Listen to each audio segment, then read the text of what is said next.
All right. Time to get back into it. Actually, I just realized I forgot to turn on my noise canceling, and that affects how my voice sounds, so I'm going to fix that. There we go. Also, I think it's really interesting. What's up with you, goth girl? How you doing, miss? Been playing a pirate game. I didn't sleep last night because I stayed up all night doing all the Legends of the Sea. Damn.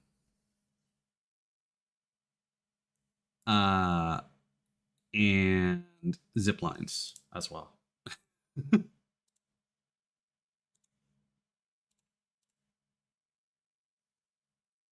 Oh, nice. Congrats. Human Fall Flat is certainly an experience. I haven't played it myself, but definitely seen it. All right. As I was remarking, I love how even when my mouse is off screen, it still responds to the camera movement. Hell yeah.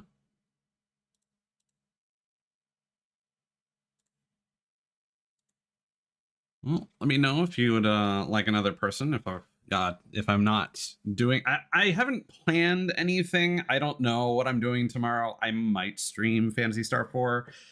Part of me kind of wants to wait for a Saturday when people are actually going to be around, so I can announce that on my Discord, because that's kind of the entire reason I've been playing through these games, is so that we can get to the best one, the Final Fantasy VII of Phantasy Star. But anyway, let's try and finish Phantasy Star 3, which hopefully shouldn't take too long. I do need to do a bit of a lore dump, which I know is not going to make much sense for you, but because I do upload these to YouTube as a VOD. Right on, miss. I just mention these sorts of things ahead of time because, of course, the way that Sea of Thieves works, gotta change your ship size, right? And if you're already slooping around, I'm like, yo, Miz, hit me up, pirate. It's like, okay, well, now I gotta, sell my stuff, lower the emissary, change the ship, it's a whole thing, all right. Oh, I know that. It's a process, right? And I understand that process and that it takes time. Bringing another person in can sometimes take time. All right. So last night I remarked, I guess I'll explain this in context so that you can appreciate it as well, Miz. So Phantasy Star 3 Generations of Doom is similar to the recent Fire Emblem games, where at the end of each character's story arc, you get to choose someone to marry, and that affects the next generation. We're now on the third and final generation, and we are now playing as Sean. And we've got our two cyborg companions that are that have been joining us throughout each of the generations, because they're cyborgs. I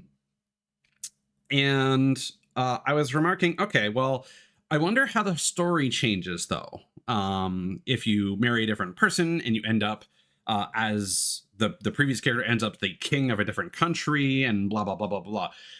So we ended up marrying Maya. There's this whole backstory of a war between the Iraqians and the Lions. Maya is a lion, so we kind of tied the knot, brought the people together. And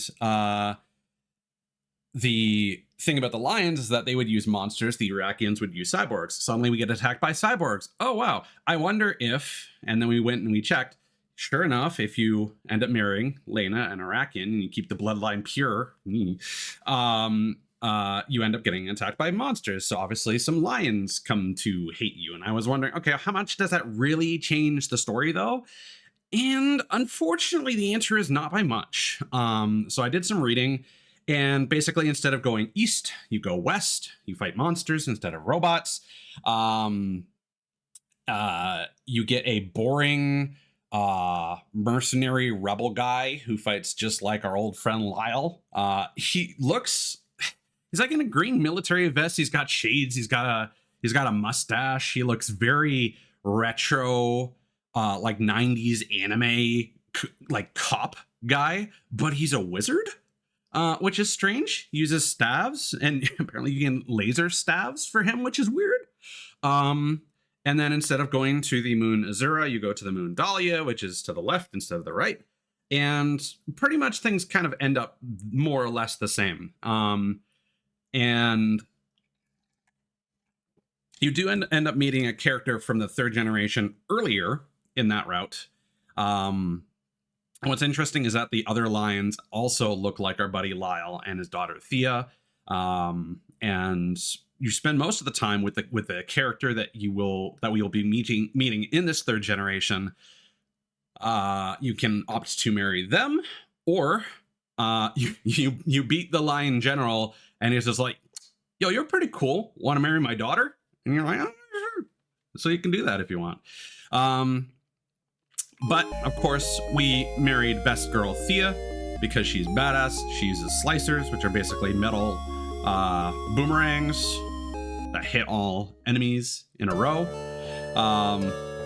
Apologies in advance, Miz. This game is quite noisy. But yeah, that's pretty much all we missed. There's not a lot of reason to play through the game multiple times. The events don't actually change by very much. Just slight contextual changes. All right. So, I mean, I'm not gonna disagree. So this game does, unfortunately, have a lot. Yeah.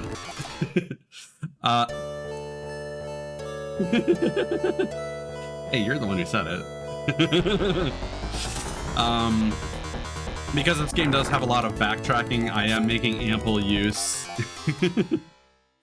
of the... This is an official release. It's in the Sega Genesis collection, but it has emulator functions like a fast forward and a rewind, and we're gonna make use of that. Ah, I deserve that. That's fair. More than fair. So like right off the bat, the interesting thing about this generation though, which doesn't happen in the others, is that so all our people moved to the moon for some reason. There's no reason for it. They're just like, you know what, we're getting attacked by all these robots. Let's just move to the fucking moon. And then the spaceship that is this world, that was kind of the big plot twist, is like, oh hey, this entire world is not a planet, it's a spaceship. Started firing at us, and then our home, for all we know, has been blown up, and we just land in the desert somewhere. And it's like, okay, well now backtrack to your grandpa's home country, and I don't remember the route exactly. So we're gonna wander around. Yeah, it's basically like it's a 6-domed. I'll show you the map in a second. It's kind of interesting.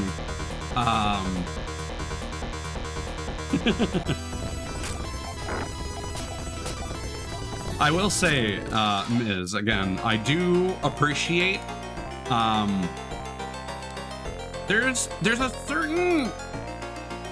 an unspoken. I don't want to say skill, but there's an unspoken comfort level when it comes to taking the helm. And like when we both played with Raptor and Dragon Foxy, who by the way, if you saw my starting screen, it's fucking gorgeous.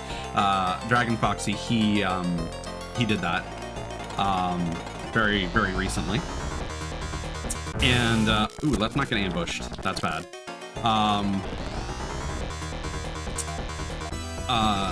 They're both still new to the game, and even though Raptor's pretty confident, he's still not grabbing the wheel as much as you are wont to. You know, Foxy is a man of many talents for sure. Cannot be overstated. So it's always nice when I can play with someone who's just like, yeah, no, move over, give me the helm. Cause like, don't get me wrong, I like steering the helm, but I also want to do other things. Cause like I'm good with the cannons. And I liked that on a brig, we were able to give Raptor some cannon experience as well. Because I think that's really critical to a new player. And unfortunately, like one of our first sessions, Raptor and I, on a sloop, unfortunately ended when we tried to do the same thing. We tried to do a ghost fleet. And the fleet was going fine, but then a grade 1 Reaper just saw the tornado and decided to go full aggro on us. So that kind of spoiled the mood. And it was one of those things where they weren't great. It was a group of 2, but they were also probably new PS5 players. They were playing very defensively. So we'd hit them and then they would run away. No worries, I'm gonna keep rambling.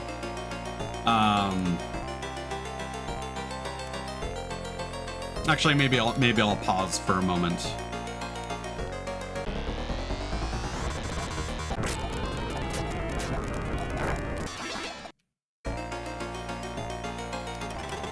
Because it would be nice to make this more of a discussion, because I had some shenanigans last night that I'd like to talk about as well. Man, we're getting so much experience. Should be going the right way. Ooh, let's not do that.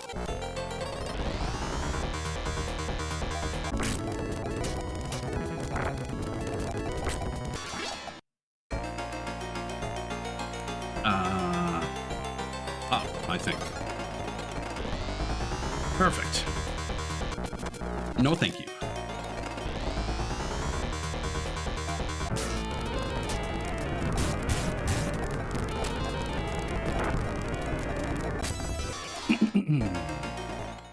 And we are out.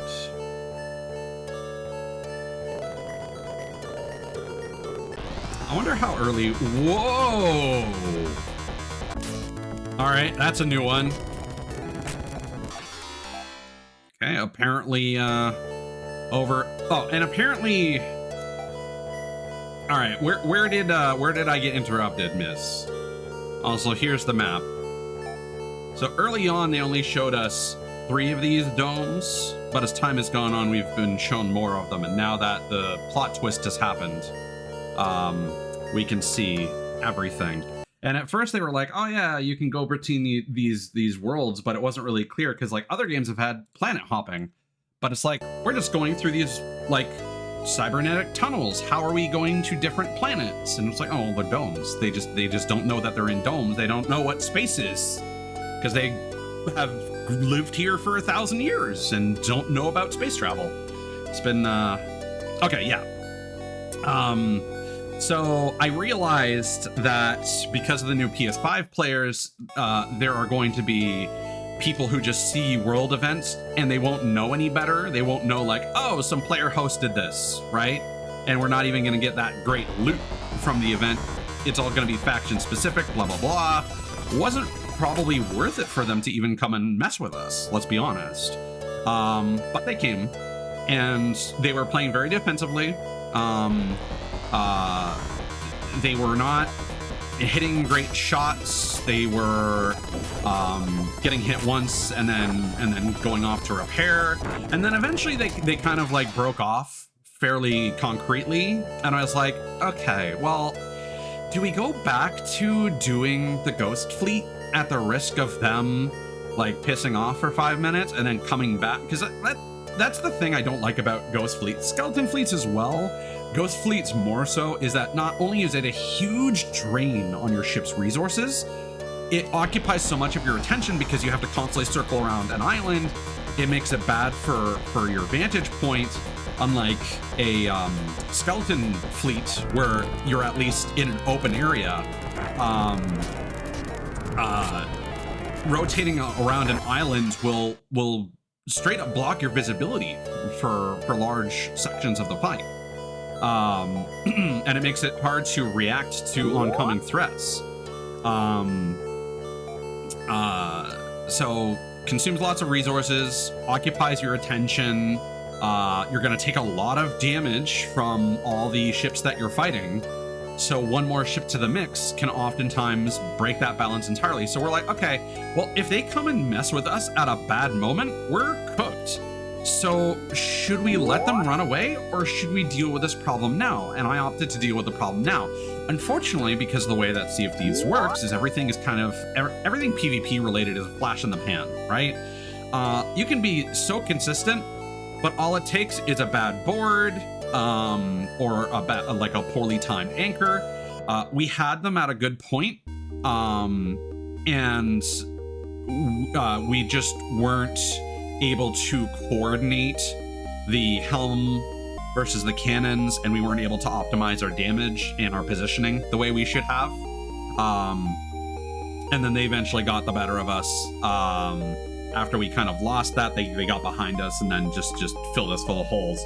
And then after sinking us and getting our merchant flag, because that's all we were doing, we had no loot. We just had a grade 4 merchant flag, which again, grade 1 Reaper had no way of knowing that until they approached us. But then, because they're newbies, they went back to the Ghost Fleet. They had the gall to just go back to the Ghost Fleet and be like, yeah, this is our voyage now. Hold on, let me pause this for a second. I need to read some dialogue. The people of Landon welcome you, Sean. I hear that some cyborgs have turned against us. Sari protected us from Loon's monstrous army, but Arakio banished Loon to the far moon Dahlia. No one knows how Loon survived for so long. Okay, so Sari's been holding the fort down. Interesting. Who'd want to destroy Azura? I don't know, a lot of people probably. So as I was remarking, so we no longer had anything to worry about. So we just went right back to them, and we sunk them without much issue. The second time around, I was able to chain shot them, and they were sitting ducks. And then that very moment, another sloop with no emissary whatsoever rolls up on us, and a couple of stoner voiced guys are just like, yo, we're PS5 player, we're hard in PC. And it's like, okay, I think I'm the only person here that was on PC. I think everyone else was on PS5. And it's just like, all right. So like we already had some damage from the fight, so it was kind of a lost cause. We had no other loot. But we sunk our target successfully. So I was satisfied. They had some stuff. They had like a Reaper chest and some other miscellaneous loot that they had from some other nonsense, maybe from the shipwreck. And so I go under the water while these stoners are gloating about sinking my buddy on like one of his first voyages out to sea. Haha, we're so good at video games. And I grab the Reaper flag from our kill, and I bury that on the island. And then I specifically wait until I ask Raptor, hey, when's our ship sunk? Oh, now? Okay, bury. And then the map bundle was now safe on our ship across the ocean. So then we sail back there, and I'm like, okay, let's just get this Reaper flag, sell it, and then sign off for the night. The other guys, the Reapers that we sunk, then came back and aggroed on the new sloop that showed up. Again, all of this happening in the vicinity of the fucking Ghost Fleet. They don't care. And I don't even know at that point who got sunk, but the stoner guys were no longer talking, so I think they sunk. And then as Raptor and I were sailing away, we saw a brig heading to that same location, and they started doing the Ghost Fleet, and they're like, oh yeah, sweet, free ghost fleet. Why not? Because again, no one seems to know that you can just do voyages on demand, I guess. So they were like, oh, do the thing. And then of course the sloop immediately aggro's on them, and I can see them be taking damage in the distance, and I'm like, oh my god, what's with this weird aggro zone that's happened all of a sudden? And it made me really worried that like all the new PS5 players, like the lack of understanding with the way that world events work, and all that has caused a situation where you're no longer safe doing events, because anyone can see that and be like, oh, a thing, I'll go do that thing, and oh, there's a person there, well, I guess we need to defeat them first, regardless of the context of what is going on. Because yeah, you go all the way across the map to do a thing, and you see that someone's already there, and you're like, okay, well, we can either, resign ourselves to all the time we just wasted crossing the ocean, or we can fuck them up. And then last night as well, while I was just bumming around doing the Legends of the Sea stuff, checking out the player immortalizations and whatnot. By the way, that's one of my goals with streaming now, is to, if I ever get big, to hopefully get a player immortalization. Maybe not in Sea of Thieves. I don't know if the game will still be running by the time I get there, but would be nice. But I digress. So they come up to me again, like Reaper 1, I think. Yeah. And they start a fight that they are not prepared to follow through on. I had a few things. Right. I'm not sure if they would do something like that for an immortalization. The player cosmetic immortalizations have been like beards and makeup. I feel like you could probably do something cool with that. Personally, I'd want maybe something like the Tiger's Den to be immortalized in game. What bummed me out kind of is that so if you actually go to Sanctuary Outpost, which is my favorite outpost, and you look at the tavern, the Georgian Kraken, that's named after a player. So I was kind of bummed out, because I was like, how cool would it be if one of the taverns would be named the Tiger's Den, but I think I'd probably settle for like a random hideout on some island or something. I think that could be cool. But anyway, so this guy comes up to me. I had like 2 treasures, like a kingly chest and a barnacle chest, and my emissary flag. And I'm right by Port Merrick. I go sell everything, lower, and I'm like, okay, well, I have nothing on my ship, nothing to lose. I'm gonna fight this guy. I sink him in seconds. I'm like, okay. I go on my merry way, start resuming what I was doing. I immediately see a Reaper raise flag across the ocean. I'm like, oh, you're still online, aren't you? So I'm doing my thing. Takes a while, because I have to bounce from island to island. And he starts doing some PvE stuff. He does a ghost fort. He does a sunken shrine or treasury. And then as I'm crossing from the shores of plenty over to the wilds, he starts coming down from the north and crossing by another sea fort. And I'm like, I mean, he attacked me unprovoked earlier, so he's in the wrong here. So I sink him again. And, he tries to get the better of me. He pulls ahead, and, he tries to join my alliance, because I always sail with the alliance flag up. He makes the mistake of slowing down. I take him out very easily again. Get all his stuff, sell it at Daggertooth. And then I remember, oh yeah, if you join my alliance, you can see me on the map, even though I'm not grade 5 with the guild emissary yet. And I see him coming from the south to attack me again. And I'm like, oh, I should have left the thing, but I've sold everything of value. The only thing that's annoying is that there was a Reaper's bounty nearby that I kind of wanted to do, but I just went and I did the rest of the Legends of the Sea stuff that I was working on, just paying no attention to him. And then eventually I'm like, I got a dock at Galleon's grave. Yeah, literally what I was thinking. And so I end up parking at Galleon's grave. He rolls up and sinks my ship. And I'm like, Okay, enjoy your nothing, kid. Unbeknownst to me, I either put his grade 4 Reaper flag on my captain's table, or the harpoon at Daggertooth failed to grab it. That was still on my ship. So I was thinking, like, I'm about to sign off, and I was running around Old Faithful. I spawned very close to Galleon's grave, luckily. I take a look at Galleon's grave, and I'm like, there's a ship there still. He's left the Alliance after killing me. And I'm like, okay, well, he's probably signed off. But then I see there's a ship there. I'm like, that's not the same guy, is it? I go immediately to raise anchor, set sail, and then I notice, oh my god, it's a Reaper flag again. It's totally him. And then I chase him down. He starts going toward the shroud. He obviously doesn't know how it works.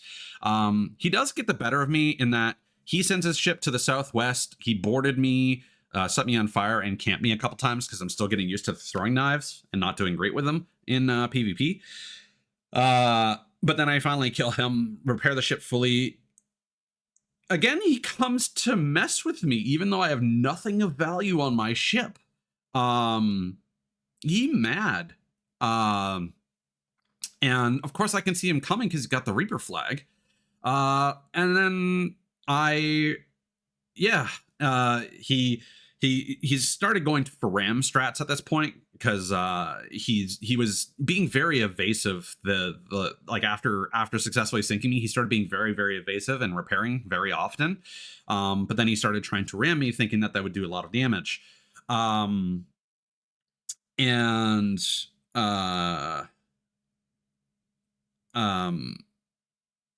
on, what category am I in?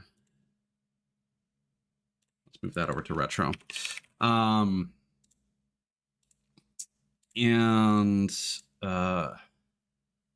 was I? During one of these encounters, he goes at me head on while I'm shooting the cannons. I specifically focus, he goes on the bow to try and throw more firebombs at me or jump on my ship. And I just load into him, hit him a couple times, end up killing him. We cross paths. He doesn't really, no, he must have crashed into me. Because when I got back to my ship, it was full of like tier 1 holes and it was almost sunk. But I immediately jump on the back of my sloop, sword dash off, board his ship, throw down a bone collar, which I didn't really get an opportunity to use previously, but I'm like, okay, calling in the reinforcements. He's going to come back and he's going to have to deal with 4 guys. And he scuttles. And so I go take a look at the map to see where he is in the shroud. I'm like, okay, go back to my ship. Oh shit, we're almost sunk. Anchor, bail. Go back, get the Reaper flag. Oh my god, the grade 4 flag is here. That's embarrassing. In addition to the new grade 1. So that was a fun little experience. And it's entirely possible because as I head back to Galleon's grave, I see another player sloop there, and then it signs out very, very shortly after I get there. I wonder if that was his ship again. I don't think it was because I don't think he had a captain ship, and that one definitely was. But that was an experience, and me teaching that guy a lesson of don't be an aggressor for no good reason, or else it gives me the opportunity to know, A, that you're terrible at PvP, and when I see you load up, I'm going to come and bully you. Because those, as far as I'm concerned, those were some free flags. There's something else I thought of during that whole explanation, but I've now forgotten, unfortunately. Ooh, Serpent Curse sounds really, really cool, though. I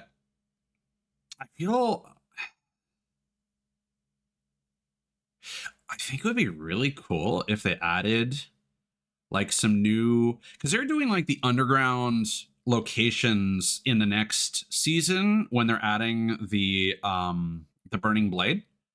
They're adding like the skeleton camps or whatever.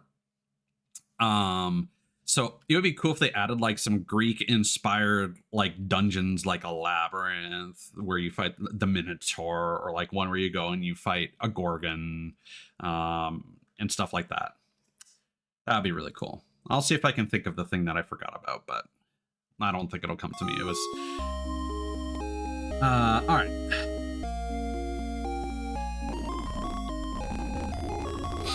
Welcome back.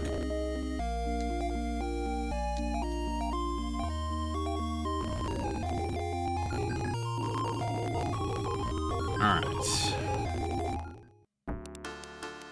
Yeah, I was remarking that with like the upcoming underground locations, it'd be cool if they added like a labyrinth where you fight a minotaur, or like one where you fight a gorgon or something like that. Because they're making those new skeleton camps or whatever for the Burning Blade. I don't think that would be out of place in the Sea of Thieves, honestly. Like, mythology come to life as one of the mysteries of the sea. I think that could work. Sari has countered every one of Loon's attacks. Thank Arachio for Sari. Loon can't beat her. Reference Sari is just like muscle mommy. She fights with knives, and she has high HP, no magic, high strength, defense. Yeah. And unfortunately, because of performance limitations, they can't really add any more regions, which is unfortunate. Loon's army has built a bridge over the river. He's looking for Laya's treasure in Iridia. Iridia being the Sand World Dome. The western part of this world belongs to Loon. Whoop. If you head that way, be very careful. Apparently the D-pad can navigate text. You're the only descendant of Arachio left. Oh shit. Everyone else has been wiped out, I guess.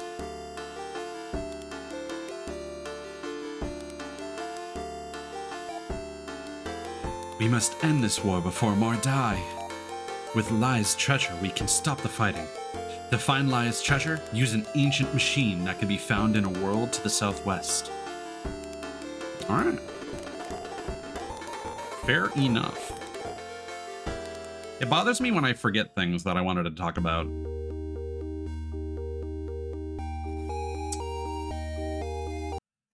That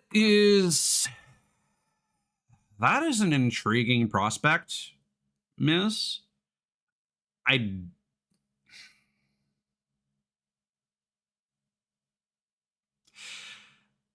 feel like that introduces too many issues. It would be cool if like servers could be paired up, so they're technically one big server, but they're actually two servers that are joined. I think that could be really interesting. And then they'd have to use something kind of like there would have to be like a gateway, like the tall tale gateways at the edge of the map to be like, oh, this is the pathway to the other sea. Yeah. I think there should still be like a tunnel to the other, but you'd also be able to dive because you switch to another. You make a good point, actually. Considering that diving swaps your server anyway, there's really no point in everything being on a singular server. But the thing is, if they add a new thing, what do they then do? Do they make a cluster of small like satellite regions, like one region to the north, one to the in each cardinal direction, or do they make one big region similar to the existing Sea of Thieves in a particular direction? I don't know. I think there could be some interesting stuff there. The problem, if it's being one big region, then is how would they then expand on that map? And that introduces its own suite of issues.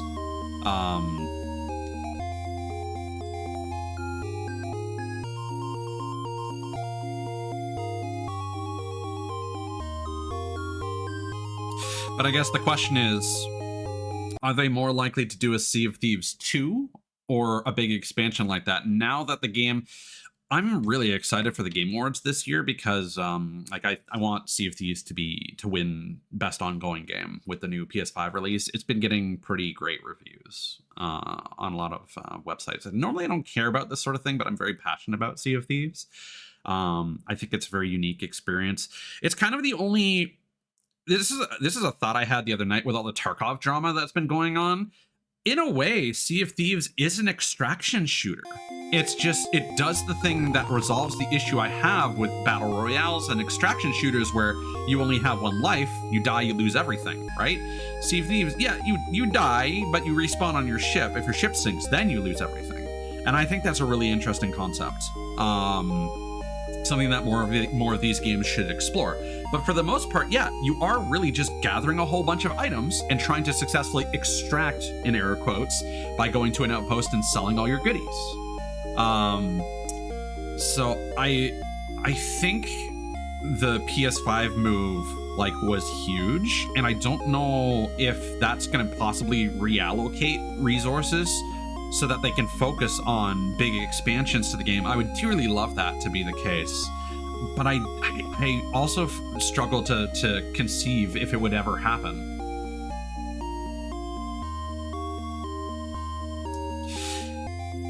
Yeah, I mean, it would be a long time before a Sea of Thieves 2 would happen. It's just, I don't know how long they can keep pushing this infrastructure, especially considering that it goes as far back as the Xbox One. I agree, but they also can't add more to it, right? Allegedly. I haven't paid too much attention to the rationale.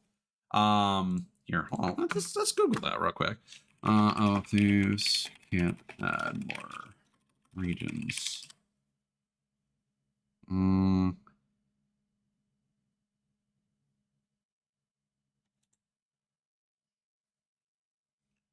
Let's see. There's a forum post here. literally the first thing I find from a Google search is what we were just talking about. How about at the top, bottom, left, and right of the world, there are walls of the Shroud that cover giant rocky caves. You sail and it transforms to another main world map. But it's another group of regions. I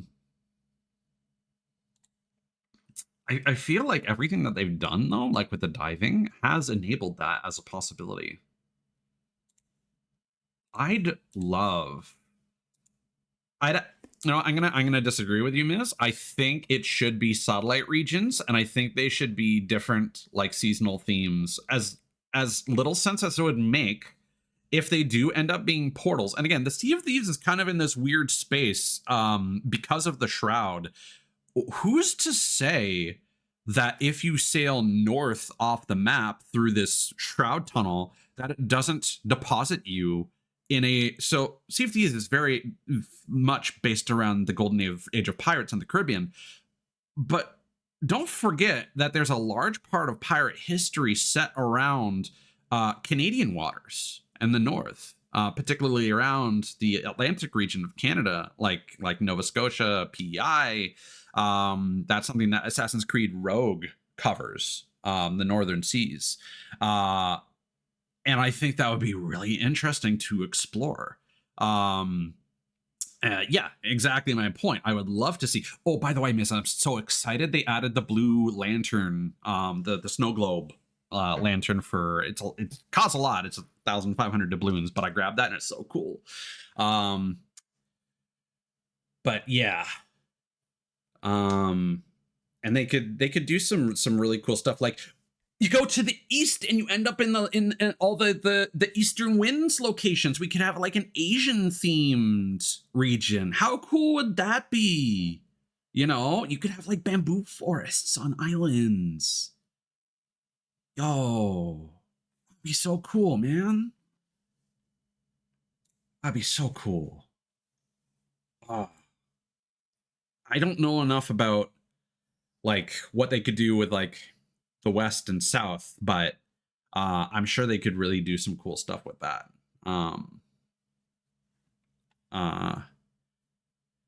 Maybe like a desert region to the south. That would be interesting. Seas of sand. You could also have like a new type of rowboat that would spawn in that region. That would be like a sand skiff, like a little it would be like a rowboat with a sail, and you could actually actively use it to ride over islands. Ooh. Oh, there's stuff there. There are some ideas. Okay, what the fuck am I doing in this game?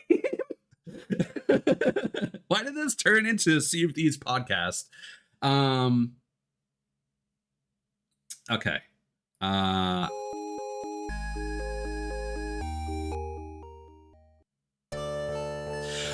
Again, if we're talking about regions being more portals to other destinations that don't necessarily have to be connected in a logical sense, there are plenty of locations in the desert, like the Middle East, that just lead to ocean.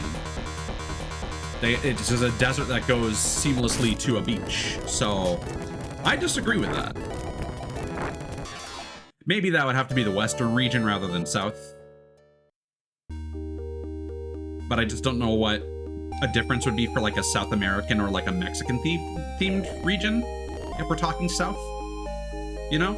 At least that's where my brain goes. Maybe I'm not thinking thoroughly enough. The bustling ports of Diviata. But yeah, I think they could do a lot with that. Someone's directing monsters and cyborgs. No Iraqian or lion can do that. Cyborgs are attacking Iraqians. What gives? Just Ren, fucking Ren and Mew doing the side eye. Don't look at us.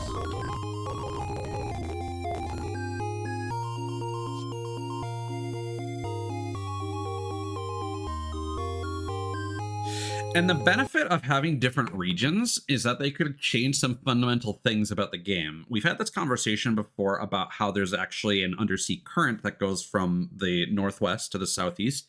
And that's why anytime you're sailing to the north or the west, the ship is always going to be pushed in one of those two directions, and it makes sailing in that direction a nightmare.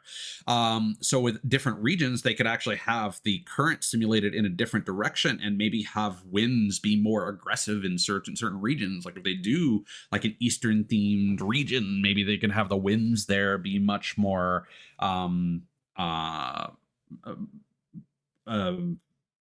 turbulent, and that could affect various things.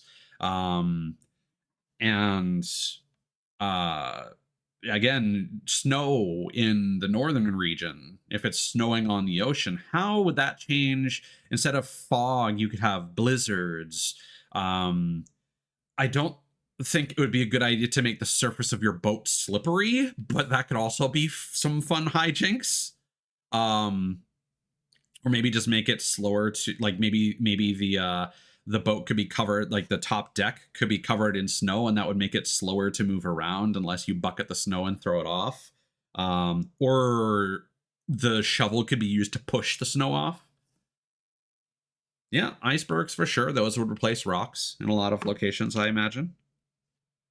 There's a lot of things they could do. All right. So we need to organize. We need to favor Gires.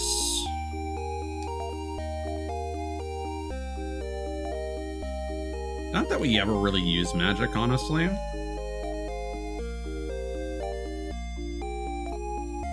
And then melee tech, we're gonna favor Sue.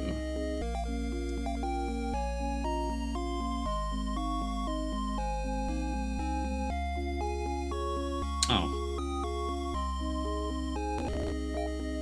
And apparently it's recommended to have Mew focus her order tech on Fonby, which increases the strength of one person.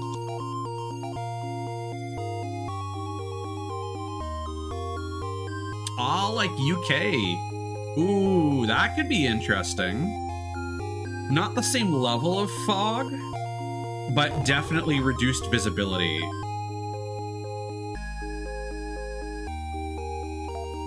And like if it's constantly raining, don't make it thunderstorm necessarily.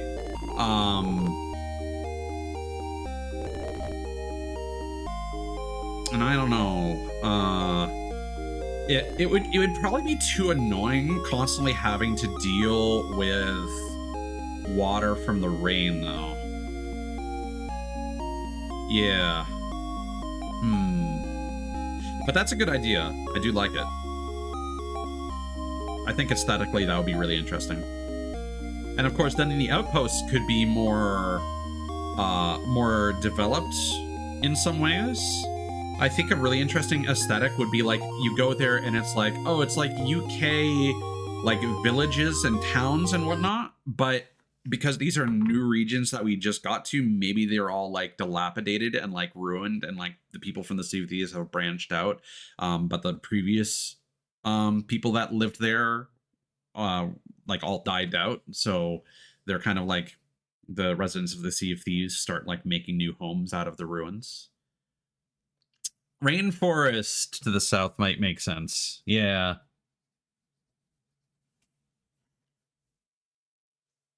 Yeah, that'd be cool.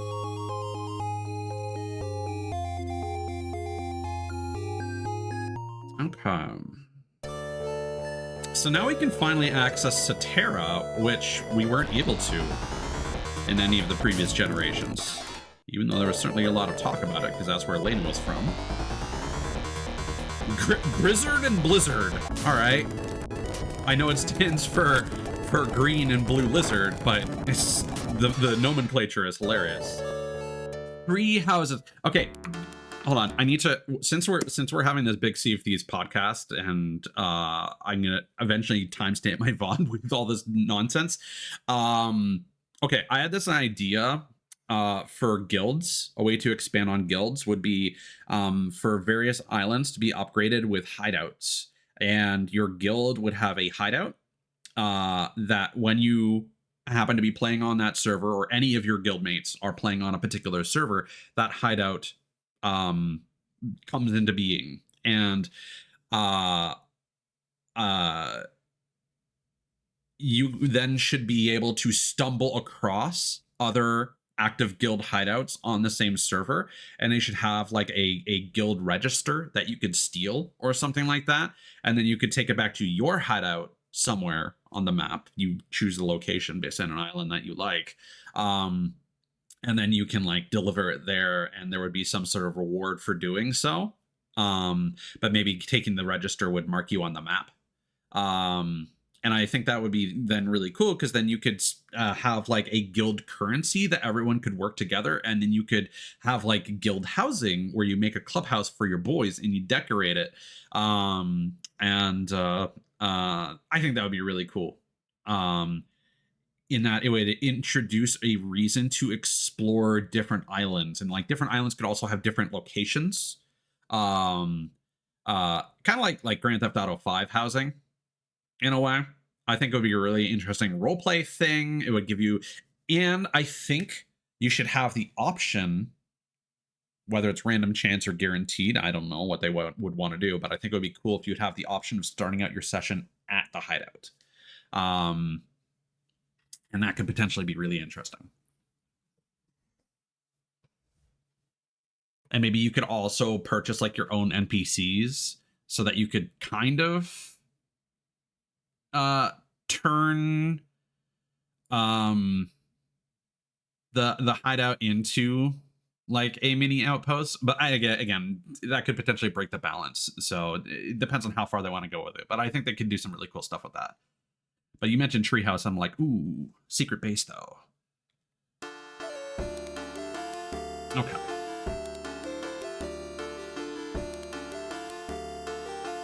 Oh yeah, so Satera's been destroyed. Right. So there's no town anymore, there's just the ruins of the castle. Alright. Southwest around the lake until we find a cave.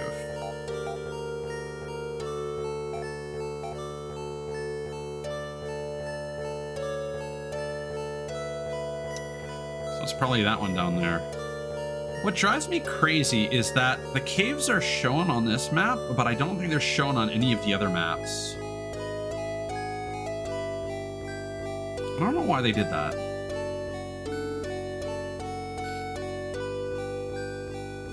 Ooh, yeah.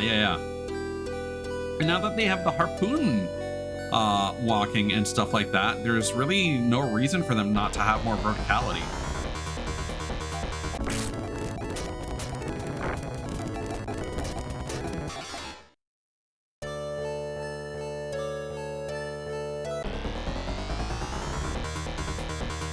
And we got the regular lizards. Oops. Yeah. I will say, as much as I like the zip lines, I do wish you could use them in reverse.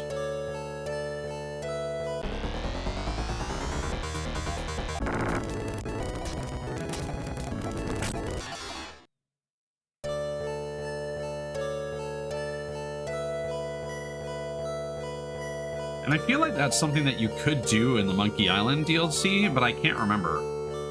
I know somebody posted about it on the Sea of Thieves subreddit. They were like, "Am I misremembering?" I'm pretty sure that was a thing you could do.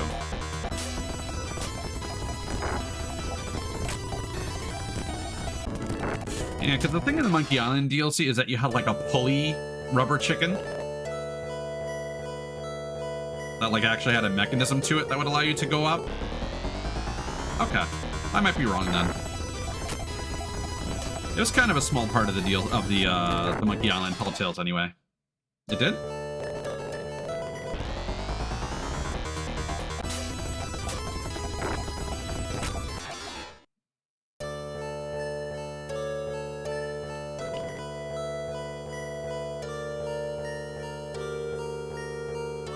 Yeah.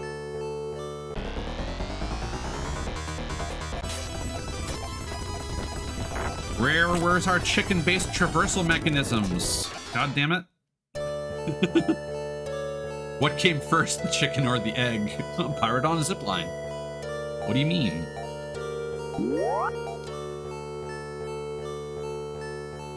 Ooh. Okay, see, that's the thing, right? So they're adding a harpoon gun in, I think season 14. They've announced one of their plans. And people are thinking, like, how cool would it be if it was just a grappling hook like Wind Waker?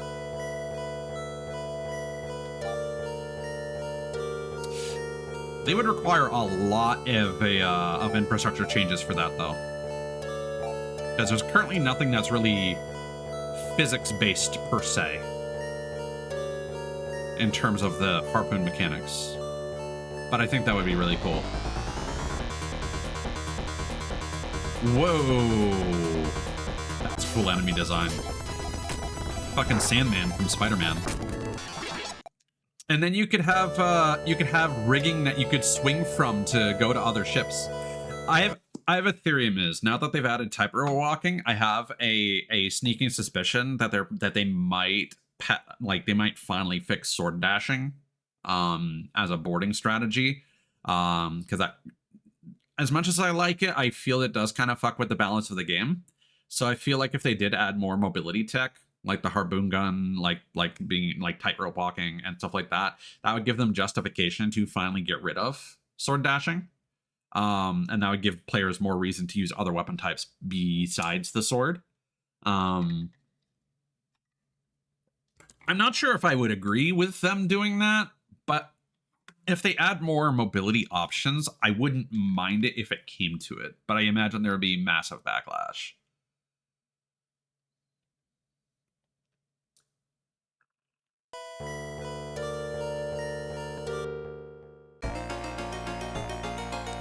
All right. Down all the way, left all the way. It really does. I was kind of hoping to be able to get rid of the cutlass with the new weapons, but then I realized, oh, sword dashing is so good. There have been so many circumstances where I've been running around with the double barrel pistol and the throwing knives and realized, oh, I can't do anything without my cutlass. That sucks. I also finally changed my cutlass skin, by the way. I am now using the blue and white Wild Rose one. Looks very nice. I really like the length on it. It's kind of like a short sword length rather than a longer cutlass. One of the new heavy cutlasses they've added are really cool. One of the Forsaken Ashes one. It's like a big slab of red hot metal. I think it's really cool. It's like something out of a JRPG.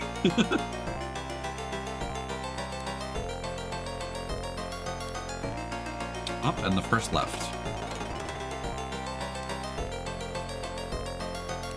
Down and left to the exit.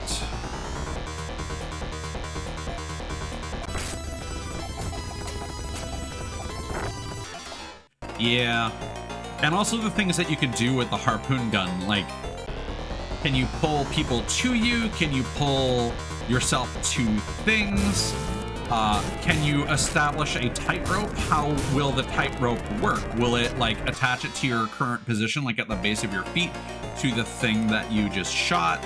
How long will that persist? What will cause the rope to break? Because I gotta clean up throwing knives, right? So they're gonna have to clean up any ropes that are left behind.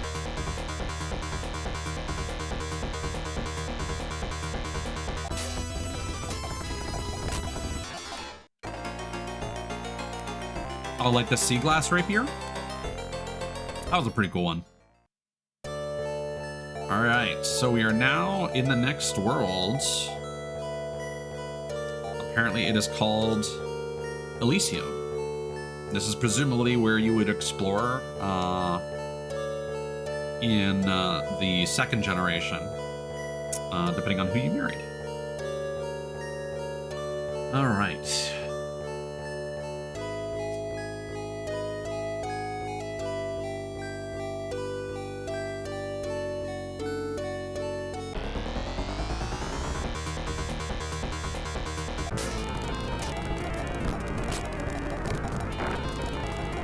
Oh, we got poisoned.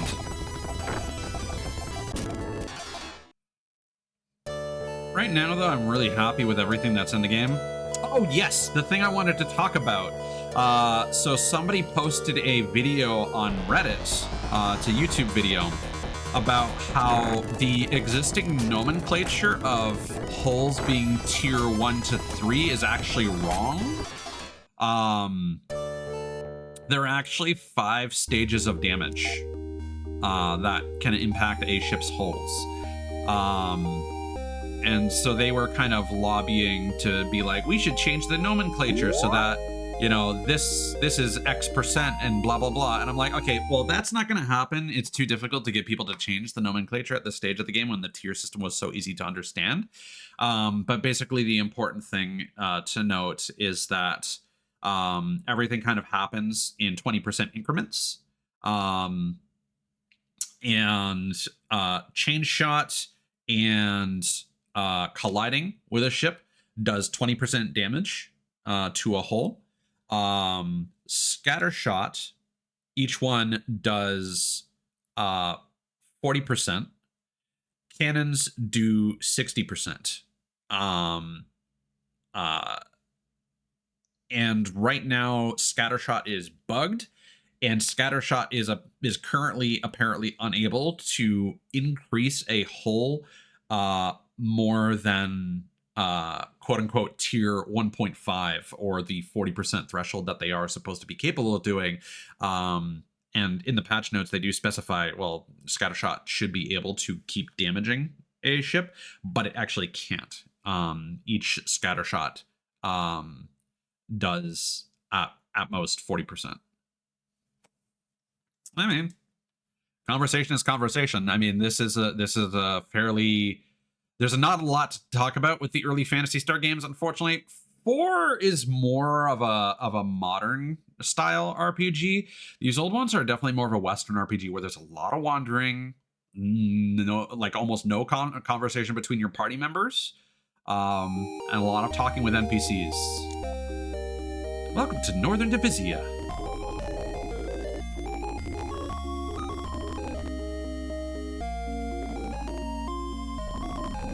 I've said before, I like it when my chat is active, even if it's off topic, because I love to talk and have someone to talk to. Enter the castle to reach Southern Divisia. A pilot lives beyond the bay, past our town. All right. So apparently, it's recommended to grab some dimates. Oh no!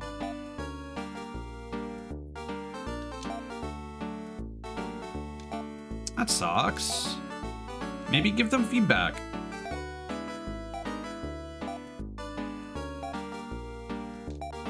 things. Either tweet at them or maybe like post on their forums or something. Maybe they're in their help pages on their website. They might have a feedback option.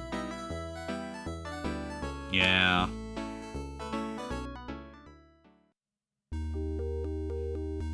It's weird because there are trinket interactions in other part of the ship. So why, like, what difference does it make, you know, if one thing has like a unique interaction? I mentioned before that the merchant clock does function as a clock, even though it doesn't display the date. It does display the current in-game time.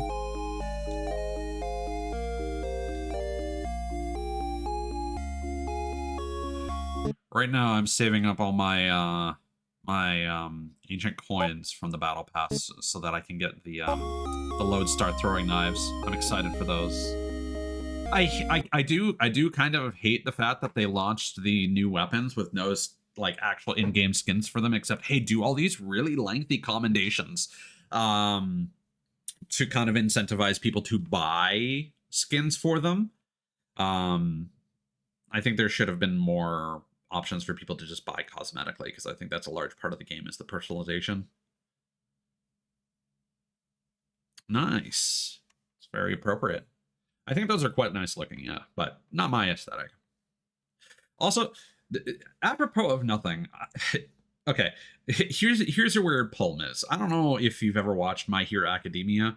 Some of the major characters in that anime have kind of like an eyeshadow look around their eyes, like really thick black lines. And I was thinking that I don't necessarily want my VTuber design to have like eye bags, but I think having dark circles around the eyes might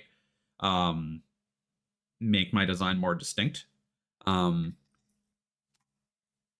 I was looking recently because there's part of me that's like, okay, I spent this time in the Infinite Pirate Generator, but now I kind of want to go back in there and see if there's another pirate I vibe with more. But I looked at like the other, like at how the Infinite Pirate Generator is designed. I'm like, there kind of isn't a lot of distinctness. It's more to do with body type than anything else. And the problem with the Infinite Pirate Generator is you can't go in there with your existing outfit. And that's a big thing for me. I struggle to visualize things. Like whenever I commission stuff, I'm always asking, hey, what if, can you just keep the existing layers, but can you just like draw this other thing? And so I can see how it looks like. And then I'll decide whether I want that or not. And I try to keep that within reason, obviously. But like I kind of need to see things, or like sometimes I'll just take the file and I'll doodle over it myself to be like, do I want this? So the Infinite Pirate Generator is difficult because it always strips your pirate naked. And I'm just not super happy with like the tallness of my character's face. I'd rather have it be a bit rounder rather than as tall as it is, and that's just bothering me. But I think my character does have a unique attribute that can only be acquired through the Infinite Pirate Generator, in that he does have like eyeshadow around the eyes, like darker eye sockets. Yeah, I slept on My Hero Academia for the longest time because I get very overwhelmed from people being like, oh yeah, this show is so good, and I tend to go against the grain when it comes to the shows that people like.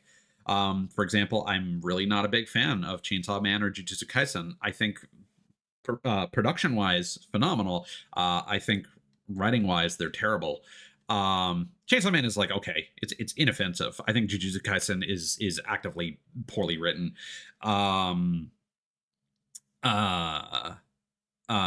then I'll come back to a show once people have kind of turned on it, because now everyone's like, oh, My Hero Academia jumped the shark. And then I get into it, I'm like, the first 3 seasons are very banal. Honestly, they're very generic, like Naruto shit. But then seasons 4 and 6, especially of My Hero Academia, I'm like, these are fucking masterpieces. The emotional payoffs in those seasons are so fucking good. And now it's one of my favorite shows of all time. But I hate to provide that caveat of like, gotta get to season 4 and then 6. But there's a little bit of teenage me that's like, I like the edgy stuff that comes up later, which a lot of people didn't like. No worries, I'm not going to go into it, but that's just kind of what I kind of heard when people are like, jump the shark, and I'm like, well, why do people think that? And I think the reason why people don't like the show is something that has improved it. But I also find it's concerning that people don't talk about like season 4, which has these really, really glorious emotional moments. Oh, that sucks. I don't know that. So let's move on to another subject. There was actually something. I don't know if this is up your alley at all. I mentioned this like on my previous stream. I've been talking about it on my Discord. Bartender Glass of God, most underrated show of the season. New adaptation of one of my favorite animes of all time. Original anime, very old, had a very interesting like stage play delivery to its production. The new one is much more modernized, looks phenomenal, very smartly adapted for a modern audience. It's great.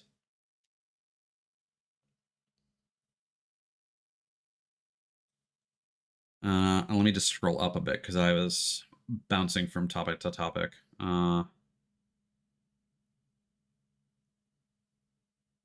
Yeah, exactly, Miz. Stuff like whether like one of the eyes are blind, that's one of the exclusive things from the pirate generator that you can actually customize after the fact. Same with eye colors. Yeah. Yeah, face shape I feel should be sculptable.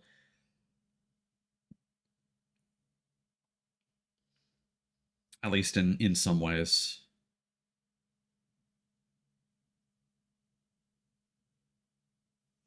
Vampire Dormitory. I haven't actually heard of that one. Okay.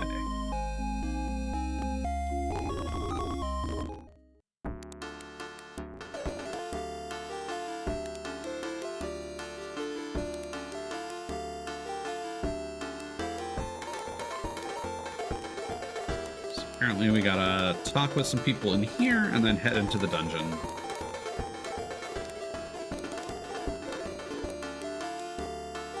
So, Delicious in Dungeon, the first 2 episodes I wasn't a big fan of, but I kept watching it, and I've gotten absolutely hooked on it.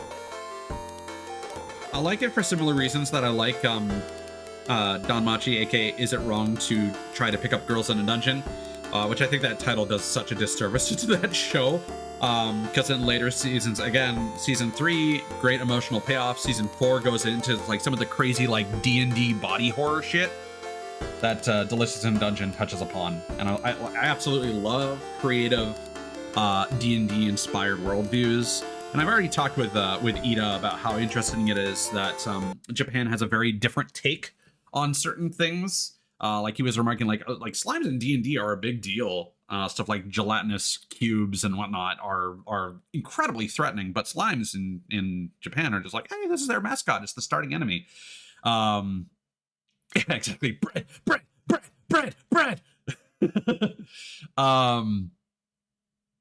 And but like Japan, like their kobolds are like dog people instead of lizard. Their orcs are like pigs instead of like green skin tusked hulks of people. And then I was also remarking, like on a previous stream, how like you look back and you think about like Ganon versus Gandalf. It's like first he started as a pig person, all the like moblins and bokoblins have pig aesthetics to them, and then he became a green man. Interesting. Ganon is influenced by Japan's and the West's take on orcs in a way. And I think the English dub for Delicious in Dungeon is, people are praising it as they should. The cast for that, lot of new people, and all of them are fucking killing it.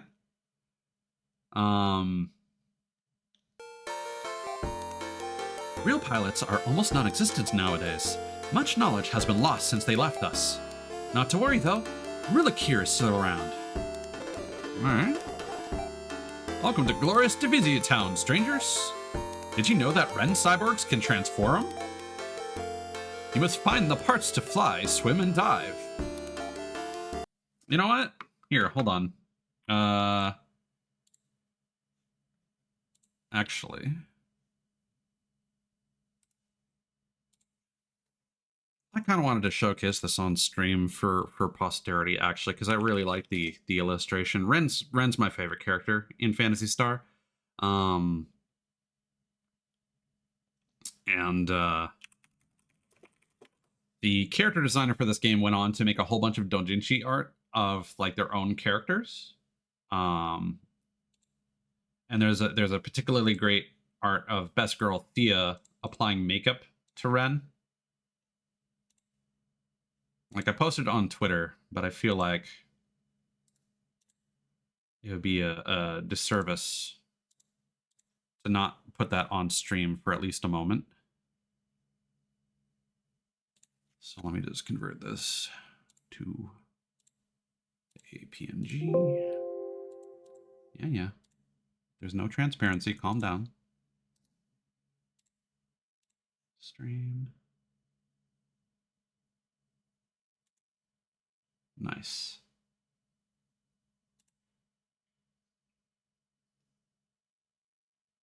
Okay, image source. Boom, boom, add. Oh, that's not what I wanted to do.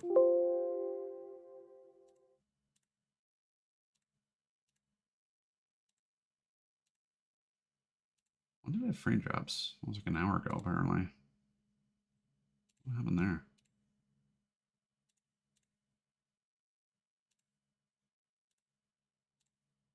Image.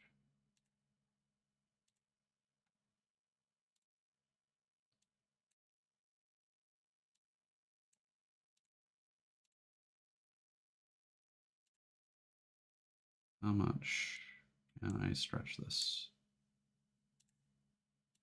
Oh, I did successfully add it, that's why.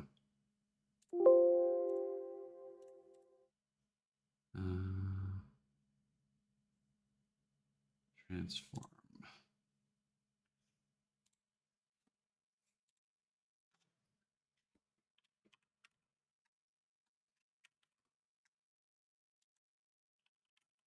Just need to do some quick maths on the image dimensions.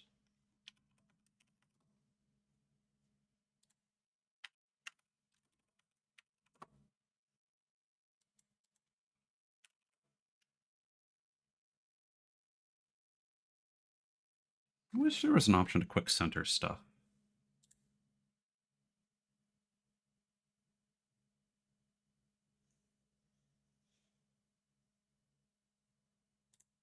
There we go.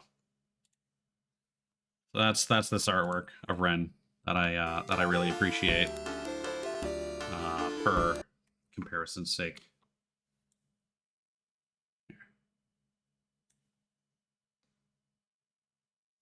It's really nice. All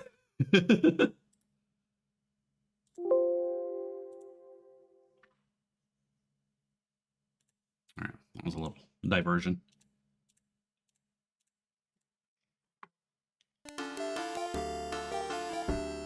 Oh, wrong button. So they were remarking about Ren transforming. I was like, into what? I mean, let's give him a makeover. Slay, Ren. Our ancestors piloted this spaceship long ago, but over the years, much knowledge has been lost. Oh, I can apparently take the stairs to the left.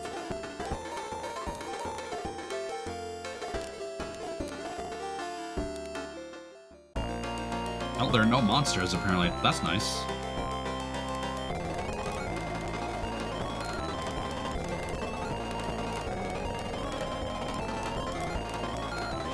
This is so unnecessary.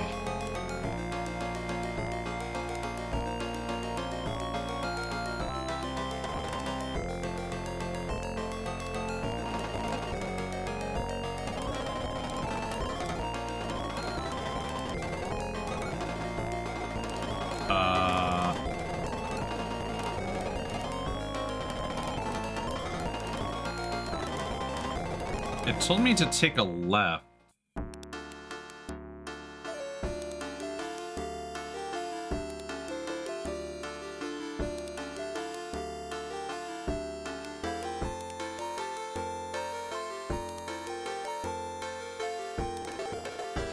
Is this the exit? Oh yeah.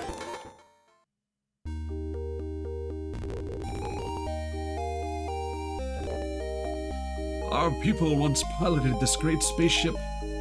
Erone is rumored to have pilots even now. Some rebels are in a cave far to the west. The subparts for Ren are also in that cave. Use these to find Lia's treasure in Iridia. Subparts? Like Mega Man X? To reach Erone, you need Lia's pendant.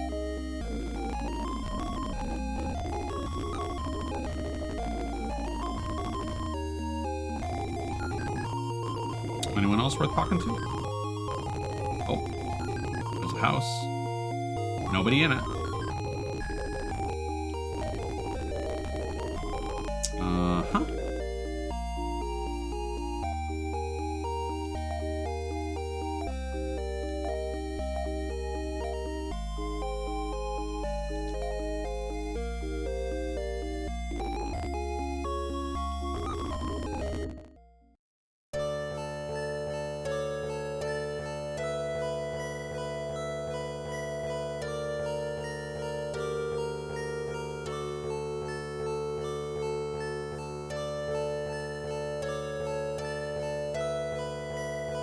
For some reason, the guide is describing this as a tree line. These are mountains, my guy.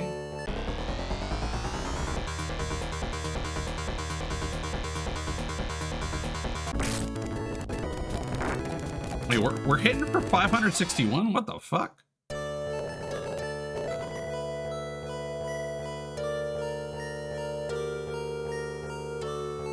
Head west and then go south. Triclops and then clops. All right.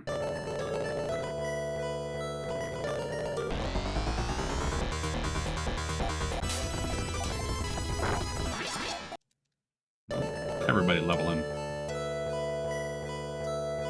Hug the east side of the river and follow south to... Uh-oh.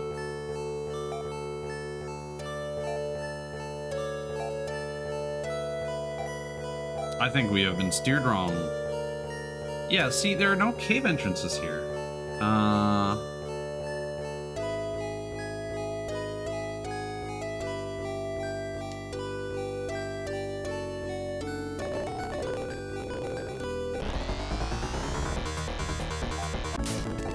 thankfully these enemies aren't particularly difficult.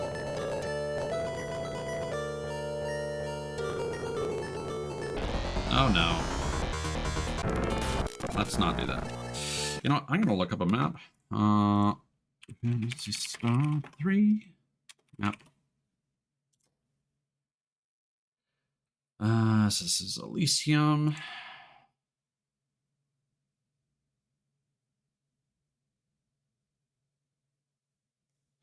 Okay, we are in the correct spot. I just took a wrong turn.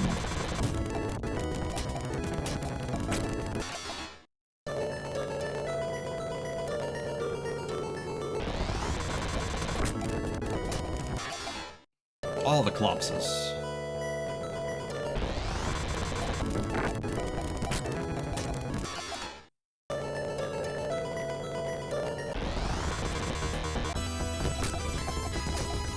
It still boggles my mind how they expect people to navigate this map when some of these, like, crevices you have to squeeze between are so small.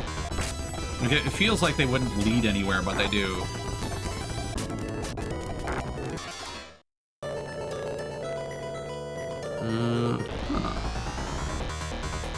Okay.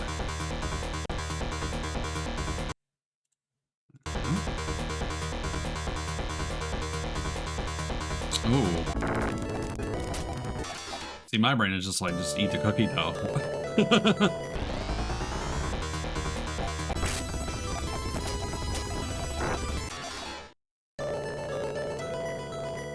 All right.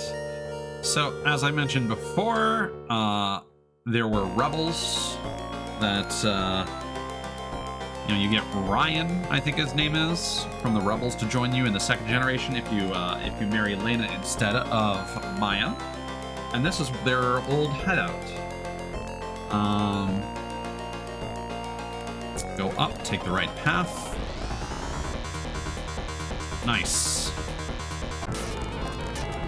Currently in Canada, McDonald's has a McFlurry right now, which is a confetti cookie dough, and I got it with caramel in it, and it was so good. It was very nice.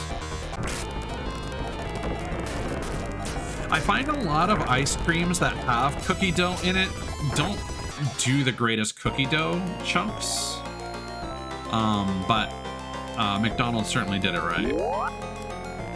They also did something I absolutely loved recently, where they did a surf and turf burger. I'm actually gonna fucking put that in chat, because I didn't think it would be as good as it was. So just to be clear, it is 2 beef patties and a filet of fish patty, 2 slices of melty processed cheddar cheese, pickles, onions, ketchup, and mustard on a toasty bun. So it's basically their double cheeseburger with a filet of fish patty. So you could technically make your own. I think it was kind of, they were doing this as part of their quote unquote remix event. And I think that they're basically just taking quote unquote secret menu mashup items and making it a thing.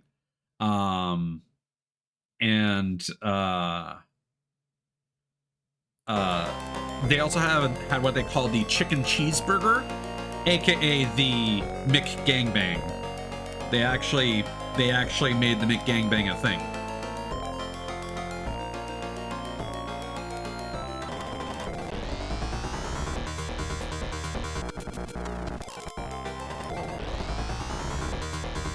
I actually didn't find it was much to write home about. Yeah, no, it was what it was. But the thing is, their basic chicken patty is not great.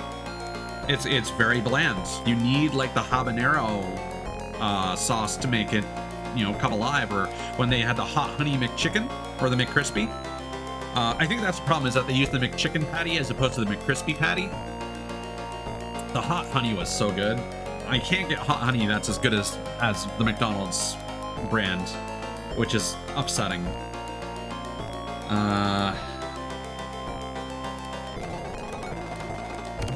There we go. Hunting bandana.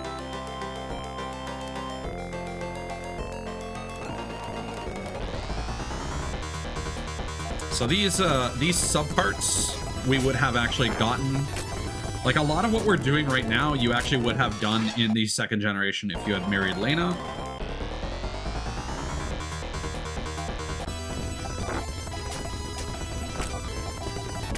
So there's kind of a sequence break. And oddly enough, I think in that route, you don't end up doing most of the stuff that we had to do in Ein's generation. Head left.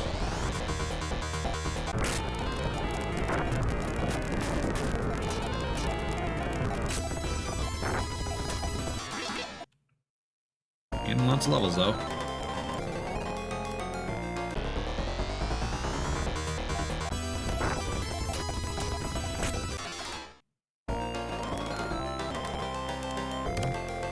Sean found a sub-parts. Laser claw. Laser sword.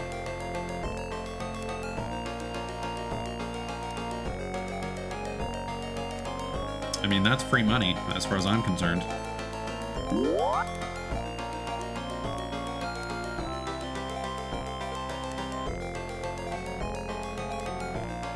you have to equip the sub-parts?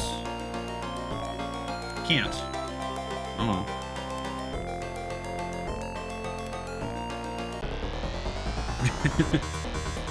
Well, it's much appreciated.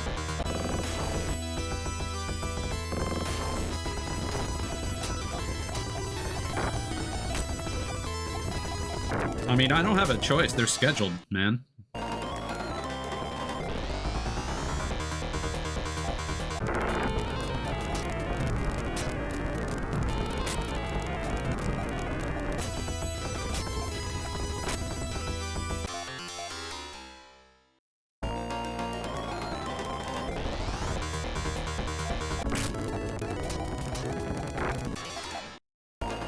mean, if you're gonna block everyone who shows ads, I mean, good luck watching anything on Twitch.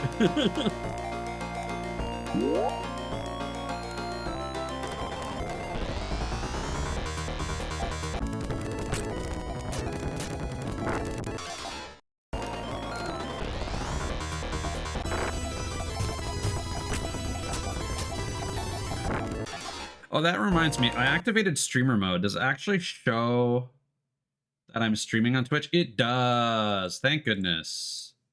Because I was remarking, feels like a lot of people have been not noticing when I'm live recently. And part of me wondered if that's because Discord isn't changing my status to show that I'm streaming. And I was like, why isn't that working? And then I realized, oh.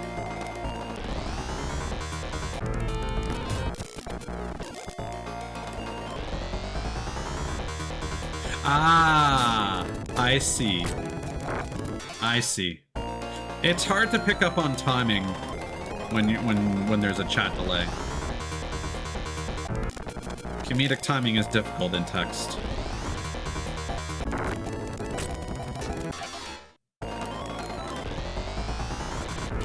Ah.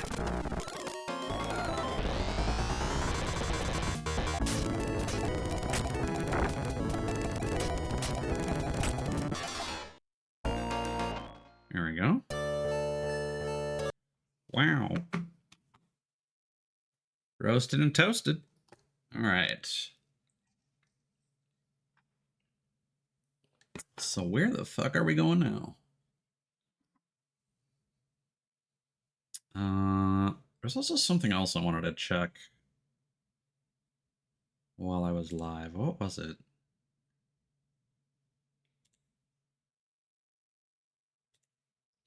Oh, yes. Because I was troubleshooting. Okay, good. I can use Kana's emotes again. Because I disconnected my Twitch from Discord, and then I had to relink. I had to resync Kana's Twitch emotes. Because they only sync like once a week. I was like, I can't use my boyfriend's emotes. No. Why? Okay, now we need to head back to Divisio, apparently. You can pause in the menu. Okay. That's weird. It's already technically a pause menu. I guess technically if you don't want to, like, drop the controller and potentially do a thing.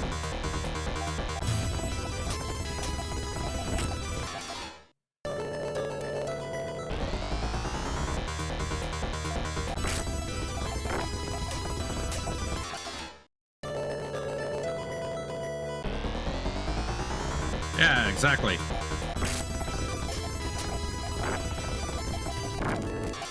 Well, the answer is I use my own emotes.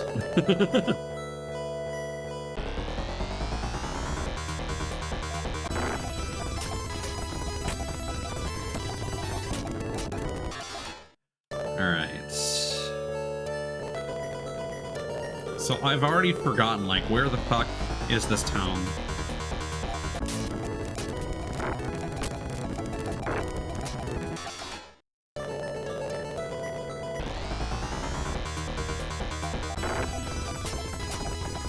Hopefully with all the fighting that I'm doing, money won't be an issue in this generation. I've been proven wrong previous, so we'll see. Oh my god, we gotta go back to... Oh my... Wait.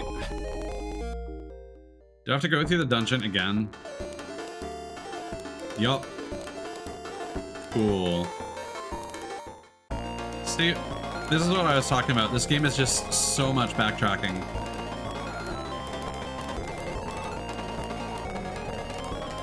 Because they decided to get rid of the teleportation spell.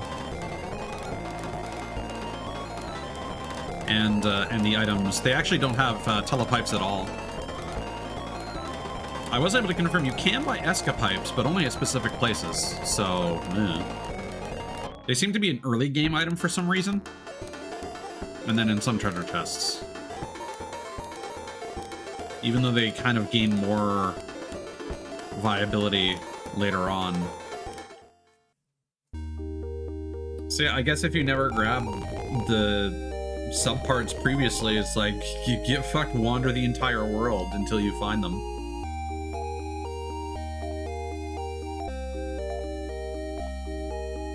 Off of like one hint that's like, yeah, there's a cave with some subparts somewhere. That's where most of the playtime must come from. So now we need to head back to Landon, and then we need to head back to, oh yeah, that's the other thing that I was going to mention before, is apparently the first dome is called Landon, and then the town of Landon is called Landon Town.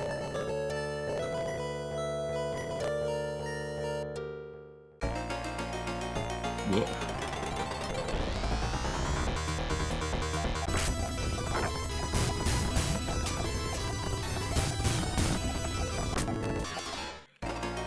Also makes me realize that given that the ship is named Elisa 3, it means that these people at least must be familiar with the history of home, because that's where Elisa came from. Like, nobody really talked about Elisa in Phantasy Star 2.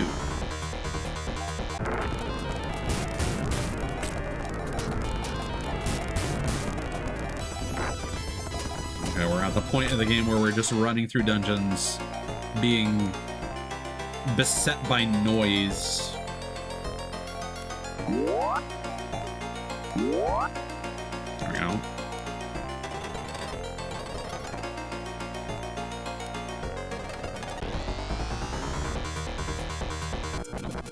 Let's not take a whole bunch of damage for no reason.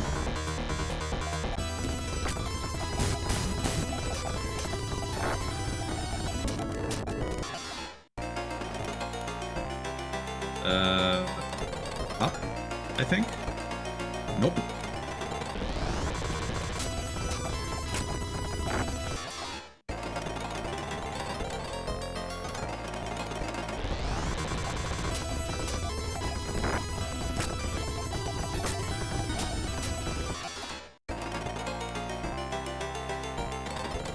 And then apropos of nothing, we're supposed to take these subparts and then just go somewhere to use them.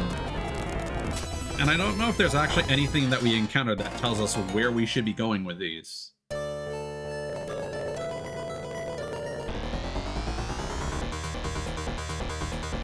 Tertius.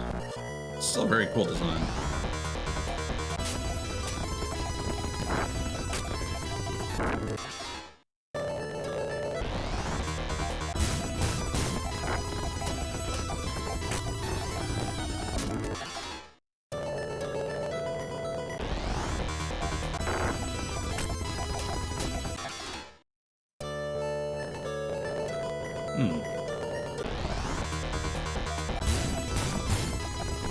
Something I am really hoping for with Sea of Thieves, though, in particular, is I really want them to add more variety to merchant deliveries so that we can actually, like, deliver fruit crates and wood crates and all that jazz again without having to look for messages in a bottle or mysterious journals. It's really weird in retrospect that they aren't addressing that at all.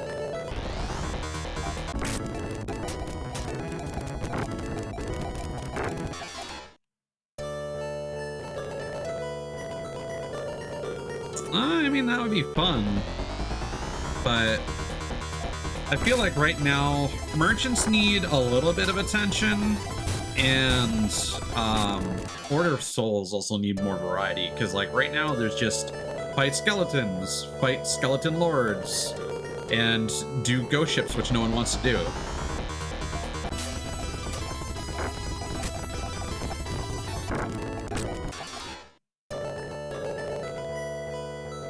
I know you do.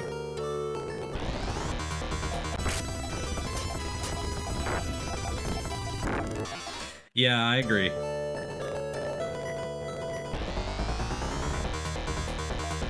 But like, the more time goes on, the more it becomes like... The thing is, Gold Hoarders and Order of Souls stuff is very much core for the game's design. Like, everything feeds into them in any respect. You're always technically able to do Gold Hoarders and Order of Souls stuff just by virtue of bumming around the ocean in your boat. you're going to come across something that you can sell to one of those factions. Not quite so for the merchants. I mean, yeah, you'll come across some merchant goodies. But generally, you're mostly relying on barrels of plenty and floating treasure and specific events and fixed locations for merchant stuff, or starting your own voyages. My buddy Raptor actually really enjoys selling commodities. He finds it really relaxing, and I do too, to an extent. But I need to be listening to like some music or some ASMR or something while I'm doing something lengthy like that.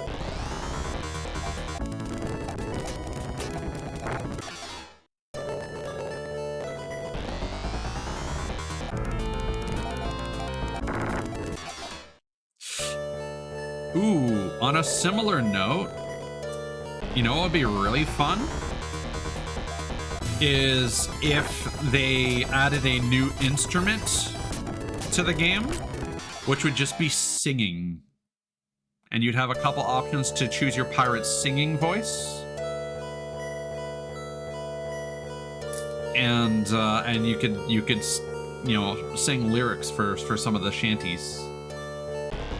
That would be fun too, yeah.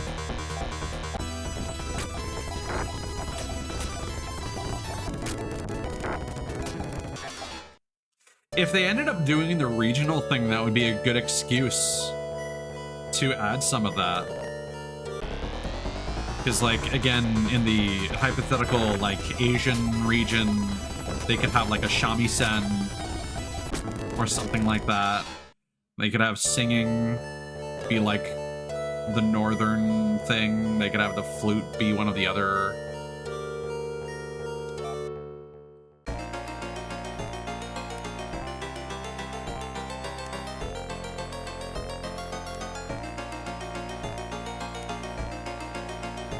Nice. Yeah, I need to get some coin skeletons because the ancient coins that I'm going to be spending soon on the throwing knives.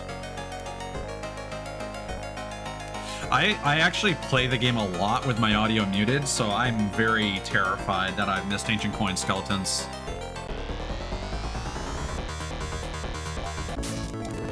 In fact, I'm pretty sure that I've missed at least one where I was just playing with my headphones off and I heard what sounded like the jingling, and then I kind of whirled around and I saw some like bushes moving, but I couldn't actually like see it, and by the time I got my headphones on I couldn't hear it anymore. So not 100%. It might have just been regular skeleton spawn or something.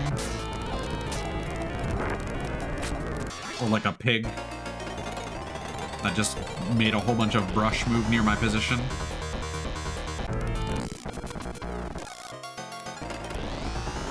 Yeah, because a lot of the additional drum beats are basically just like an occasional boom, boom, boom, boom. It's like,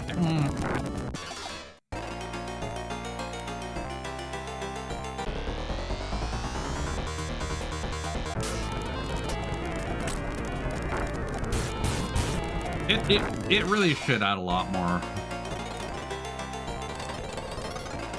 Oops. Where are we going? We're going south? Yes. Whew, we're back here. Oh my god, purple dinosaur. Barney, no!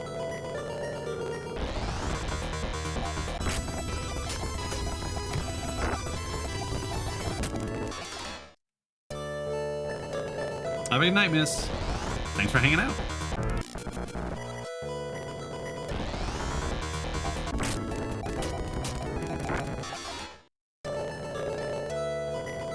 There we go.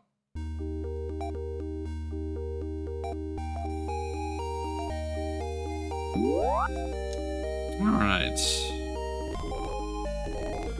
Now we sleep. We have so much money.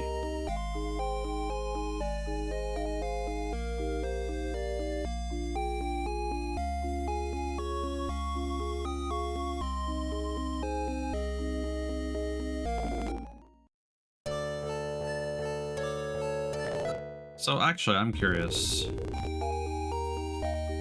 you guys have anything interesting to say? Southeast to see an amazing whirlpool. So apparently that's... Ren transforms into a submersible. All right.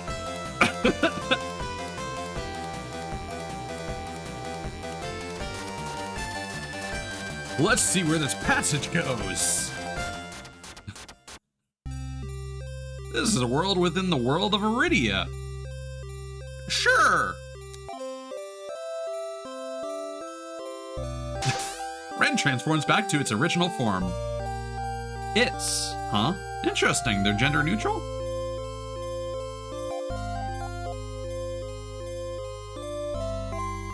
Did not fucking expect that. That was wild, sudden, and dramatic. All right.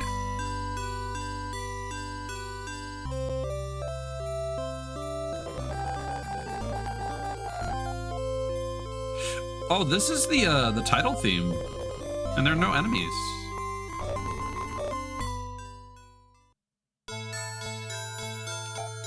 We have protected Laia for over 1,000 years. Cryogenic sleep has kept her alive since the war. Oh shit. This princess is Laia's younger sister. Strangely enough, she is also named Laia.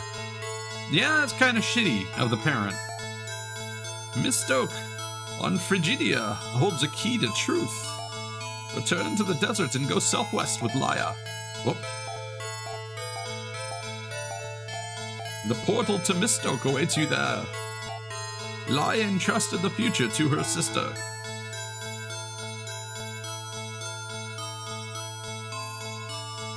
Oh, her sprite does have green hair. Hi. I was very young when Laia fought Arachio. She left with a knight who wore a black sword. I must know the truth. Please, take me along. Laia joins your party. The Black Swordsman? A third one! Yeah, so that's the thing that threw me off, is that her sprite has green hair, but her portrait very clearly does not. And she wields a bow. Fibluria. Huh. So the interesting thing is that Lai is one of the marriage choices in the second generation for Niall or possibly Neil. Now that I think about it, hold on, this is something I was thinking about last night actually.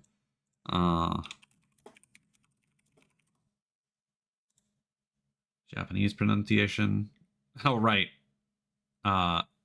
Lane.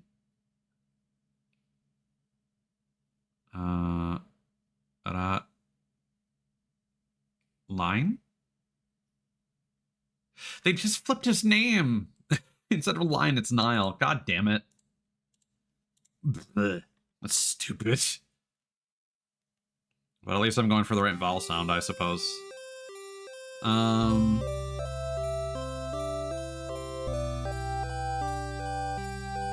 But yeah, you actually encounter all this in the second generation and recruit Laia. She fights with you, and then you can choose to marry her or some other lion chick that you get introduced to, Loon's sister, basically.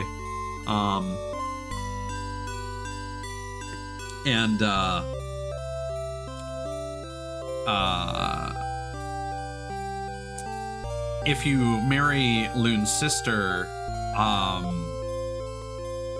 Laia goes back to sleep, and then you get her again, and she restarts at level 1.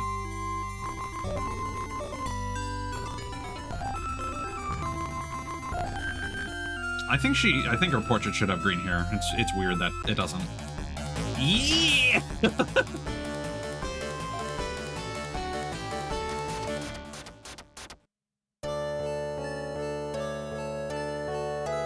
That theme is so wild.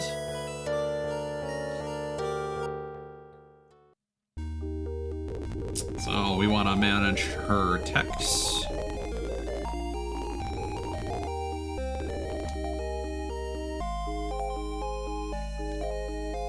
Heal, we want to focus on Gires.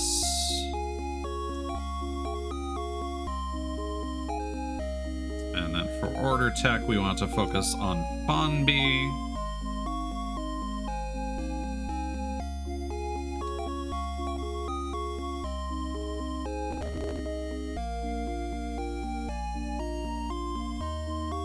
And then we should be good.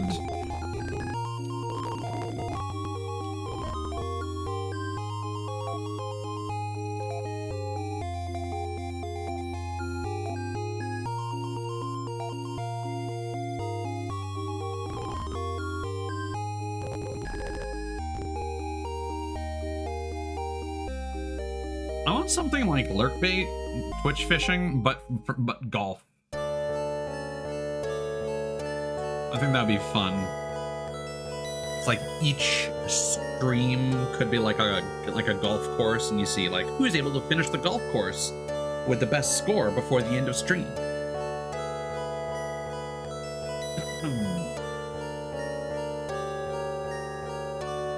All right. So we want to go southwest to a passage. This is a very open-ended instruction. Oh, the hunting band is probably for you.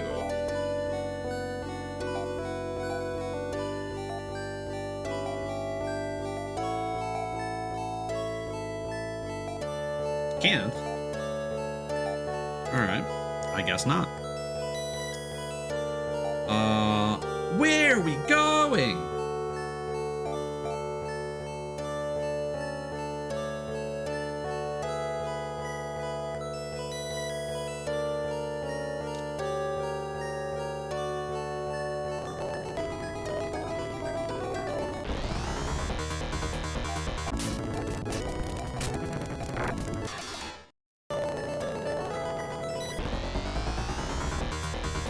Fire! We're just fighting fire! Ooh, the bow animation is interesting. Well, there goes Laya.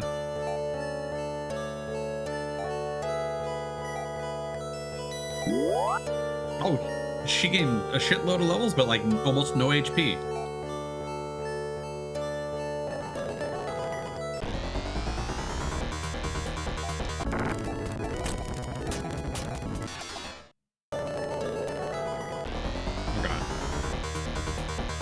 It would be nice if the screenshot that this guide provides would show me like the bottom of the map so I could, oh my god.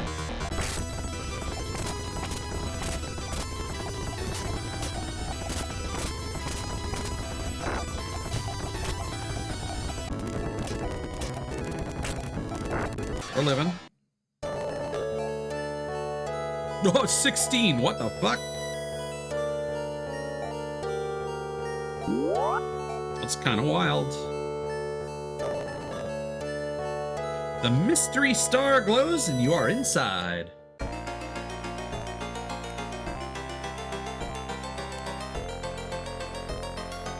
Left all the way until we find a chest. Ooh, hello. Your design's cool.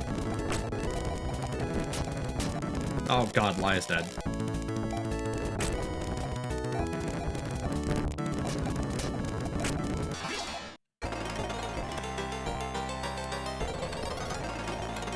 Very fragile. Bucci.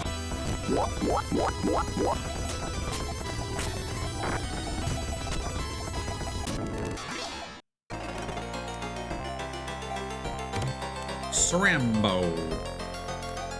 Oh, we forgot to sell the, Wait, where did the laser weapons go?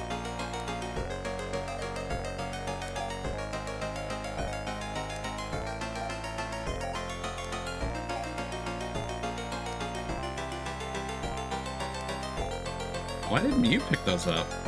Was my inventory full? Is the diamonds? Weird. Oh, that's the hunting band. There we go.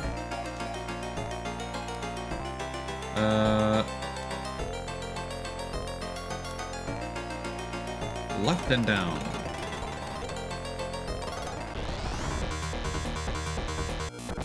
Tensai.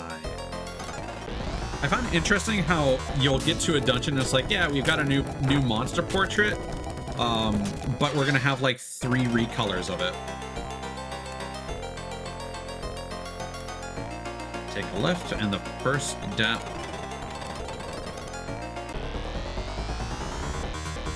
Why specify that? It's the only way to go. There we go.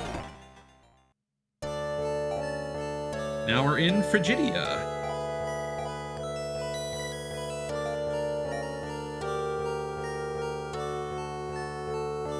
I don't like how this place does not receive a color change.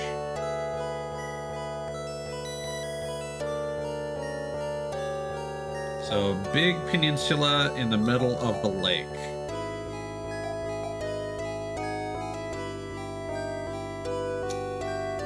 Okay. But the lake is apparently frozen. What in the fuck is that? Hello? And then there's fire here. Not gonna question it. Oh, she stopped power leveling. Squawkbot, Amazon, hello, lady.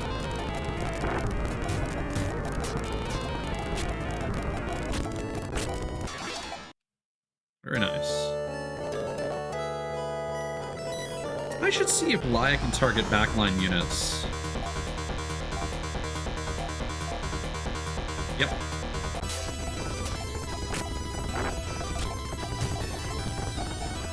How much damage is she even doing? 352, Jesus Christ.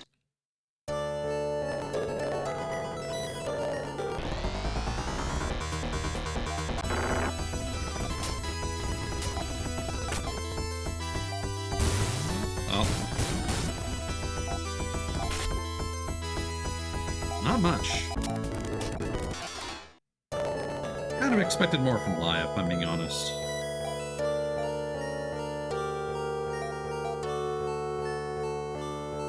Oh my god. Alright.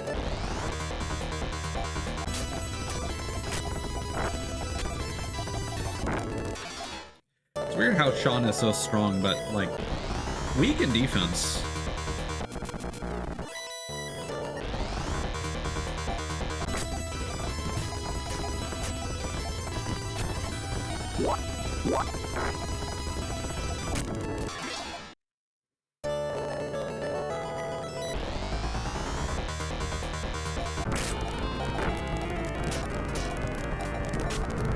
I think my biggest issue with a lot of these sprites are just the eyes.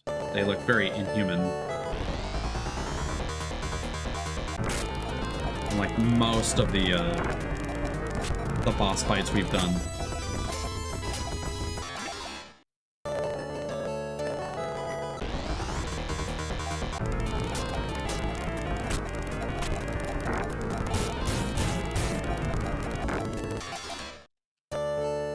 God. I had these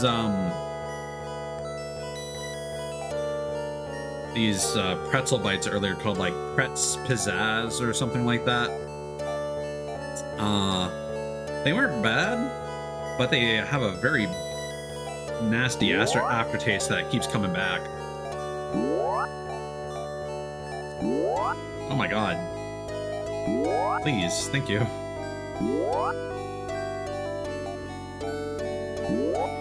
Specifically, I got the all-dressed flavor.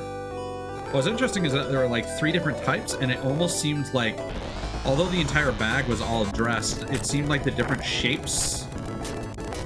So there's standard pretzel shapes, there were sticks, and then there were like chunky pretzels, kind of like Snyder's of Hanover pretzel bite.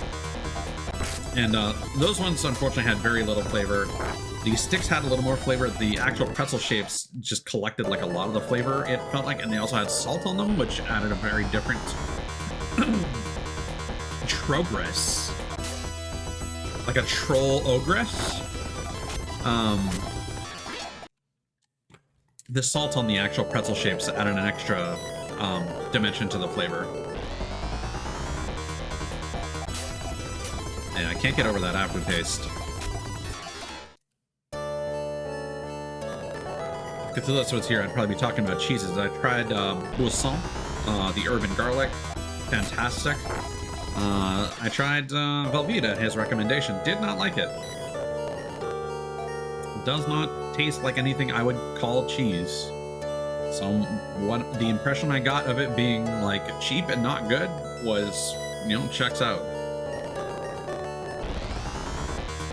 But I know some people, a lot of American TikTok ladies making their awful like cringe recipes and like taco tables and nonsense like to use a lot of Velveeta for some reason. So I don't know if it's like a childhood nostalgia thing or like a regional flavored preference. Hard to say. At last, we have waited centuries for Laya's kin to reach Mistoke, the Castle of Silence. Much will be revealed within Mistoke Castle. Use the Laya pendant to hear Laya's final words, then journey to Aron, south of Divisia. Oh my god, we're gonna have to backtrack through 4 fucking domes. Hurry, enter the castle of Mistoke. You will be tested within the castle gates. If you pass the test, Laya's pendant is yours, while the doors to her palace will open to you.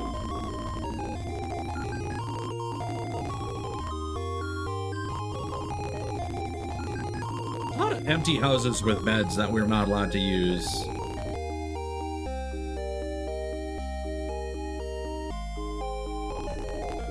Apparently, it's recommended to buy Laya a laser bow.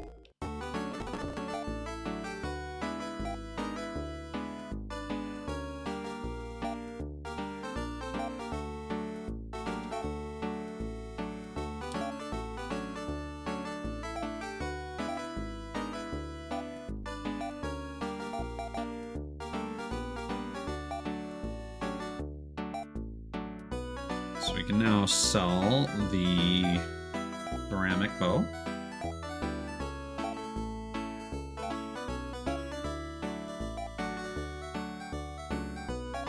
For some reason, Mew is hanging on to... I think the Force Claw is better.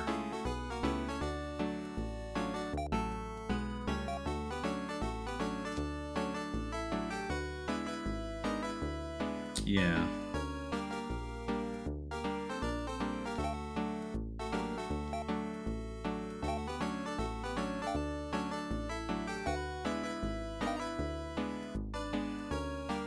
I wonder if that's supposed to be like a force field based on the nomenclature. Apparently we should maybe get a couple trimates.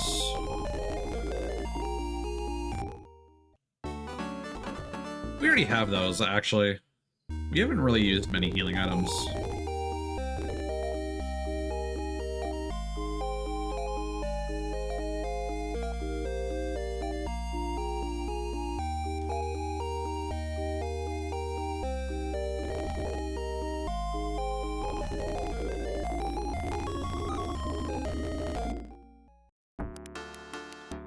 Alright. Go up until you hit a wall.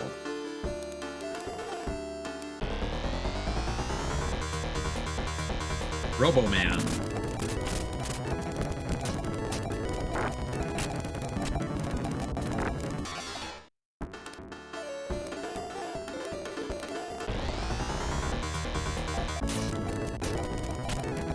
Decently tanky.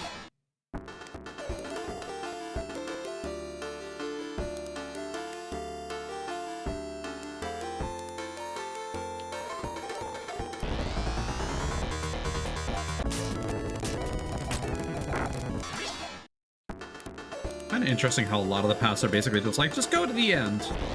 Just go straight to the end.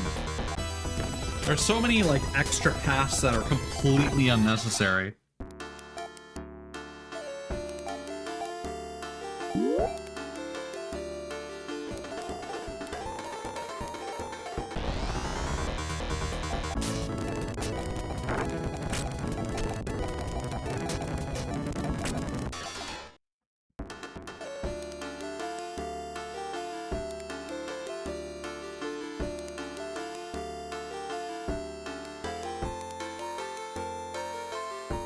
Then next to last row.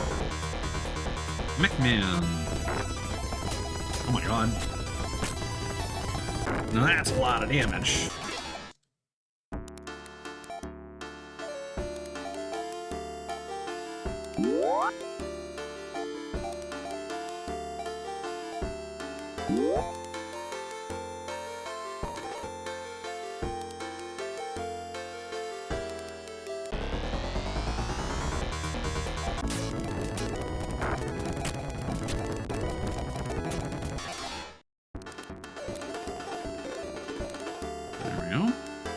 Into the dungeon we go. Left.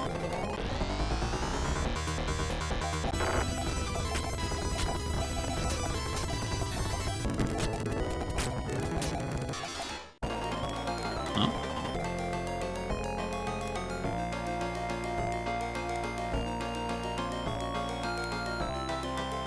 And then left at the end. I guess we keep going up.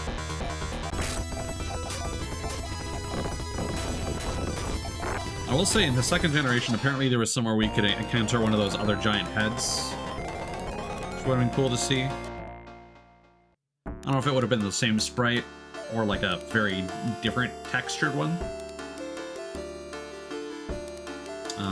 Go down the other stairs.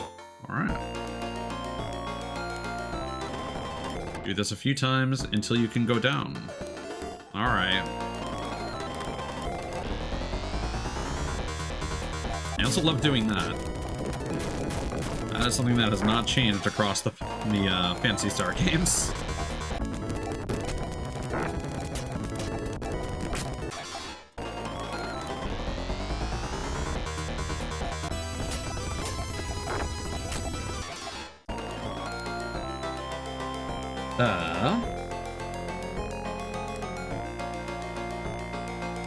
Take the area going right.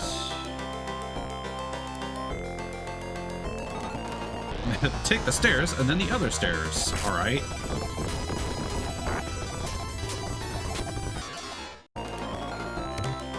Try me. Why not?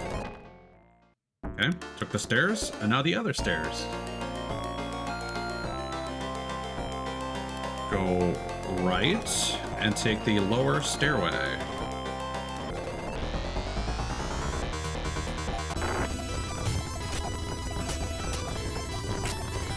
I'm glad I decided to go into this following a guide.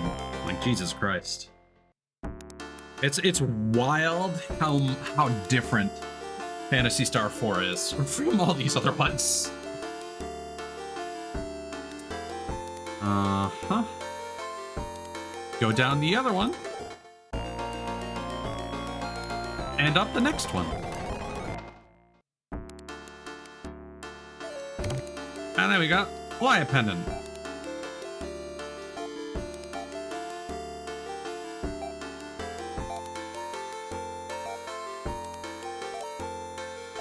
Now let's give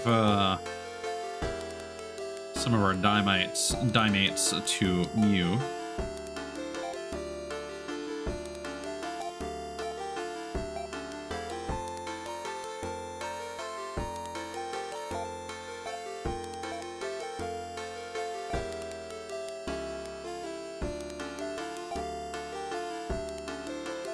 A voice rings out for all of you to hear. Sister, it is time for you to know the truth. Though Araki and I have fought for many years, we finally realized that we have been deceived. An evil force from times beyond legend is using us to satisfy its desire for pain and suffering. We are joining forces to fight this ancient evil. In case we never return, I leave you the pendant. You will hear this when you are ready. Goodbye. Alright. Also, I need to make a correction. I said that this took place at the same time as Phantasy Star 4. Apparently, the beginning of the Phantasy Star 3 timeline takes place as Phantasy Star 4 is going on. So Phantasy Star 4 happens, and at some point, Arakio and Laia are out there on Lisa 3 just fighting.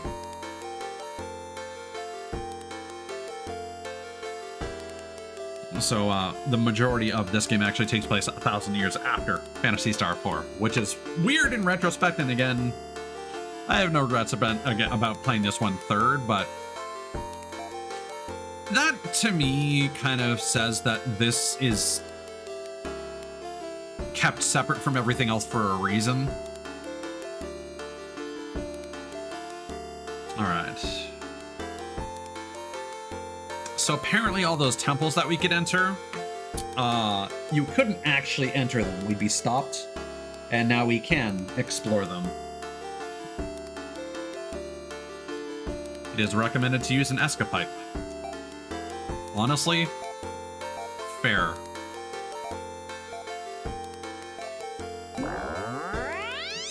That's a sound effect.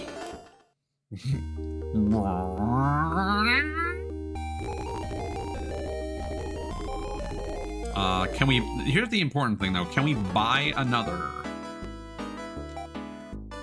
No. Escapipe. Phantasy Star 3.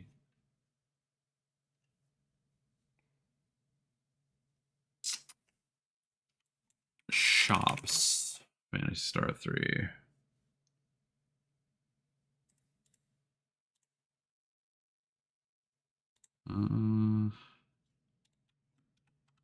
Oops.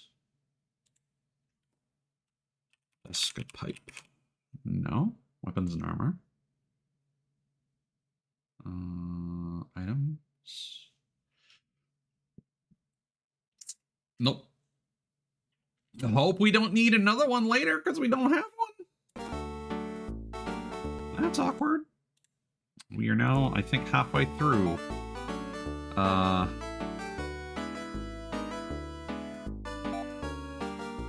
Or maybe not. This might actually be 3 steps. We'll see.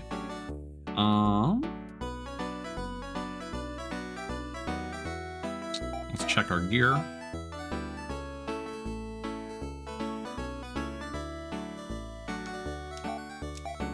For some reason, they're recommending equipping the dragons here.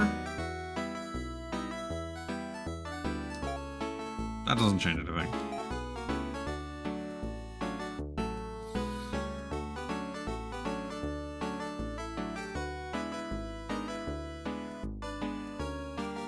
Oh, actually, maybe it does. There's, in fact, I think they're just doing this to split up the inventory.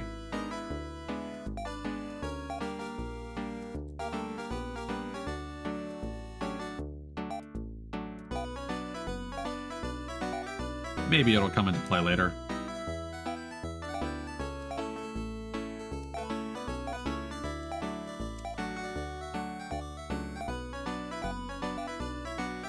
Anyway.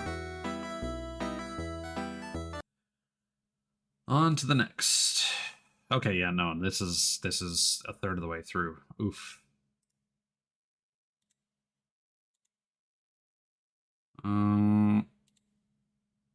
All right, where are we going?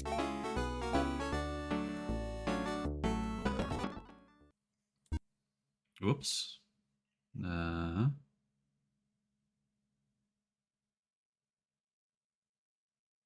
That's not the right one. There we go.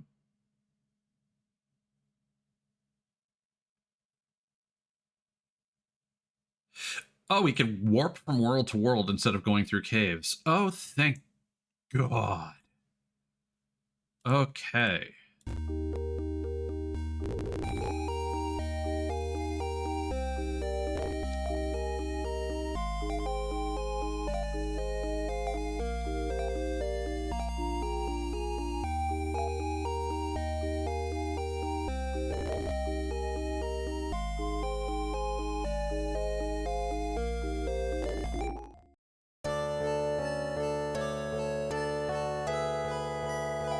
But we have to use the temples, it seems. Okay.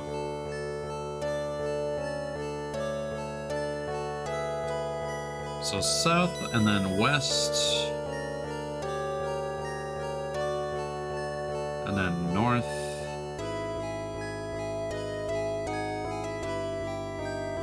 Northwest corner of the world.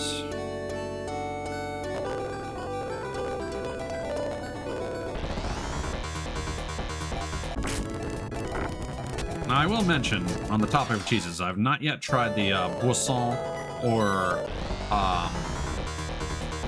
the Velveeta on some Perlani Texas toast. But I did get some of that to try.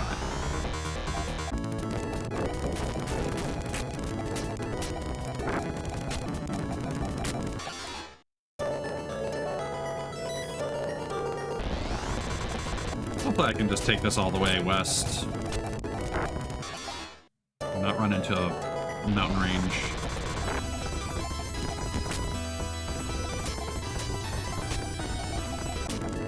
Yeah, still not a big fan of the rewind effect covering so much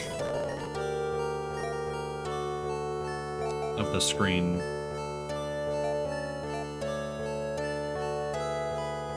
Well, still gotta keep going.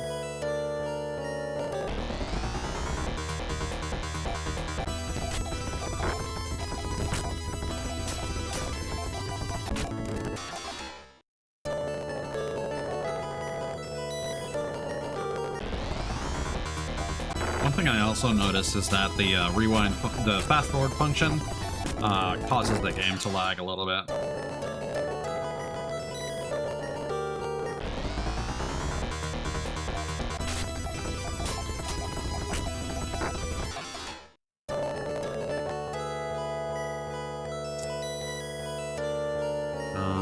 Weave around the mountains. Which side of the mountains?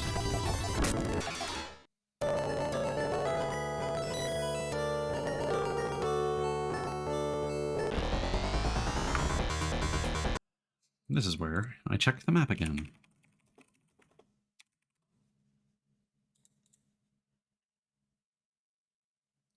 So Frigidia.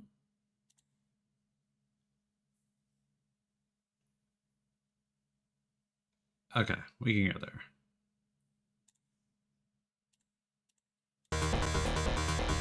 They don't provide a screenshot of the temple we're supposed to go to, but instead our next destination, which is frustrating.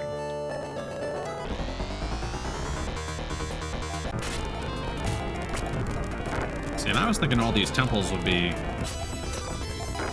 complicated affairs, and I was wondering why we were avoiding so many of them.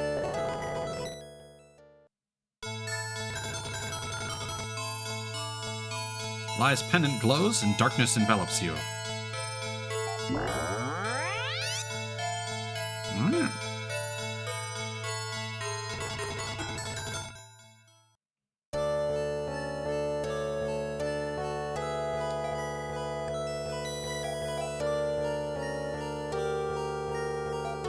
So we should be in Elysium.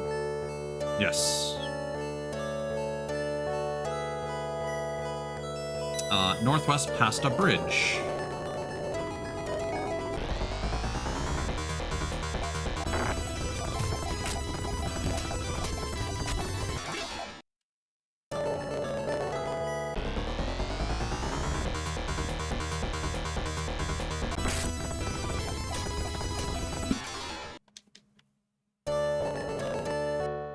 All right. Welcome to Rome, the last home of the pilots. East of on this path leads to the moon, Dahlia. Only vast power could have blasted Azura.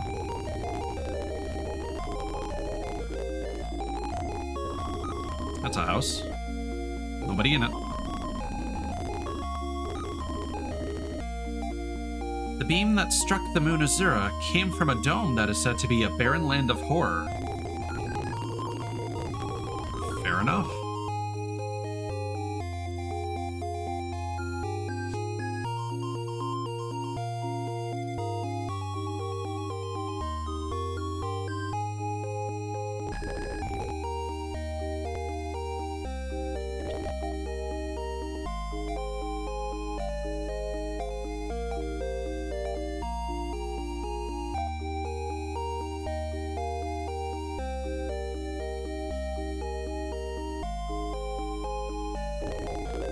Walk on the pathway going east.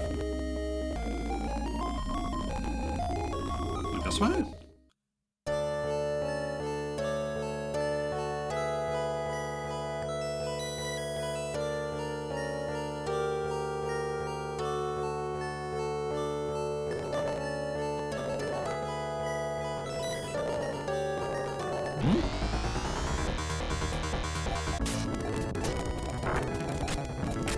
Does it mean back over the bridge?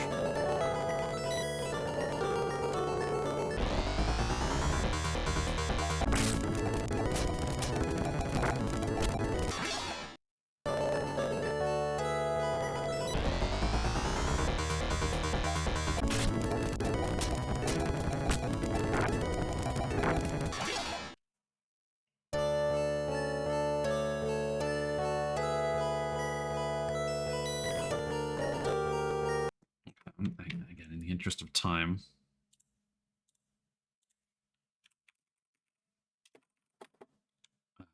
Oops.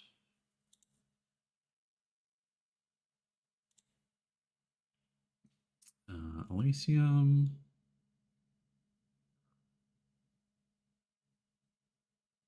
Huh?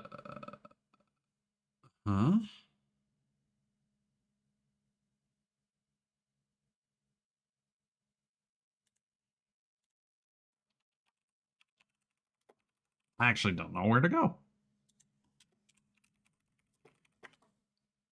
Is the guide wrong?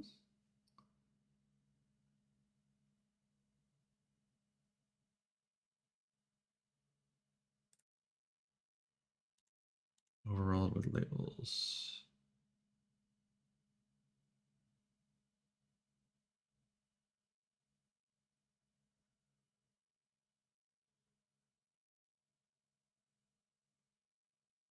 What?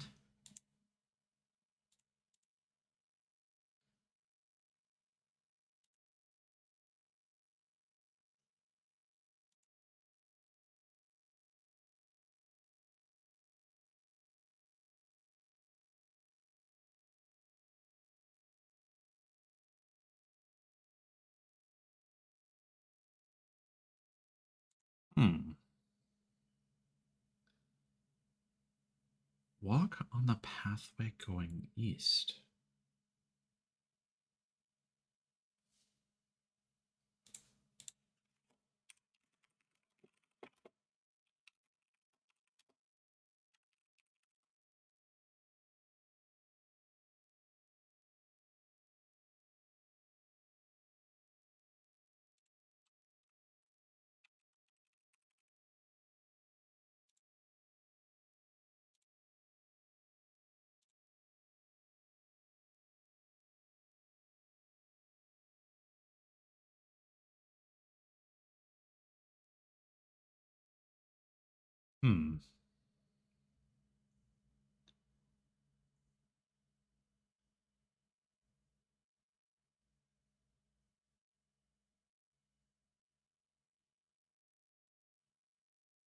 Go to the entrance of your own. Oh, okay.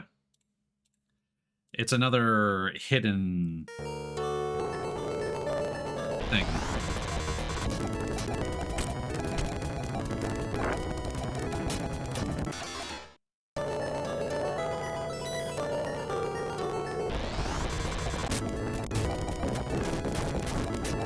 Yeah, that's probably the again, that would have been the more important screenshot for sure. May as well save again.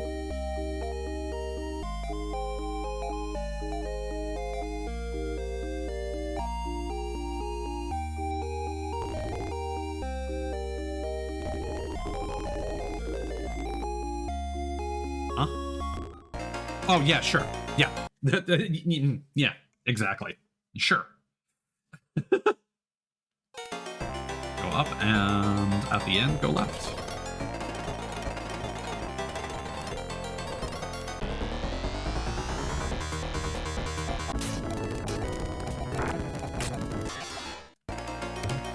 On me. Vroom.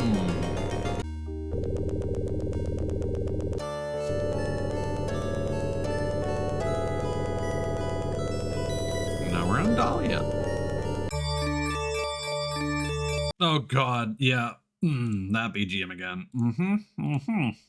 Yep.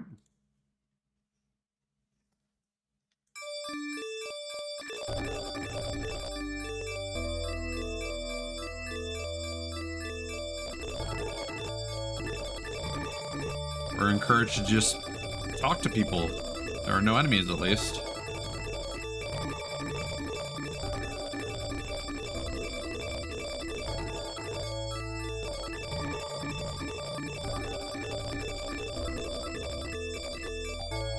Be warned, strangers. Loon is very depressed.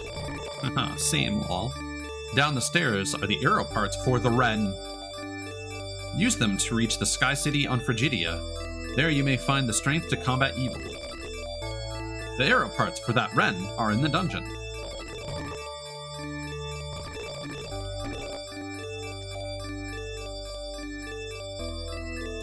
Father's too weak to fight. I must do it. Father, please lend me your loon slicer. Kara joins your party. Okay, let me see if the dialogue changes depending on the order that we do this.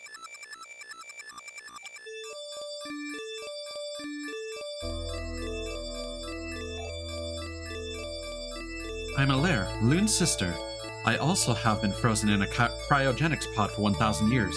When I woke up, I was kidnapped by Iraqians. Of course, that made my brother more furious. Yes, we were the ones who destroyed Cetera. But we're not behind the recent monster attacks. We hope you can forgive us for our past errors. Yeah, so, Alaire is one of the women that you can marry in Generation 2. I'm Loon. I once fought in Laya's army. Orakio banished me here almost 1,000 years ago. For centuries I bided my time in cryogenic sleep. I recently awoke and decided to take revenge, but now I regret the trouble I would cause.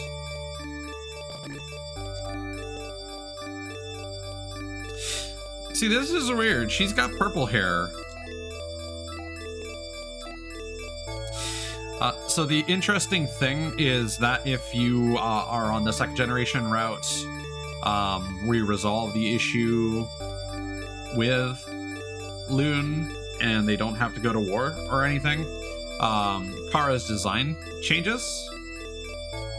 And I'm assuming that they want us to give the twins Ruby. Yeah. She has more of a princess aesthetic rather than this more warrior-like appearance. Yeah, we got another Slicer character.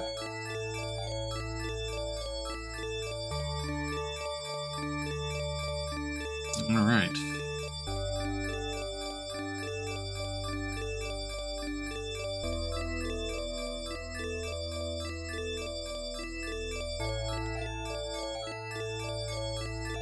Okay.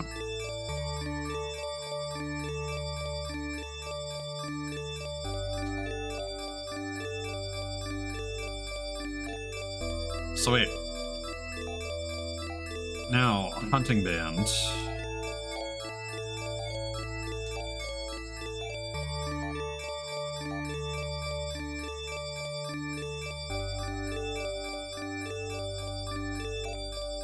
Can't. Then why do we grab this then? Who is this for?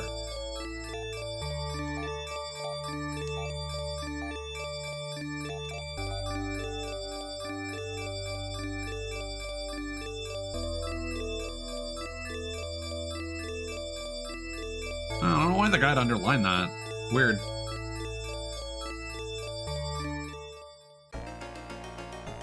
Grab the Force Crown and Force Gear. I'll leave the volume low for now.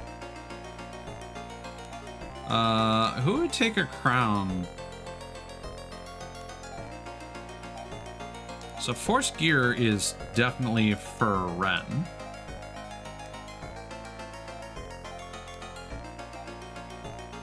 And I'm gonna assume the Force Crown is for Laya?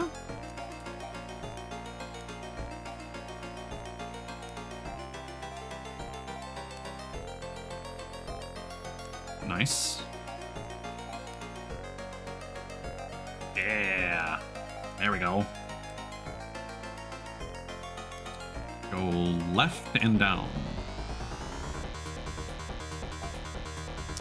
So now that we have a slicer character again, yeah, you can target the back line. Let's go.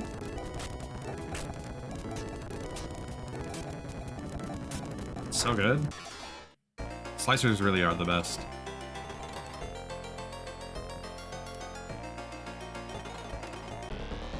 Go around and head to the top. Megatoad.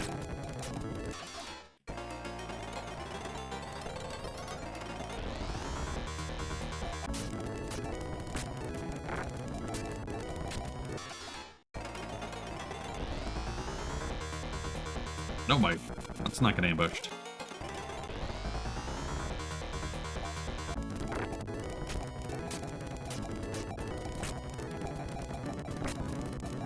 Yeah, what's Kara's level situation? 1. But good stats.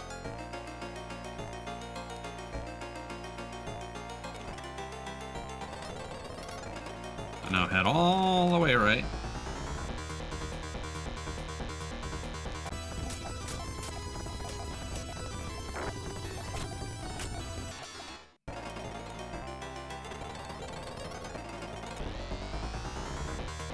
Oh my god. Yeah, Kara could definitely use some more speed, for sure.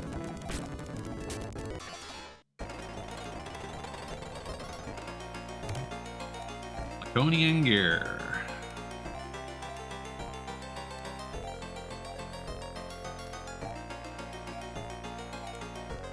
Weird that we get 2 gears in the same place. A bit below it to grab the Laconian bandana.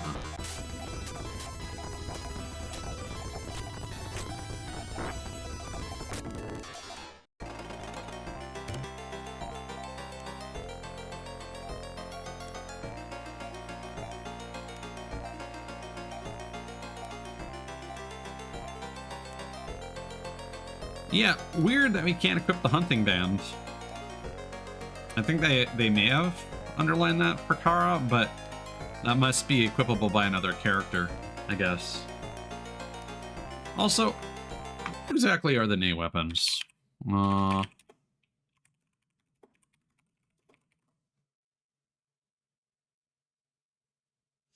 Doesn't matter. Doesn't explain. Okay. From there, go right and down.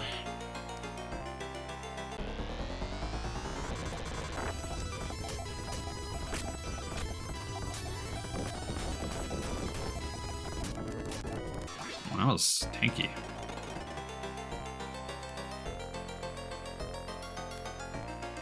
Take the second right.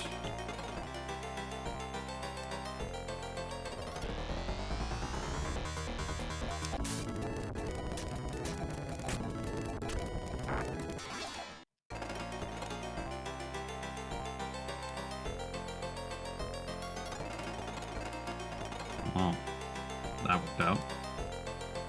Go down to the bottom.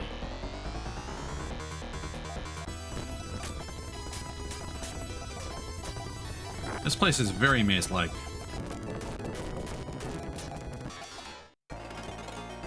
Bottom, go left to get the Laconian crown.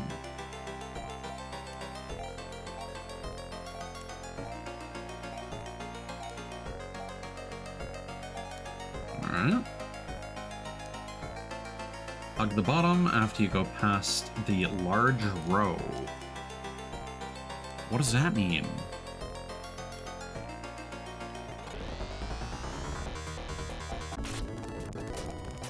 I don't know why they're changing their nomenclature for this kind.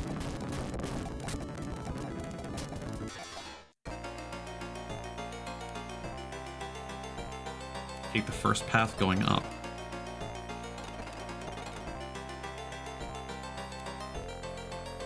Go right. What?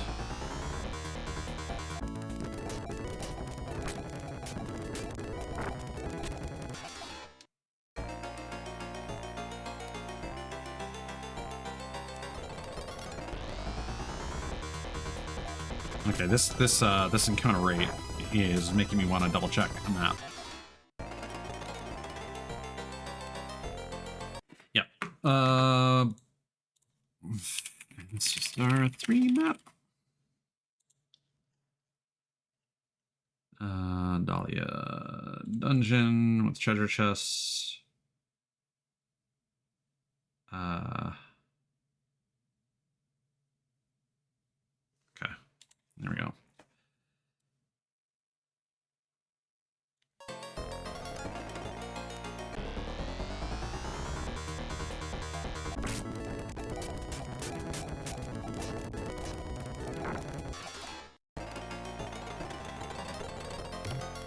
Sean found a hero parts inside.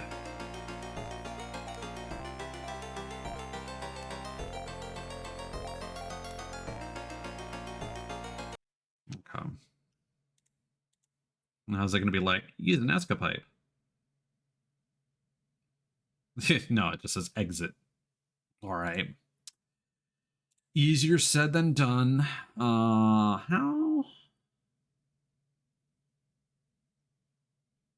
Yeah, no, I'm just gonna have to backtrack.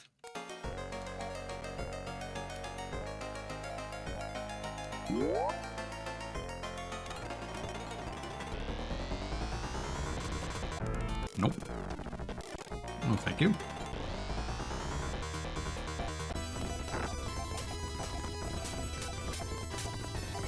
Oh, that was optimal. Nice.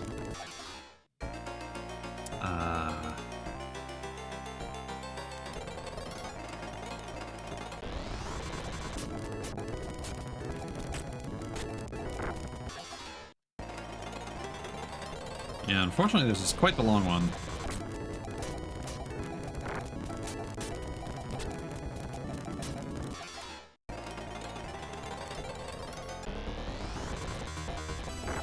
Definitely would have purchased an escapipe if I could.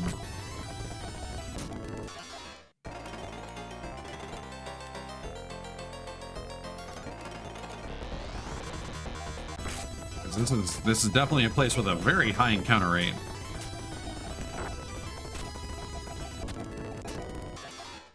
Those green and red wines are very, very tanky.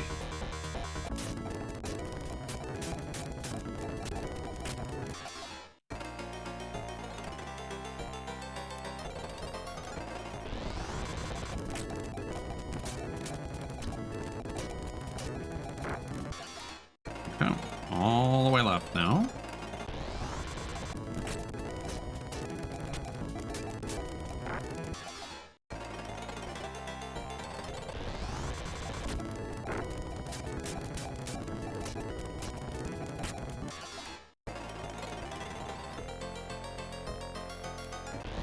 Oh my god. Oh no.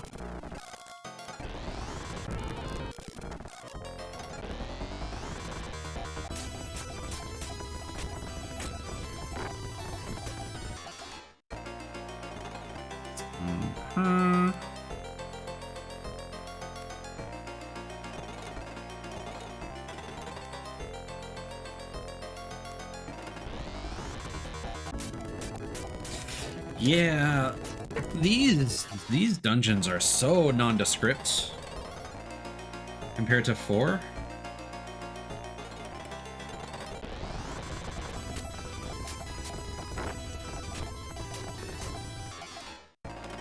And we're out.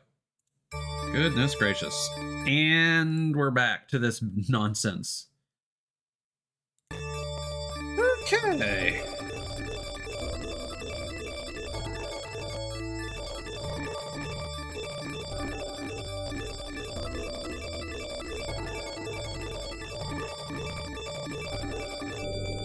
Vroom.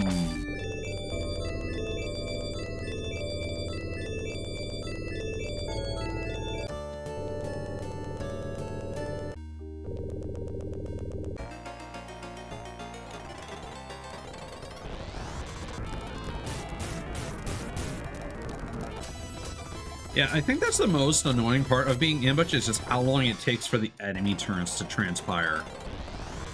Especially when they use abilities that attack the entire team. That is definitely something that they improve in Phantasy Star 4. Everyone just takes damage at the same time. Oops.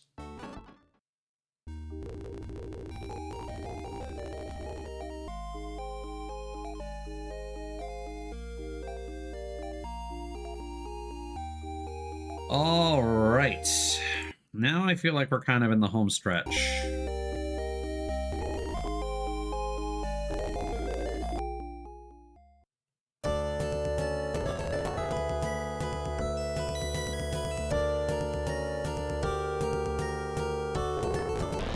So now we want to go back to Frigidia.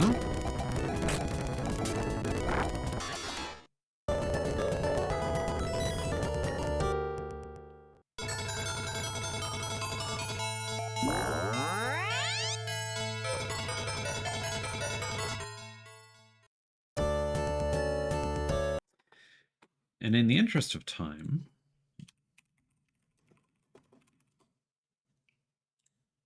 let me take a look at the Frigidia map. Ah, yes. So we now have the arrow parts, right? What do the arrow parts let us do? Well,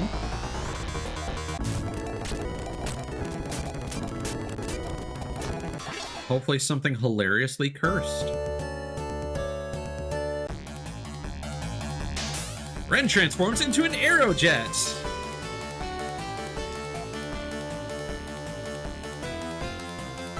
Whee!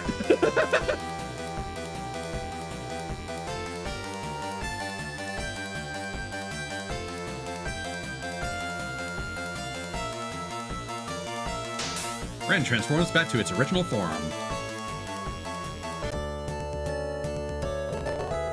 So yeah, now we have two different kinds of fast travel.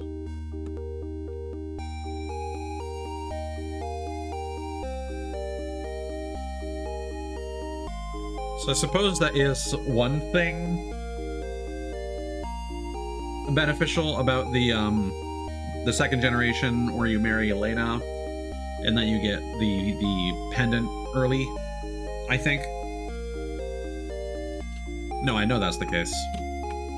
So you can teleport around.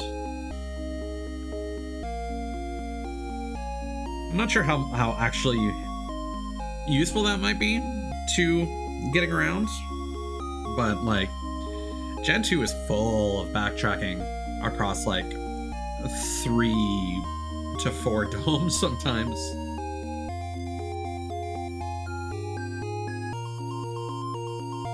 Oh, we have to fly to the island in the lake. Where, pray tell, is that? Ah, left. Also, no enemies.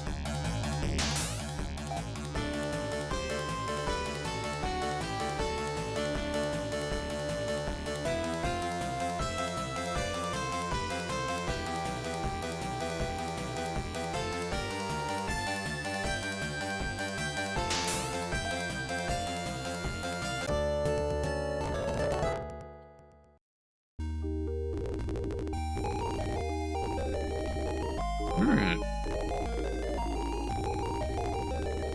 What's this place?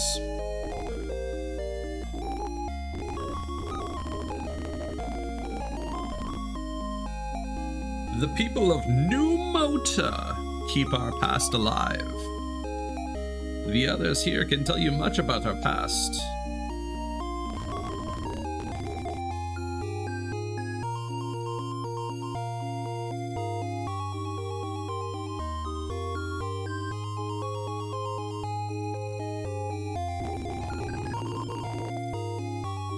Alright, lore drop incoming. We are the keepers of our people's history. For 1,000 years, we have kept the past alive. Wait, I may have skipped. Okay, no, we're good. Listen well and you will hear of our plight.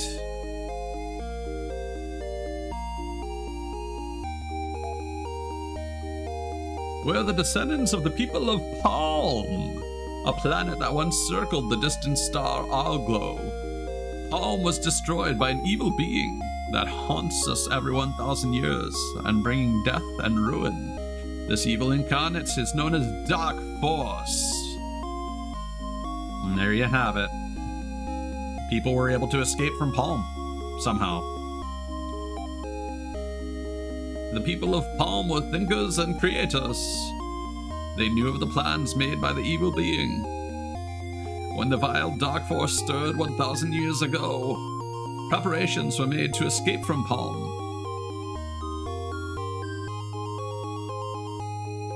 And that's why it's called the Elisa 3. I don't know if there was an Elisa 2. There was that thing where Lutz was like, yeah, I heard Elisa scream when, like, Rolf was in that spaceship accident with his parents. And that is what allowed him to save Rolf. But I'm like, is that the original Elisa? Was it their connection as descendants? Is Reese also? I mean, he's a descendant of Arachio. Is Arachio descended from Elisa? Our ancestors built a fleet of 400 spaceships. Oh, shit.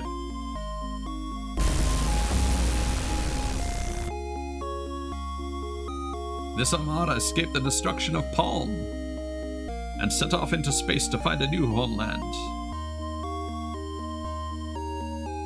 And that's why this game is all fantasy themed, because it's inspired by the first Phantasy Star, which took place mostly on Palm. Whereas Motavia went for all the sci-fi stuff with like the Mother Brain and whatnot, thanks to the influence of Earth. Our ancestors thought they had at last escaped from the clutches of the undying master of evil. But Dark Force managed to slip aboard the ship. It destroyed all but one of our sister ships, before Arachio and Laia trapped it on Elisa 3. Now there are only 2 ships left of our fleet. Our ship, the Elisa 3, and the Neo Palm.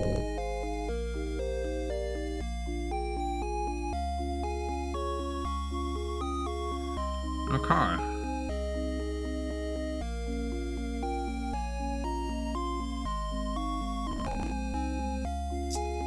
So, we want to buy a planer slicer for Kara, which sounds metal as fuck. Oh my god, well there goes all my money.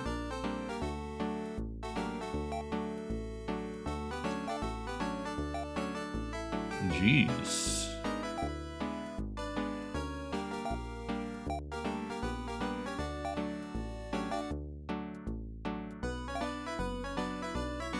Okay.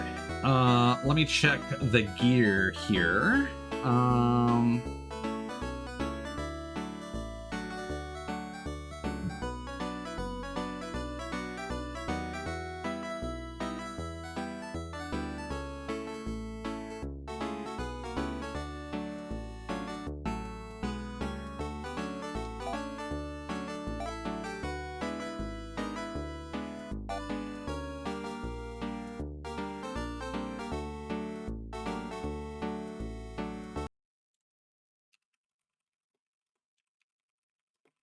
What is the hunting band?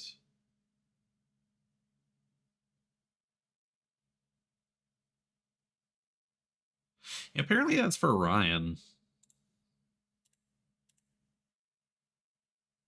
Weird.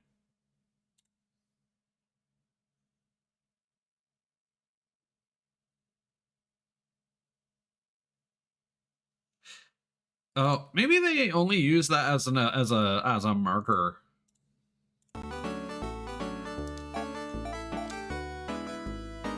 That's really strange in retrospect. All right.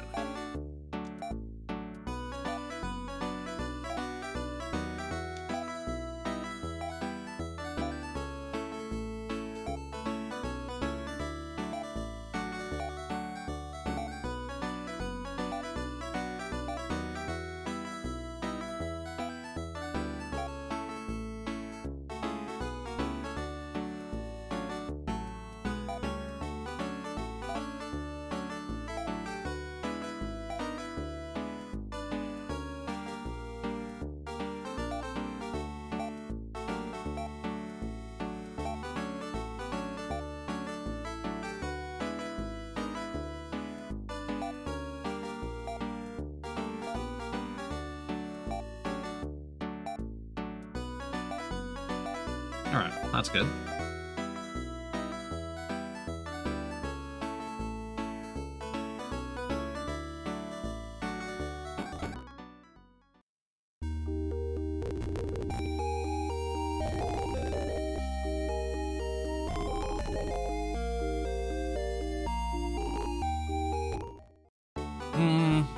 I guess technically there's a reason for it to be called Elisa 3. But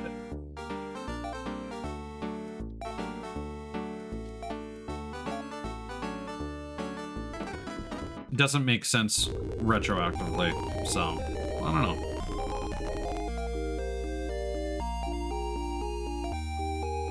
So hopefully we can steamroll now that we have the power of flight. Although the next dungeon is apparently complicated. This is our end game, like get all the end game gear stuff.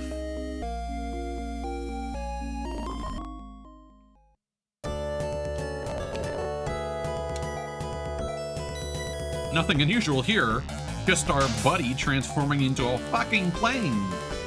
Woo!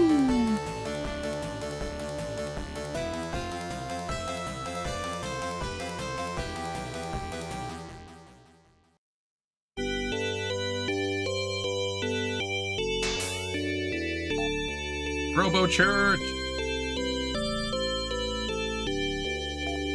We welcome you to the castle of Skyhaven. My masters have waited centuries for you. This is loud. I'm gonna turn that down.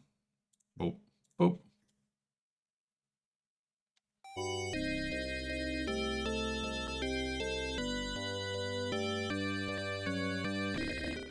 Nope. Oh, no, no, no, no, no, no.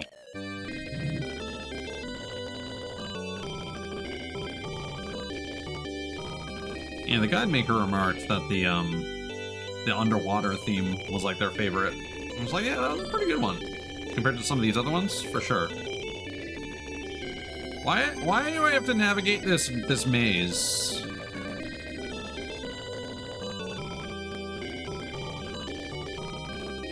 God damn it. Why is this necessary? This would have been really annoying back in the day. For no reason. The ultimate evil dwells on a floating city in the barren wastelands of the dome named Terminus. Not in that underwater ruin that boat guy talked about at the beginning of the game with Reese. A word of ultimate power has been lost for ages. This name can empower the weapons of legend. The ancient heroes used the legendary weapons. These are Arachio's sword, Mion's claw, the siren's shot, Liar's bow, and Loon's slicer. The name of power can be learned on Sage Isle, in Draconia, the world of Old Seal and Chusoron. Our dungeon holds the aqua parts for Ren. These will enable you to wrest Arachio's sword from its watery tomb and to visit Sage Isle. Ah, well, there you go. That's the temple.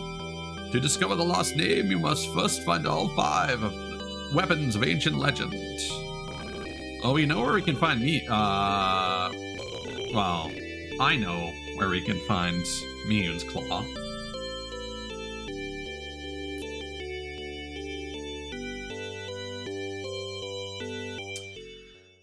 All right. Head down, take the first left.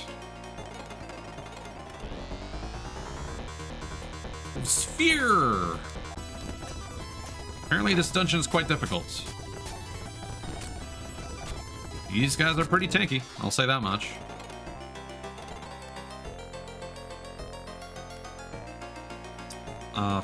Go down, left and up.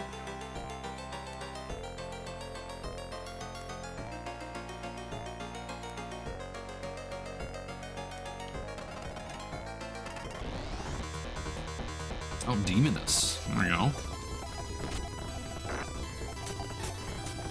Oh, yeah. The double slicer. You'll love to see it.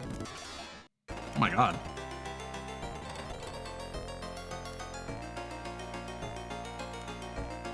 And down and left for a moon dew. Nope. Nope. Nope. Why all the ambushes?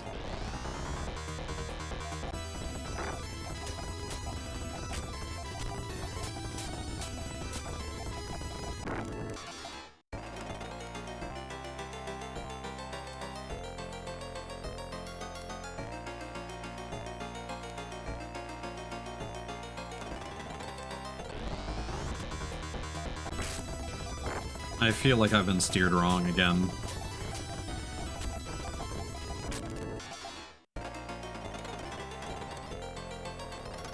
Oh, maybe not. Laconian ribbon, moondew.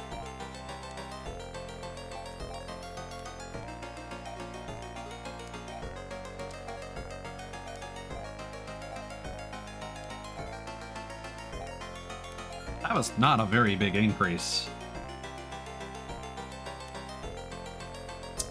Go right and down until you see a chest in the corner.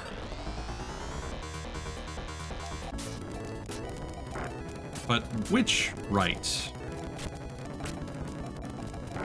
Because there are two right paths. Nope.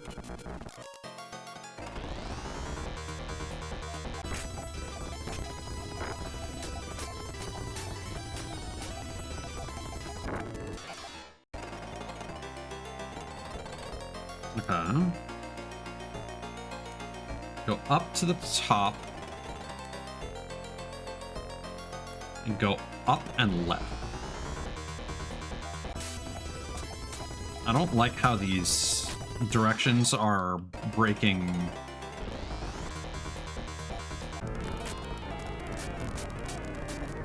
their established rules. Like up until the end, or like take the first whatever. It's like, I don't know why it wants me to go up and then up. Like, what does that mean? Okay, up and then left.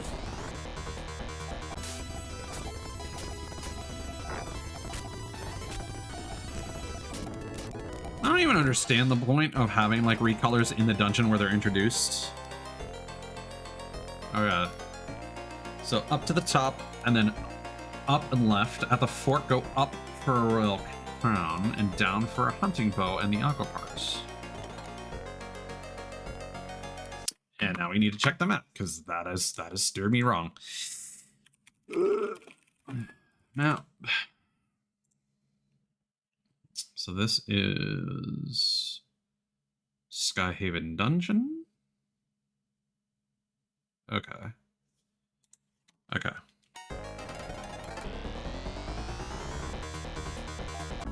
It's hard to fucking write yourself if you can't even, like, move over one row without getting into a fight.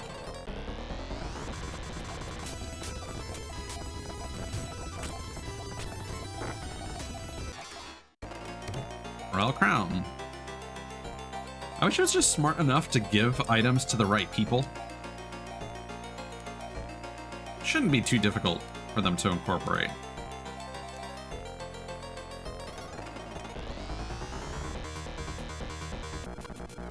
No thanks. No thanks. No boy.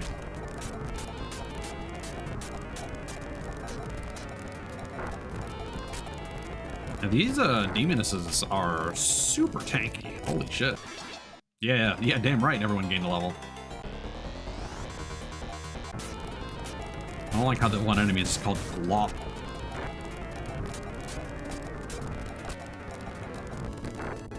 Just don't hit Kara. It would be, not so great. We found a aqua parts and a hunting bow.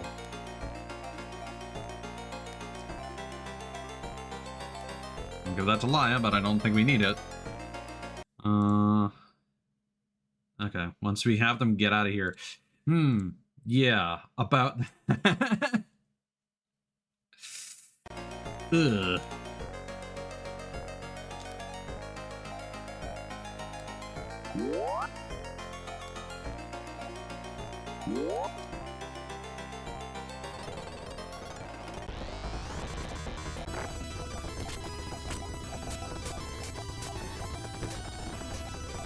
Honestly, the worst part of this is just escaping from the dungeons after you've got what you come for. Even like the dungeons have like severe backtracking problems. Because escapipes are so rare to purchase.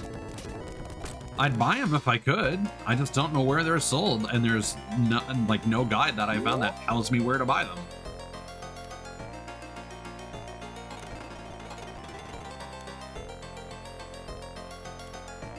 So now we just go all the way down. And we'll find that treasure that we weren't able to get. And quite frankly, I don't care to get it.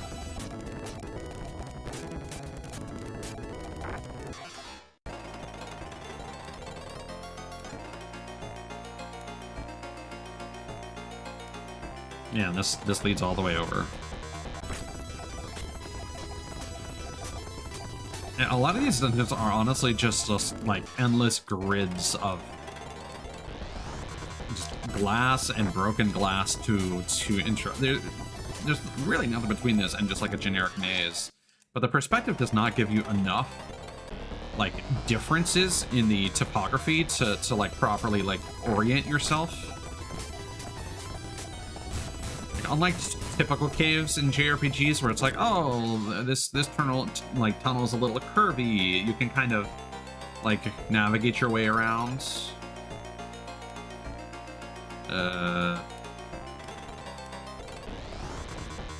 Nope. Let's go this way.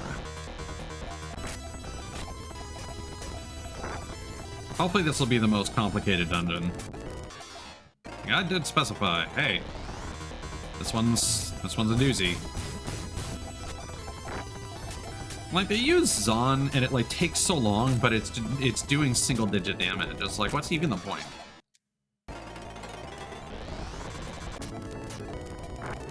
It's like we have this universal magic system that like everyone gets access to all these spells, so we're just gonna have the enemies spam them. And we out. Whew.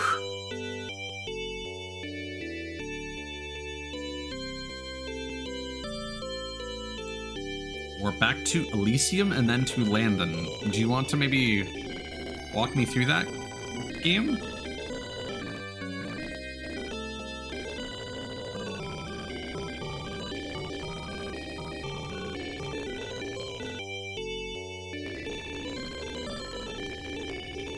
Guide, rather?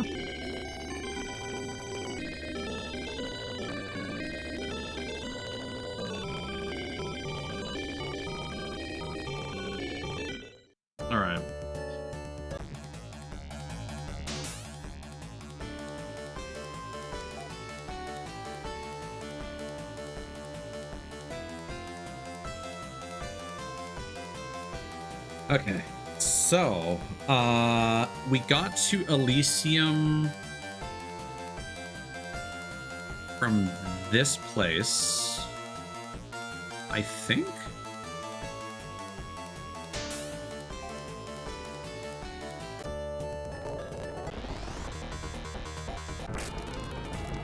Oh, Mew needs food badly. Fuck.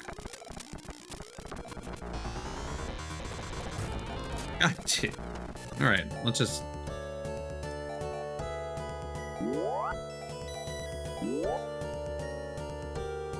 That'll be faster. Oop. Hard acted first. Always a good time.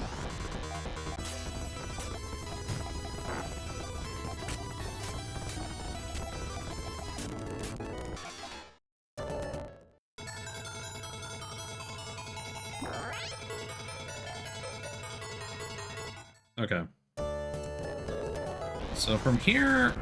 Oh my god.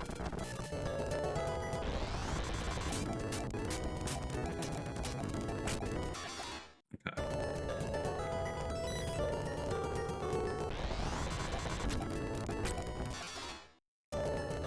So now this is pretty much just cleanup. because now we got the fast travel.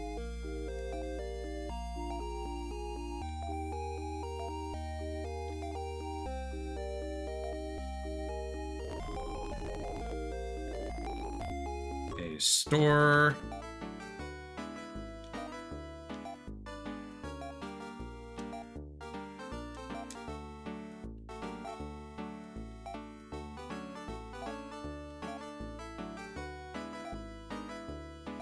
Horse ribbon.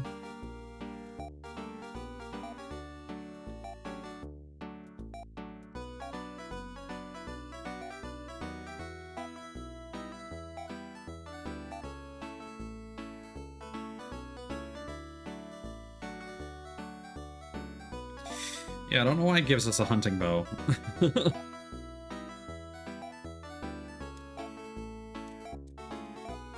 I'm gonna hang on to it for the memories. Aqua parts give Ren. I'm gonna save again because I can't remember if I saved. The last thing I want to do is be like, oh, I made a big decision, like a bad call, and now I'm gonna reload my save. Blah blah blah blah blah. Oh no, I lost like an hour of progress. Like 20 to 30 minutes at least, but you know, still. Okay, let's just go in here and see where this takes us. Well,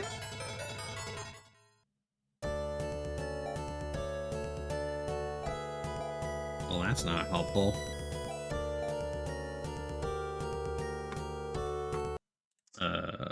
Map.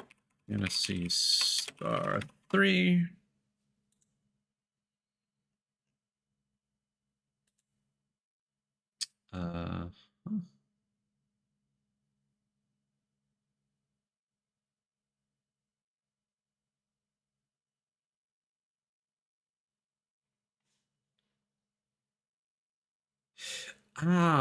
What's nice is that all the temples seem to be right next to their caves that lead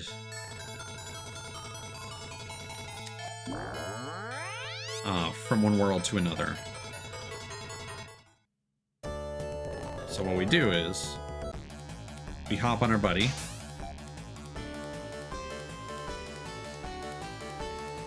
We go past Divisia. We go here.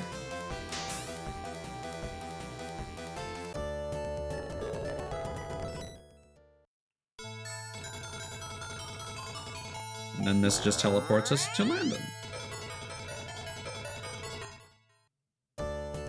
So go a bit northwest, hug the lake.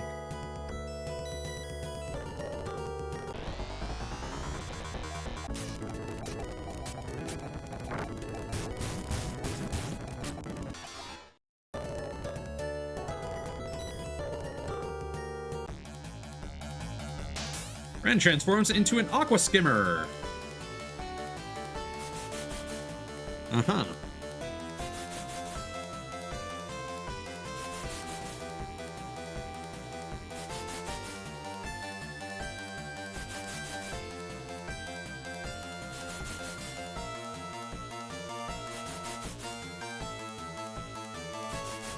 There we go.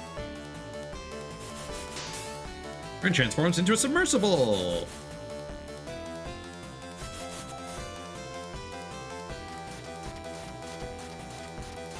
Damn. Getting up inside a cyborg before near automata.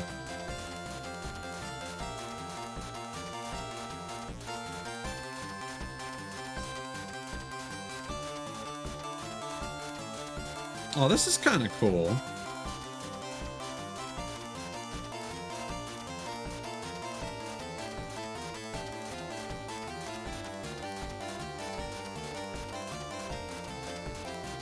Oh, yeah. Don't mind if I do. Hello. You pull Arakio's sword from its stone sheath.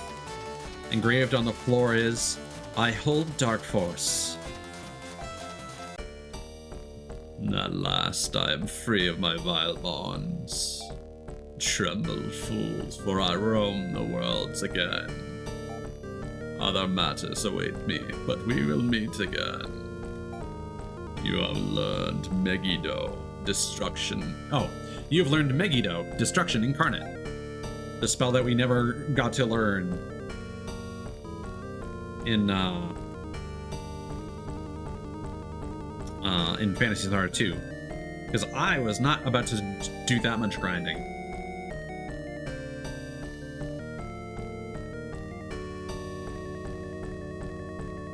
Yeah, that is Phantasy Star's Ultima, basically. I don't know what voice I should be doing for Dark Force, because I could do like more of a Dr. Claw like Dark Force, but then I'd have to do my Dark Force kind of. I don't know.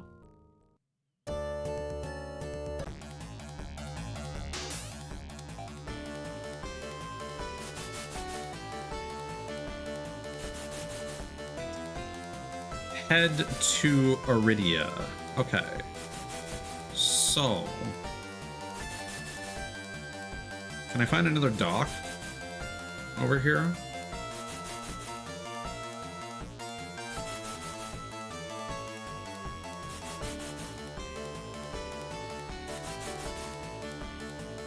No.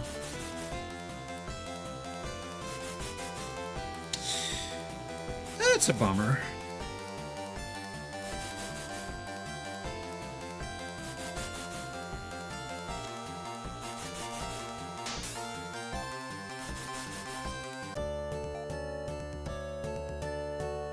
I wonder if Megiddo is something that can only be learned by like one of Alice's descendants.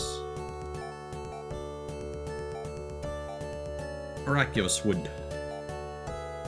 Woo! Very nice. Get on the plane. And away we go.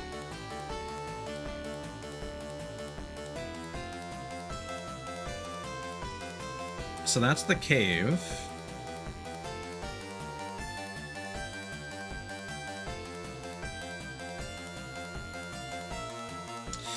This probably goes to Draconia.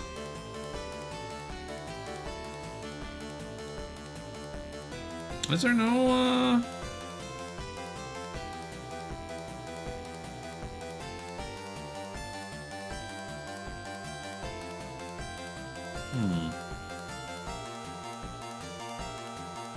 Why is this here?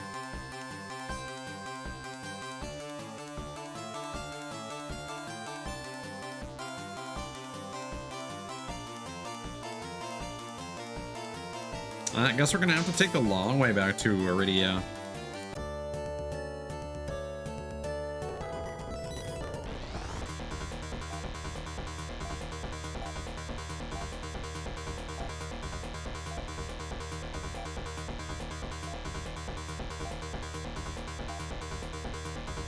Okay.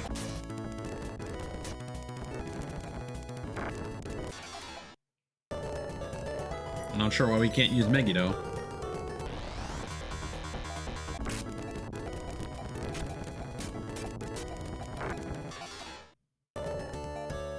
I'm glad nothing else significant has changed. I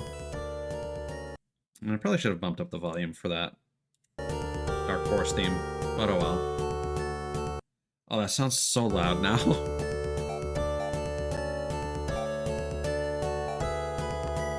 Oh, there you go. That's why you can't learn all four.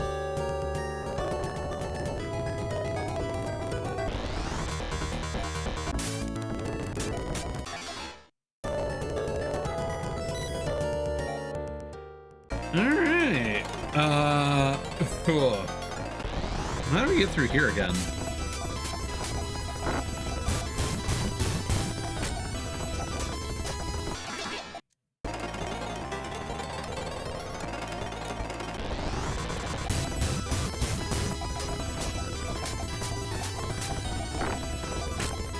I'm surprised that Kara still can't, like, one-turn those enemies.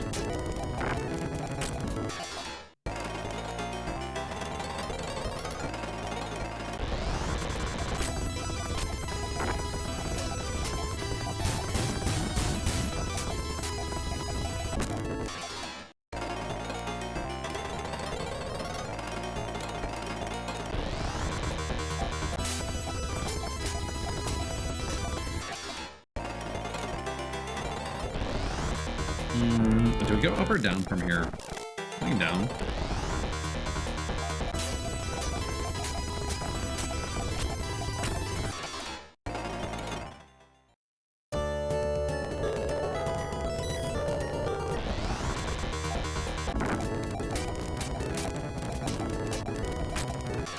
I'd love to I'd love to grab a plane ride, but I don't know where. See, again, cave entrances, like, there's no excuse for this. Cave entrances and, like, temples and towns and all that, those should be marked on the map. God damn it. Damn it. I didn't want to do...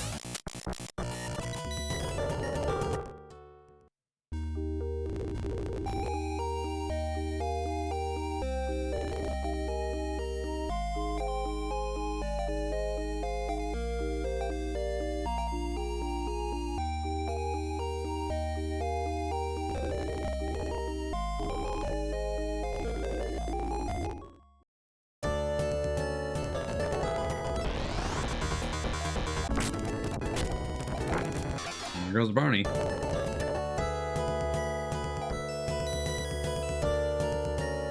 The Black Sword. Brachio, you've returned. I'm so glad to meet you again, but before Mune collapses. Sean found Mune's claw inside.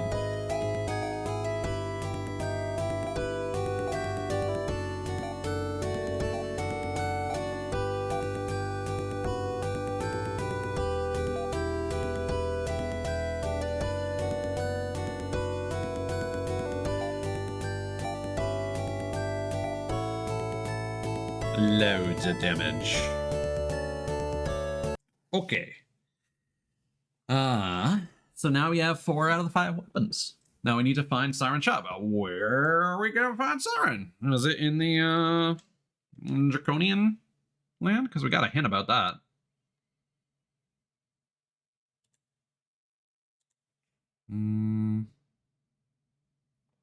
Where did Siren buzz off to?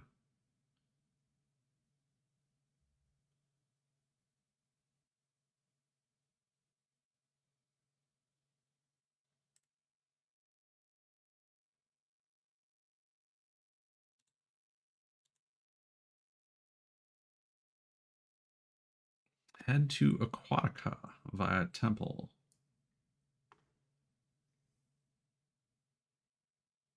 Okay, I'm gonna look up a map for that.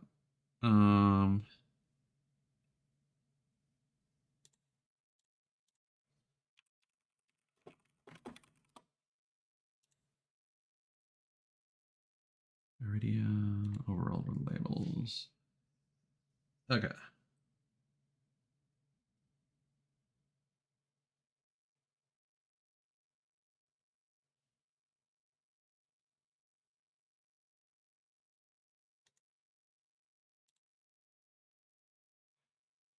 Interesting. There's no other plane location. Like, there's no other landing strip. Let's not talk about Ren's landing strip. That could mean something very different.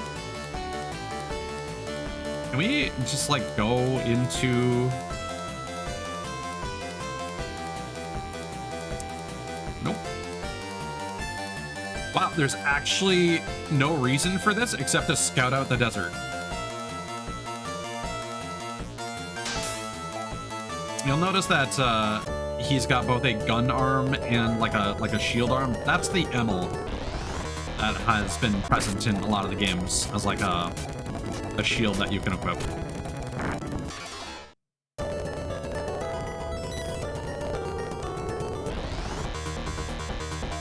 I don't know what the name of that is actually supposed to refer to, but that's what it is. Oh no.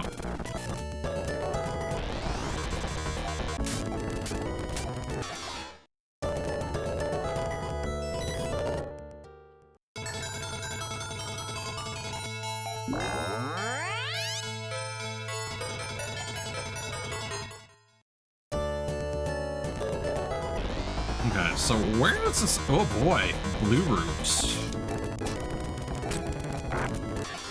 Okay, where did this spit us out?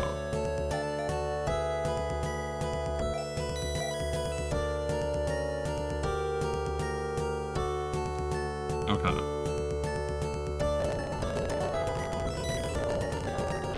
Ah, I see.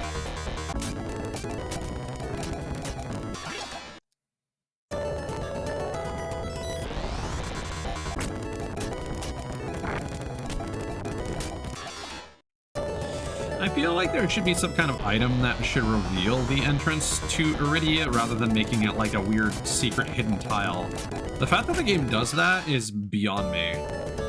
Reminds me of Final Fantasy Adventure where I got stuck on a puzzle in a desert where you're supposed to like do a figure 8 around some rocks. And I don't even remember what hinted at that, except for just... I think they just assume like there's not much else you can do on this screen, but it's clear this is where you need to go to proceed, so just... maybe if the player walks around enough, they'll trace it correctly.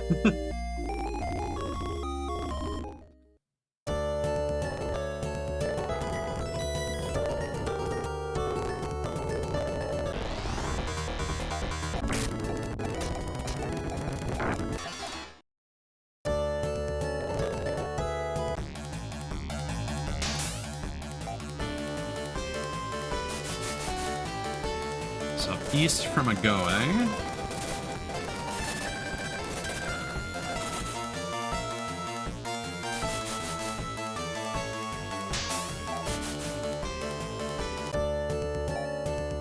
I don't actually know where we're going.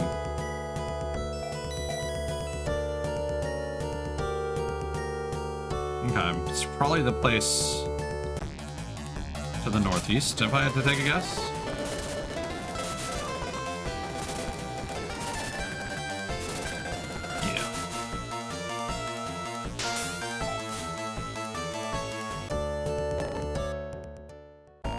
Yeah. Ooh, hello. And we got the Chinese style dragons.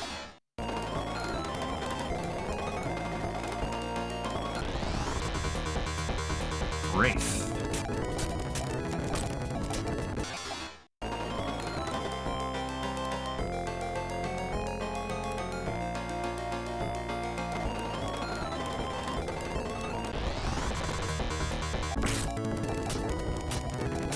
I think it's interesting how they, the green guy is kind of like fading away.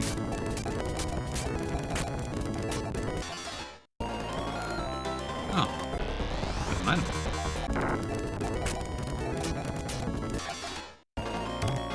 Royal sword.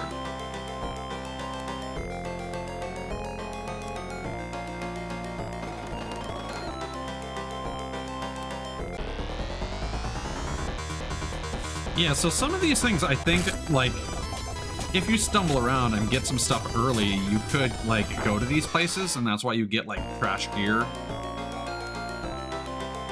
I fought Laia many long centuries ago. I nursed my hatred and attacked lion people. But on Sage Isle, I found that the lions are not our real enemies. I am sorry for my mistake. Siren collapses. Found a siren shot.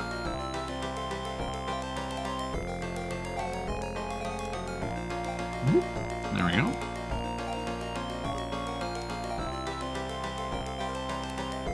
Oh, boom. All right.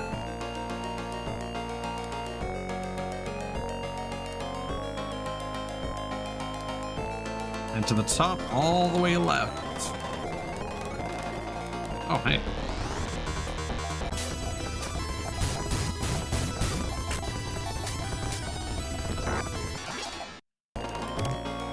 Vulcan. Royal Emil. Hey, there you go.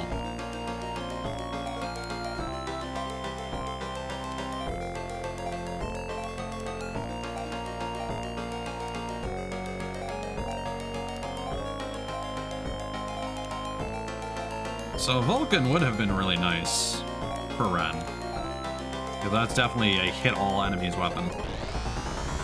I need to remember that term going forward, because I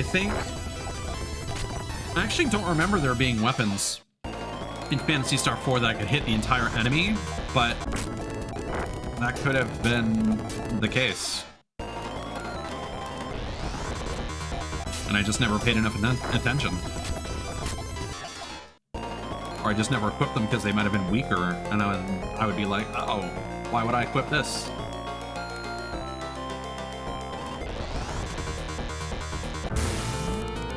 Oh, I don't want to be ambushed.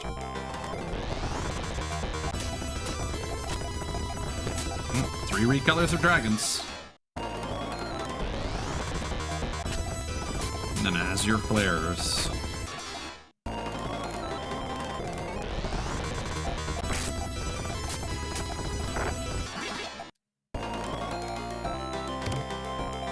I had a royal shield, but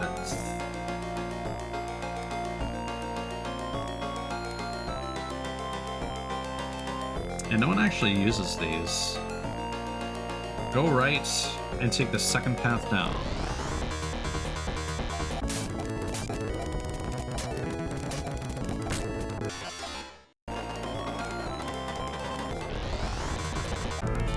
Oh my god.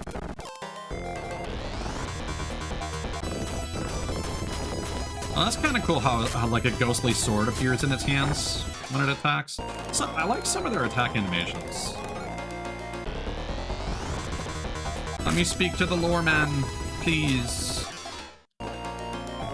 People call this place Sage Isle. Who knows if your puny weapons are enough? All the legendary weapons have been gathered for the first time in 1,000 years. You are worthy to hear the ancient words spoken. The ancient word of power is the word nay.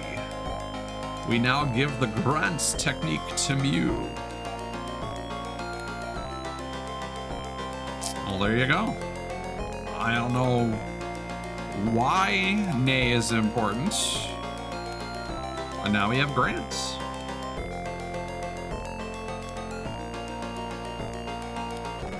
Okay. So now we head out.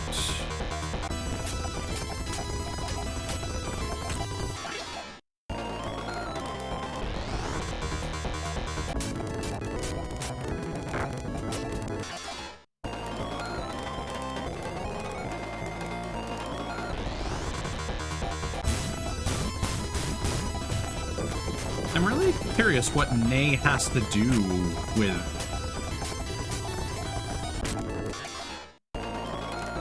Because Nay was a being that was created by Mother Brain, right?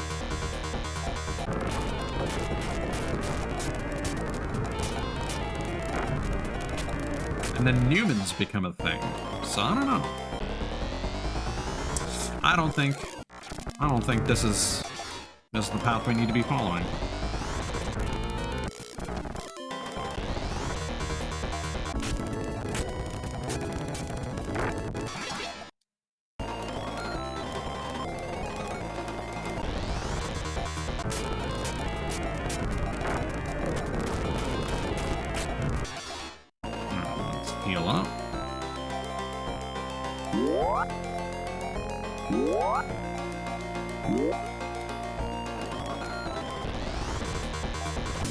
Paying attention to like how many paths down there were would have been useful. Oh, this seems correct. Nope.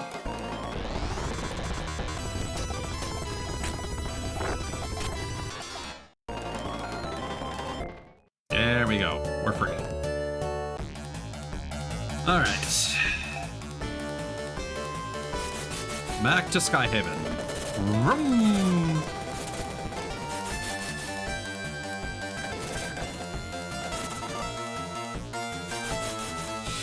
It might... Oh, hey, we can go under that. That's fun.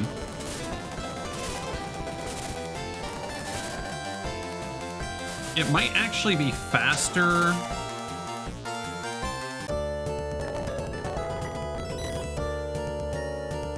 Yeah, I think it's going to be faster to go through Landon to Elysia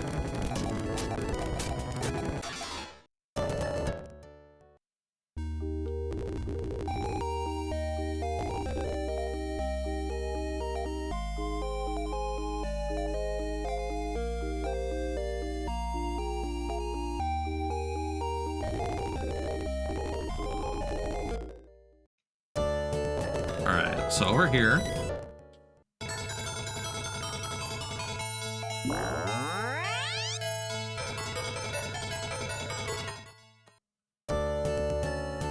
Okay. So we're here now.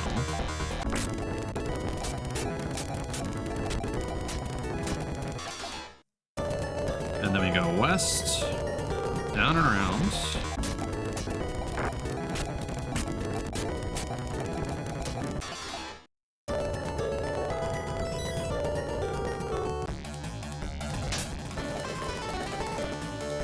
Then we go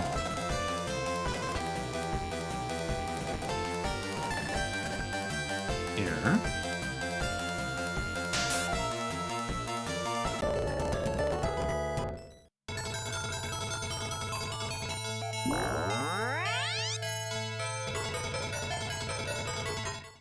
So much backtracking.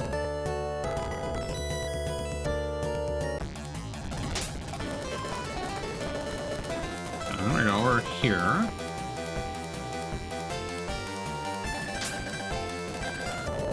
Nope, fuck. Nope.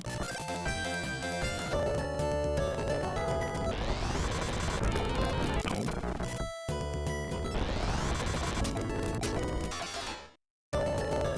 Okay, and then we go this way.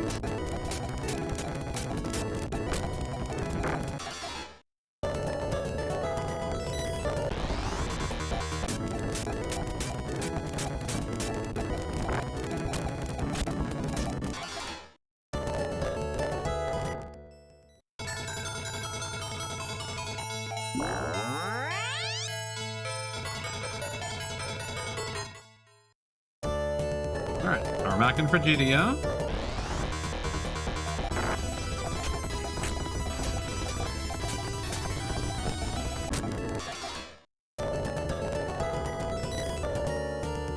One last plane ride back to Skyhaven.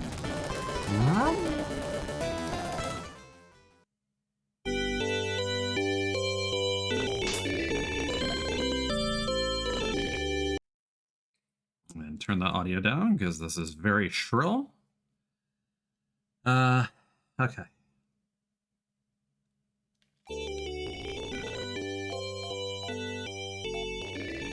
Now we gotta go through all this nonsense again.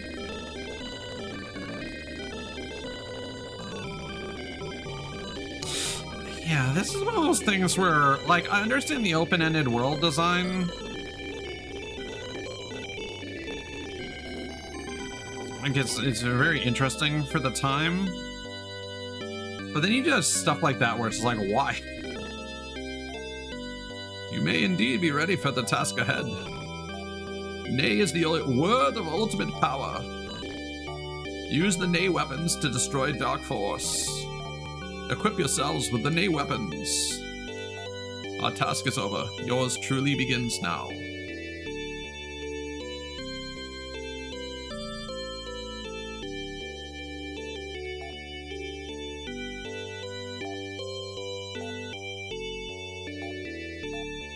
So now we got the Nay sword. Yep, those numbers gotta trickle up.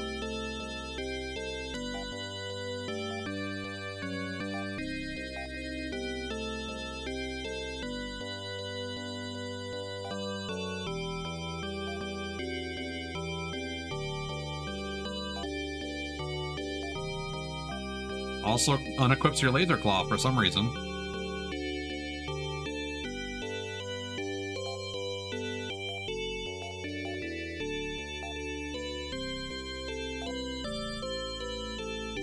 Nay shot. No shot.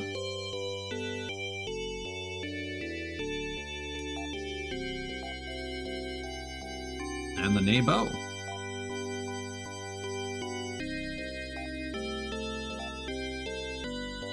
Nay slicer.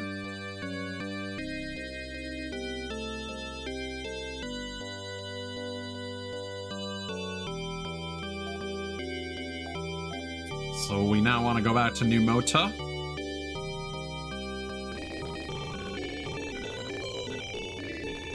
And get ourselves equipped for the final battle.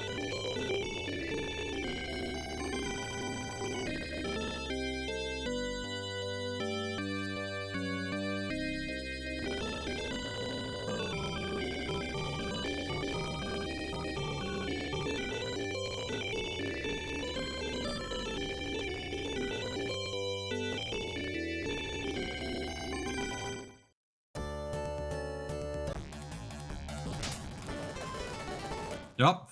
Damn it. It's so fast.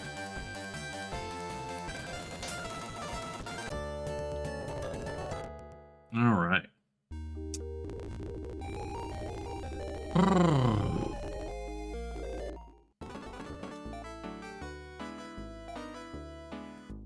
Planer Claw. Mew.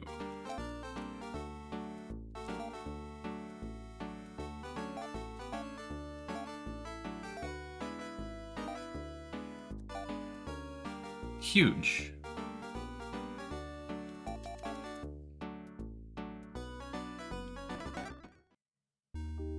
Okay, now we can sell our extra stuff.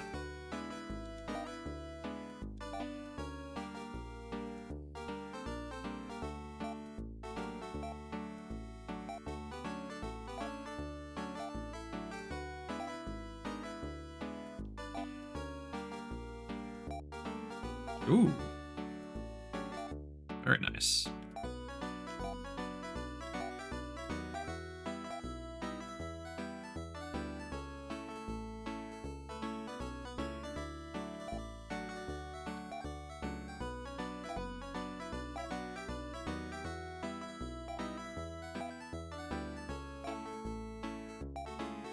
I wonder if the value of like older equipment from previous generations like depreciates in value.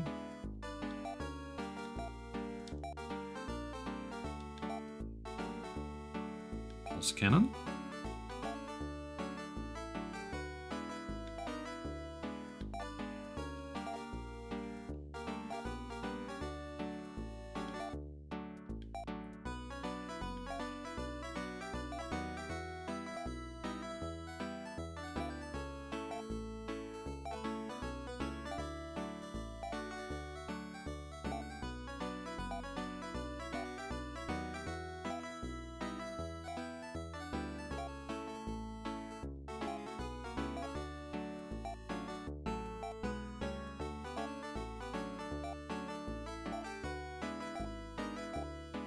There we go.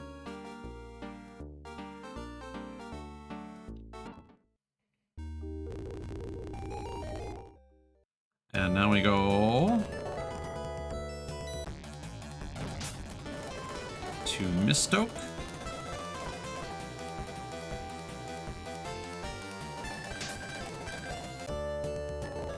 And we're going to buy all the endgame armor, which we may not be able to afford. And I don't know if I want to grind, because I want to wrap this up.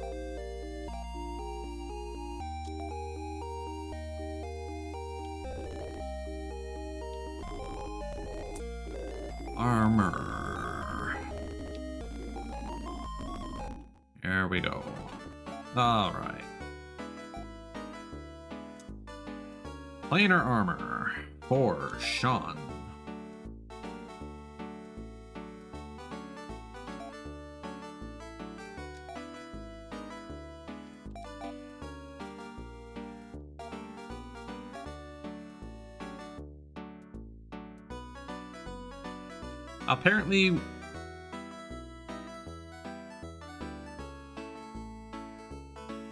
Apparently we were supposed to get royal boots somewhere.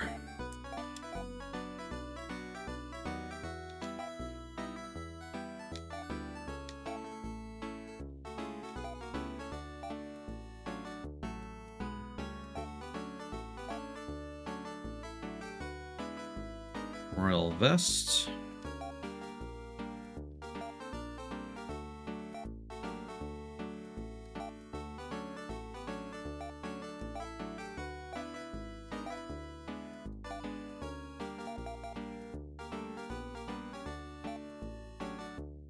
And force boots are supposed to be somewhere as well. As Mew is walking around with no shoes. And I don't know how long they've been doing that.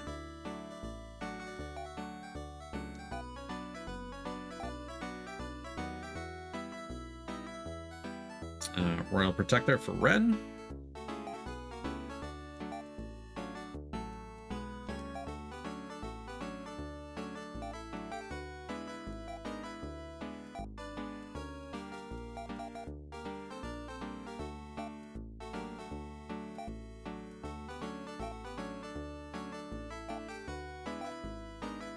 Surprised he kept that ceramic protect for so long. Royal Fiblera.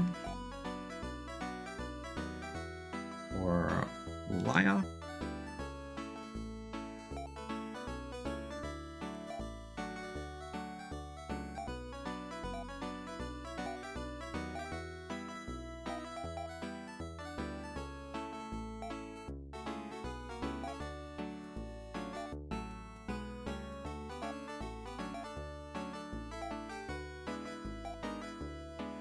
And then Royal Robe for Kara.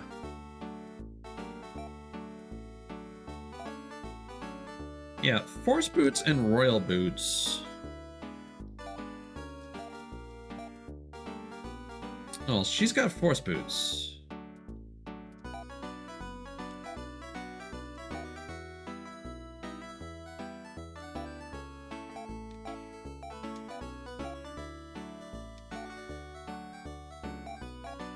Yeah, if we could get Royal Boots, we can do some, like, hand-me-downs. But... Oops.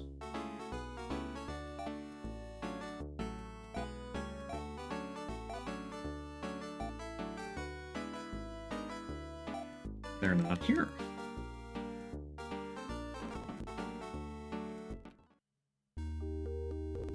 Unless there's another armor shop. I doubt it. Also want to alter text, apparently.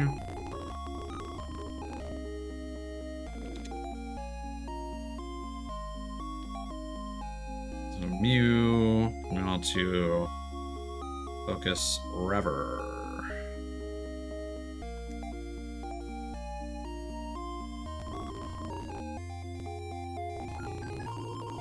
I have to go back. Oh, wait. There is another armor shop. Nope. Wait, what? Did I walk past? What? Hmm? No, that's weapons.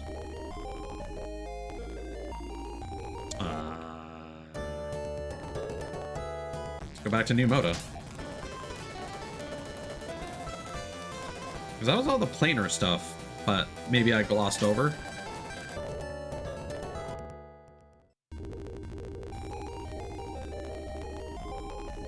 Oops.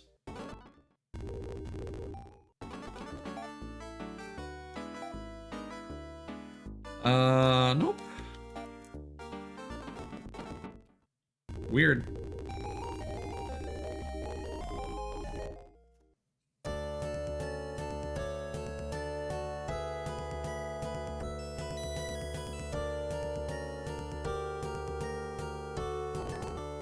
Well.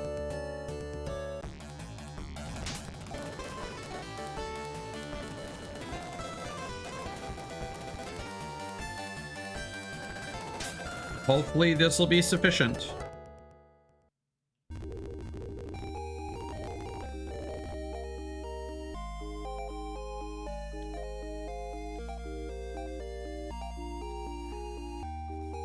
Okay.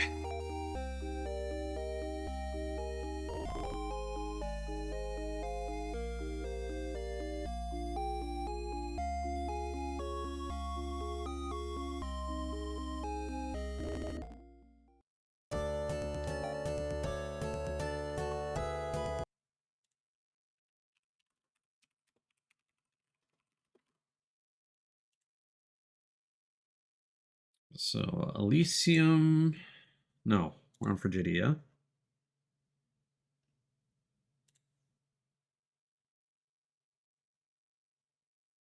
Okay, so we can go east.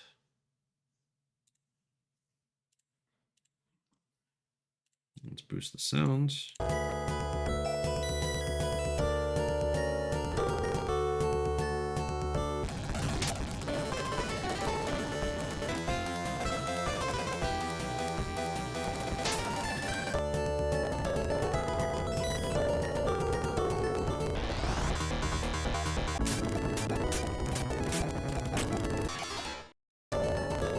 Yeah, footwear has never made a significant difference in defense, so I'm hoping that we're okay.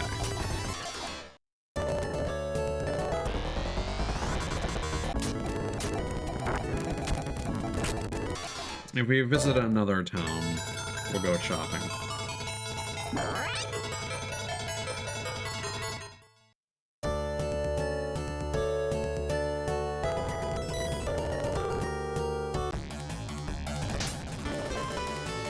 Fly to the East Lake.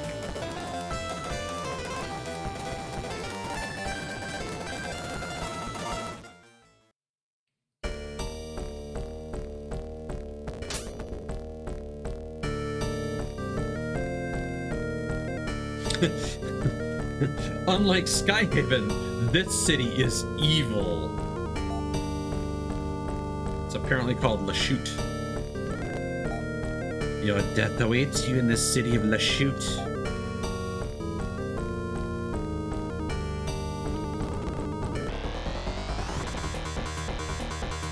Alright. This is half a man.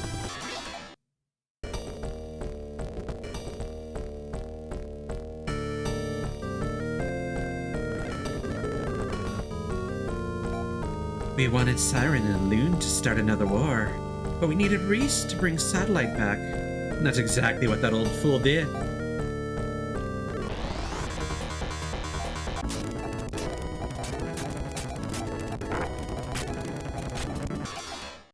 So what are the satellites going to matter in the grand scheme of things?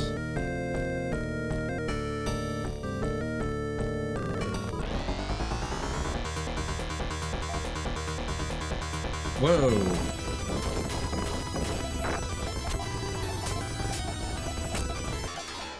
Yeah, this is a cult. All right.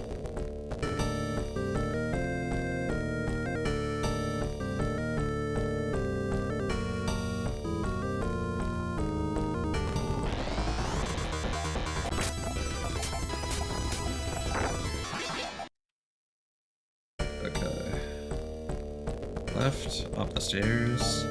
Centuries ago, Laia locked the passageways between the domed worlds of our ship, Elisa 3.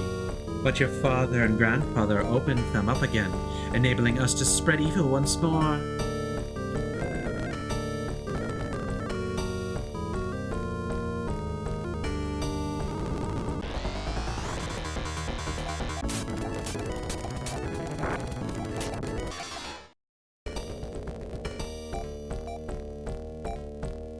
Dark Force brings your doom, fools!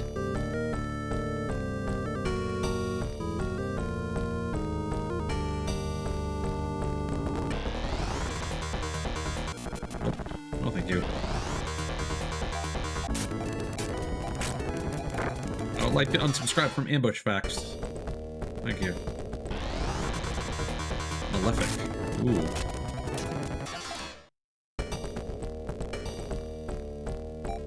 You fools have done everything we wanted.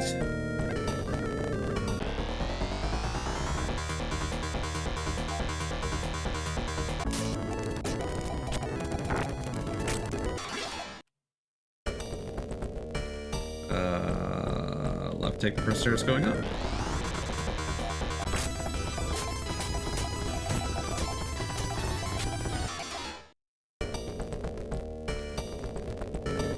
More of these goddamn trees.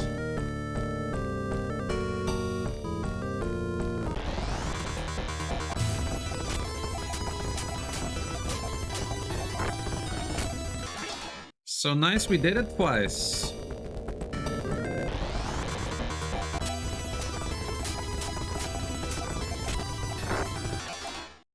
Yeah, this game is exhausting, man. And this encounter rate, oh man, that's a lot of damage.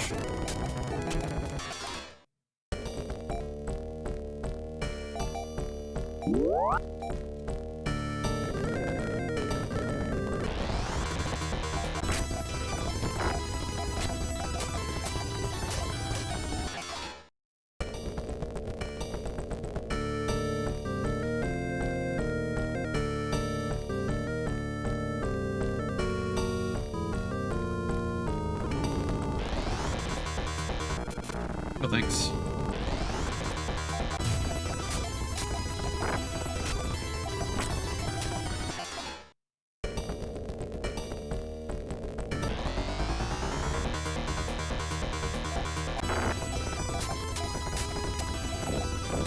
So I'm concerned because the next instruction is to go left, but we're kind of like... Oh, never mind.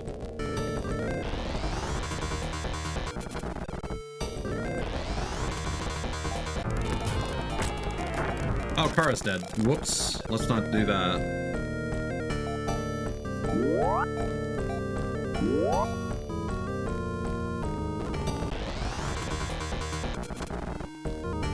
Hope there's a decent final boss theme.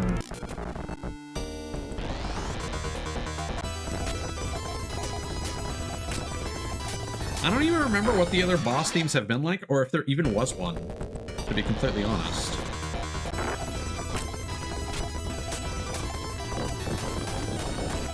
Jeez.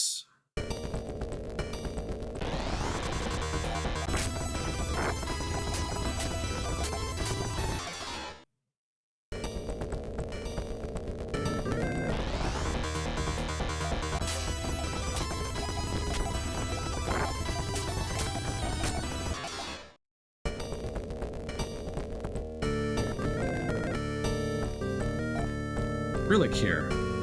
My heart went black 1,000 years ago, when my family died in the Laya Orakio War. Dark Force owns my soul, and he shall own yours!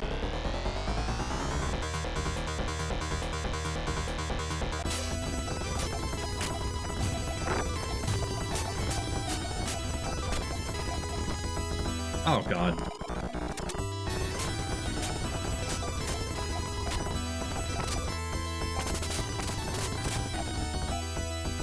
That's fine.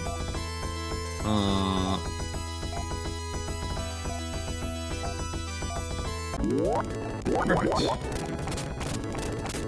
Maybe not so perfect.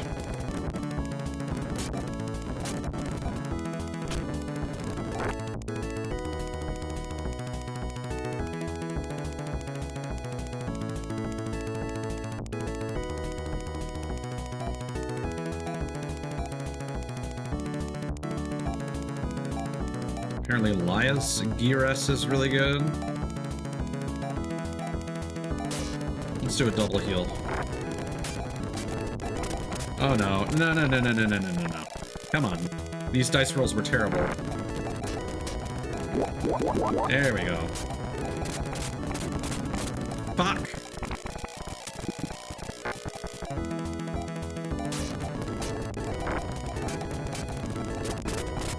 God, we need to outspeed him.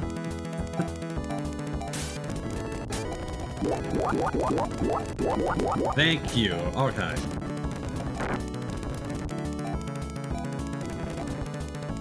Yeah, this is insane.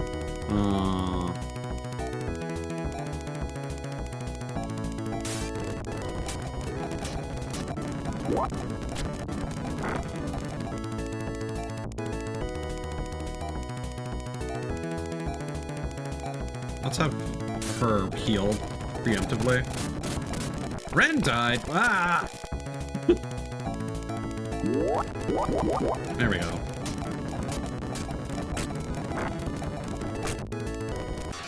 There we go. You have freed me. Destroy Dark Force! Rilikir is dead. Rilikir is dead. Finally, he is at peace. Okay.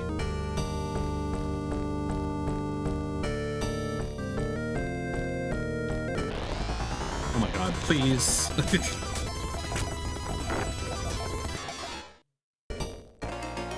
Oh my god, no. Please tell me this is an escapipe. Nope. Oh my god. We don't have an escapipe.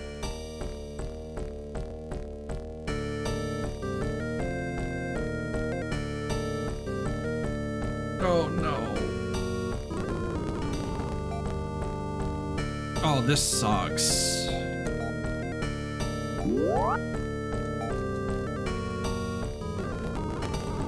So now I gotta backtrack. I'm turning the volume down because I'm gonna lose my mind.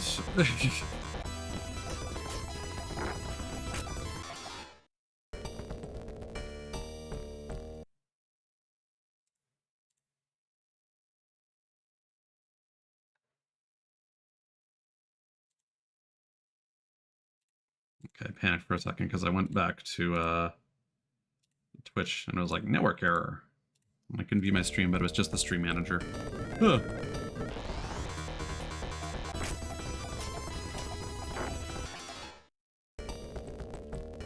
So now we're basically gonna get out of here, grab some items,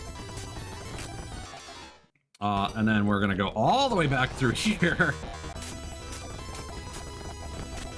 heal up with the items so we can reserve our TP, apparently. And then we're gonna fight Dark Force.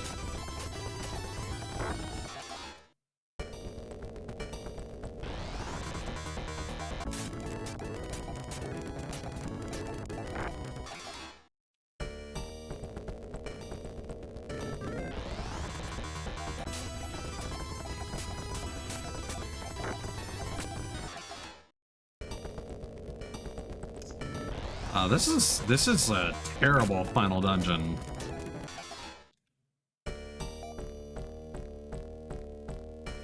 And I'm also now quite worried with how difficult that fight was. I mean, as long as we heal every turn, we should hopefully be fine.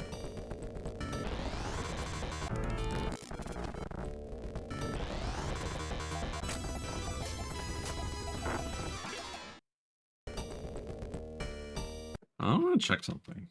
Let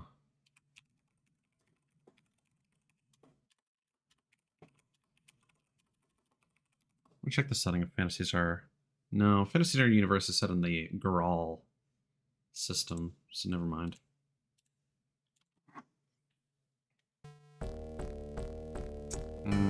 Let's see. We go this way, I think.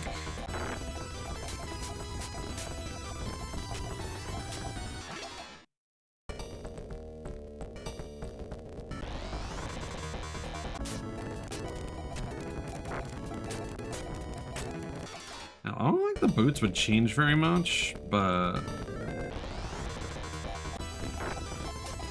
like now I'm having second thoughts, you know?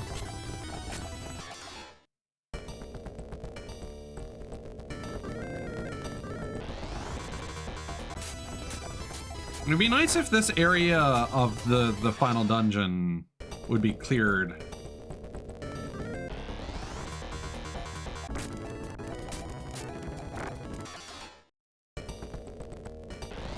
Oh my god, this encounter rate.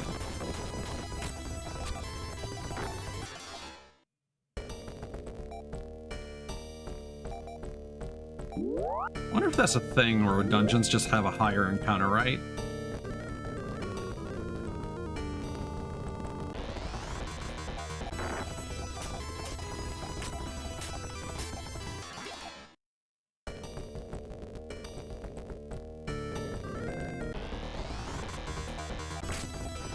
Yeah, my mental map unfortunately ends at this intersection. I guess we keep going this way and then probably down.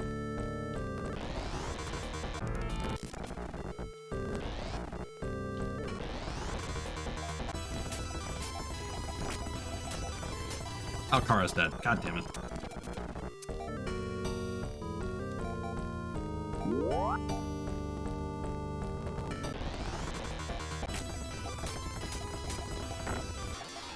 My hand's actually starting to cramp up with all the button mashing. Because again, you need to mash through all these interactions in battle, so like while I'm fast forwarding, I'm also like button mashing. And that's taking its toll on my hands. Okay.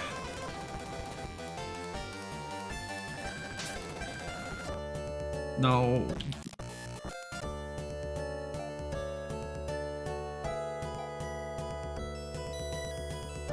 Monitor. Use.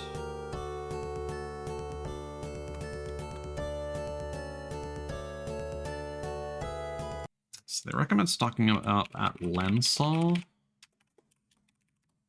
Don't even remember where that is. So Terminus, which is where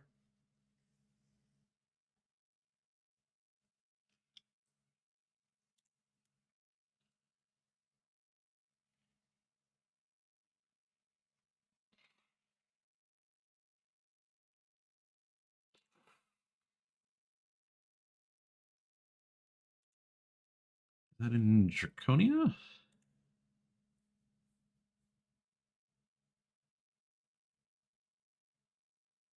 Yeah, I guess so.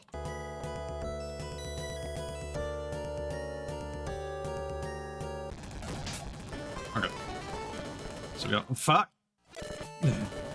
No! Why is he in my path?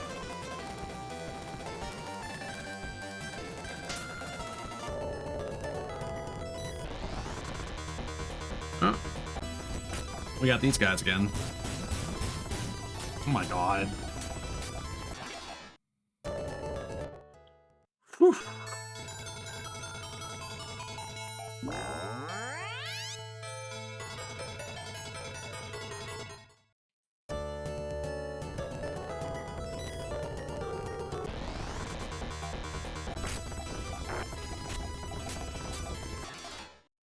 This is such a gauntlet.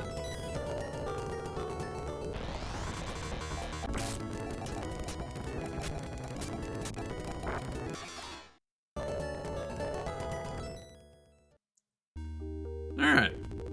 Into Lancel.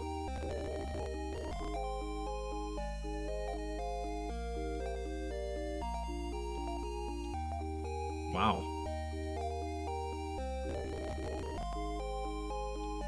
Okay. I recommend buying a whole bunch of Trimates.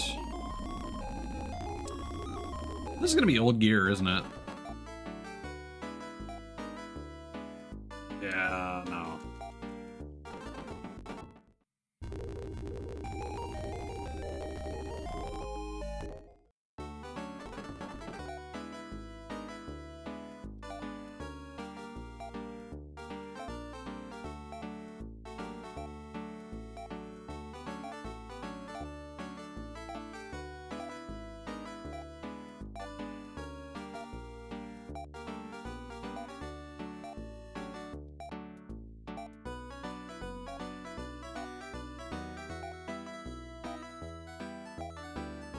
I'll buy 2 per everyone.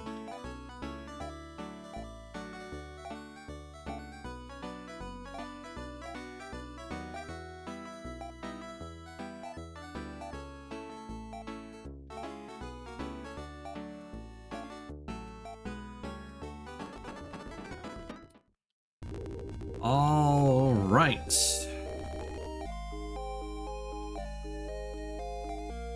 It is finally time.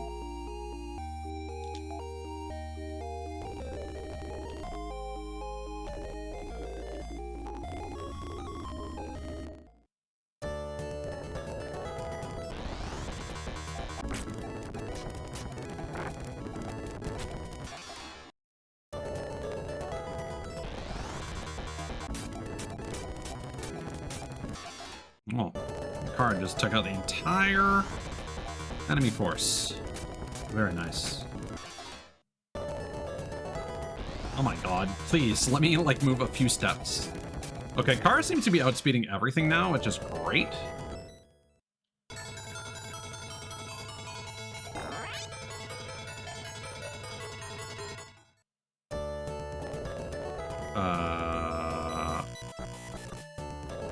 This way. Yep, nope. Not taking that. Nope.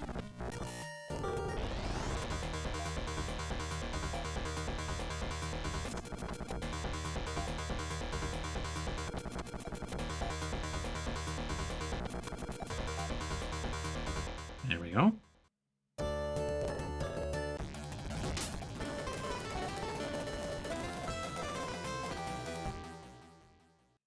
Okay.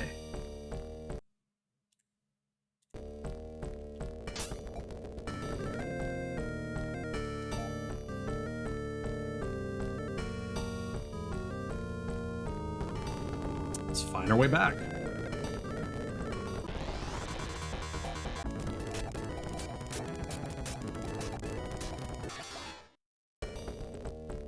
I'm gonna try and minimize the damage I'm taking.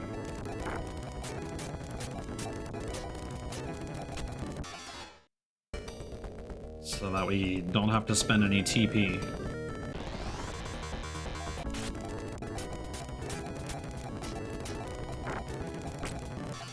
Wonder when and how we're going to be... I mean, I started streaming quite late. It was like just before midnight.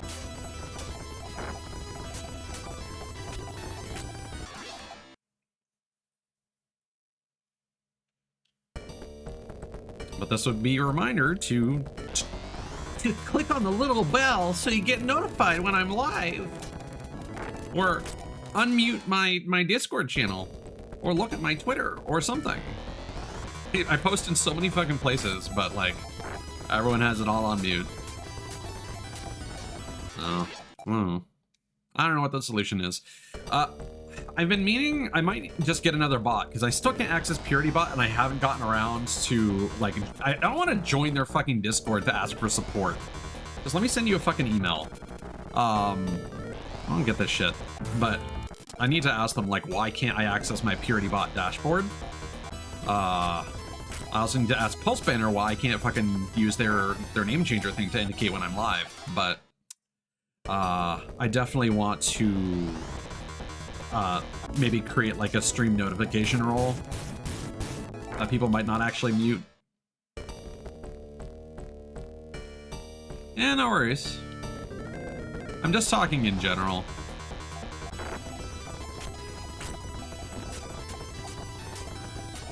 I was able to fix the whole, go live status thing in Discord. Hold on. I guess we want to use Mew to heal? Or Laya? Yeah, I run into issues where when my phone is asleep, it doesn't send me notifications sometimes until I wake it up, and then they come through, and that's really annoying. And I don't know if that's like a setting that my phone has changed as like a power saving measure or what. Like I definitely have them on silent, but the problem is that it literally will not send me notifications until my phone is awake.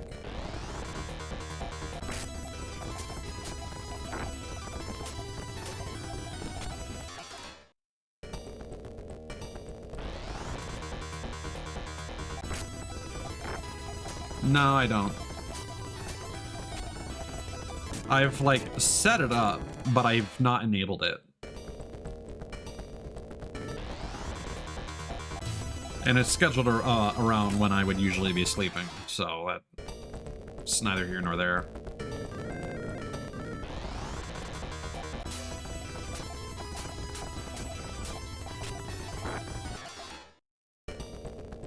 Probably just my phone doing some nonsense automatically.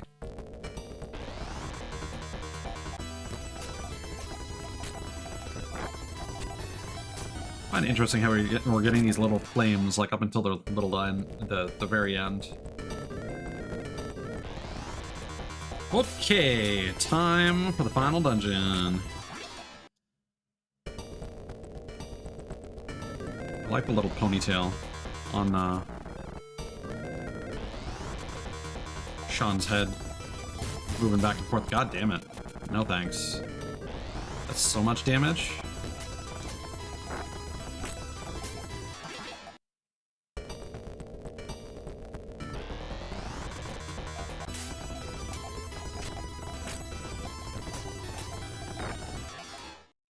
Okay. Jesus.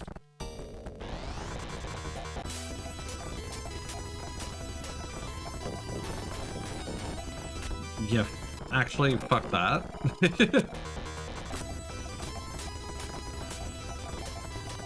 Much better. Okay, so go down, take the second right from the bottom.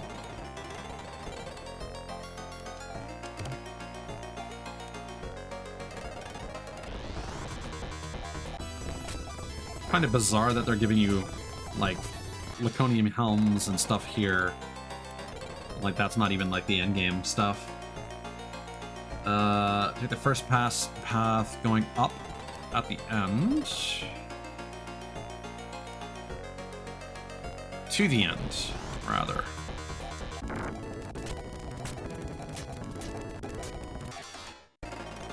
Okay.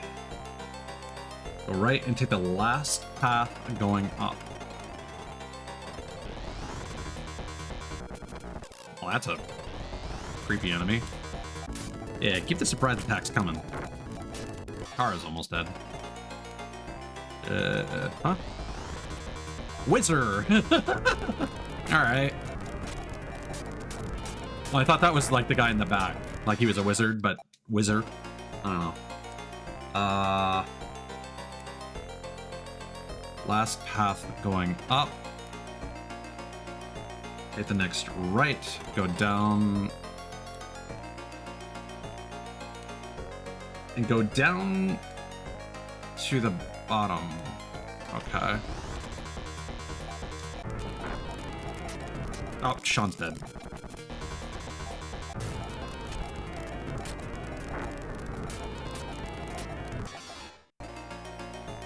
Down to the bottom.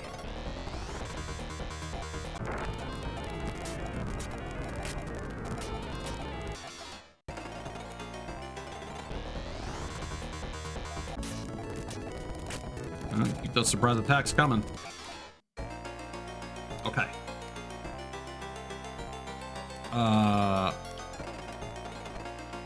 Okay. Rail gear. Or Ren.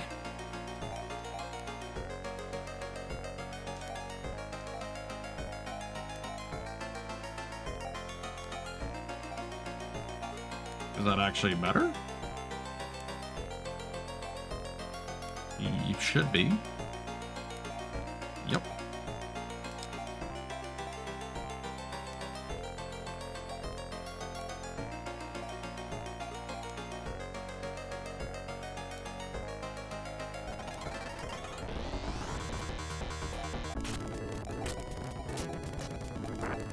And the Moon Dew. Make your way to the section. Huh?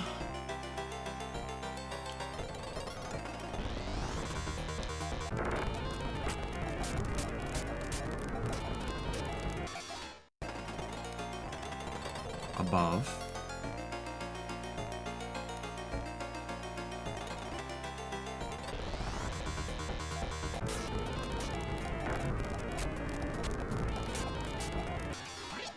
Okay.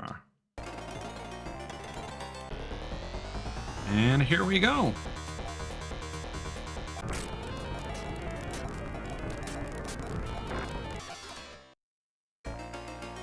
I'm wondering now, like, if in the first game was Dark Force in a chest or not. I can't remember. Okay, Trimate.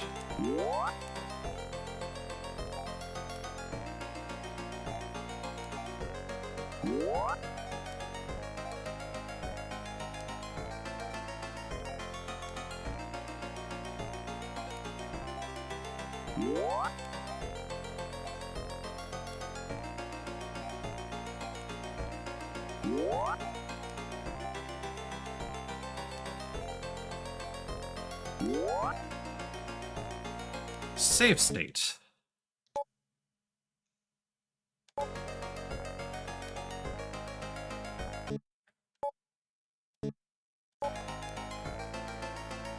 Okay.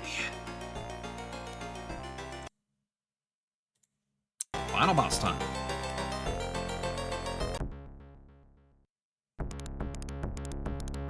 I am Dark Force, master of death. Your sorrow, anger, and pain are my strength. Observe my might and despair of life, fools. I will greatly enjoy your painful deaths.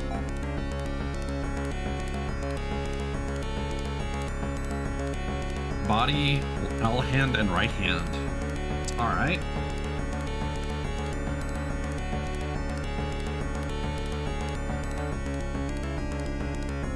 Okay, so we gotta focus everything on the left hand first. Wait. Which left? The left hand, your right side. Thanks, guide.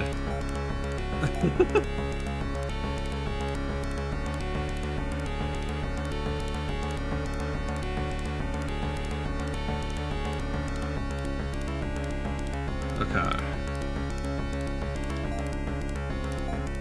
Mew. This is a pretty cool final boss theme. Better than I was expecting.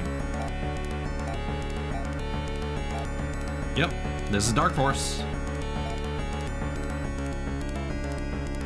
Oh, interesting. They're on a different route.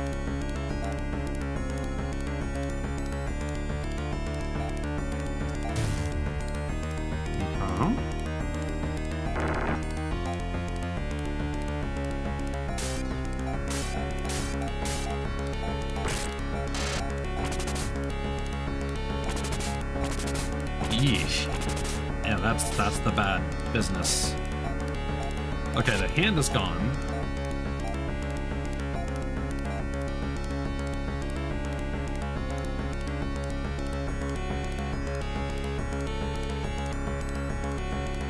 It happens.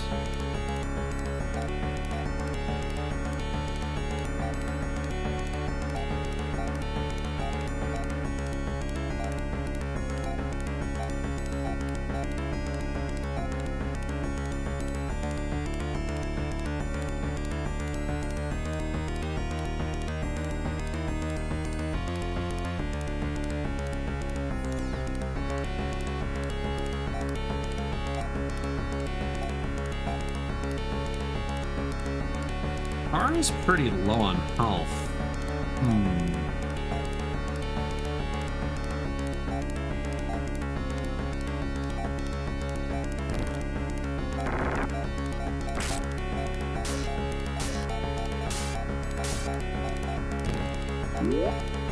Nice.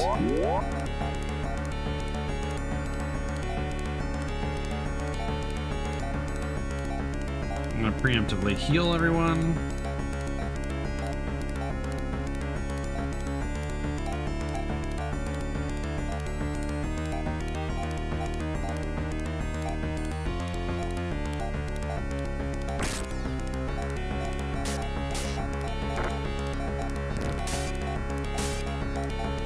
Okay. Oh, no, Kara's dead. Ah, hold on.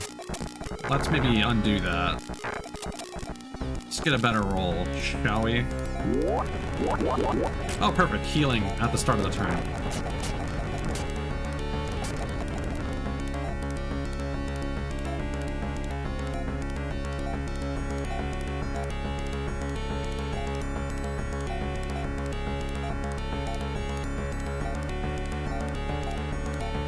It's not a very long loop, unfortunately.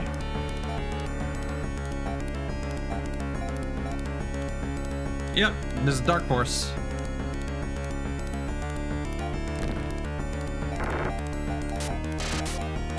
Oh. Oh god, Kara's dead. Yeah.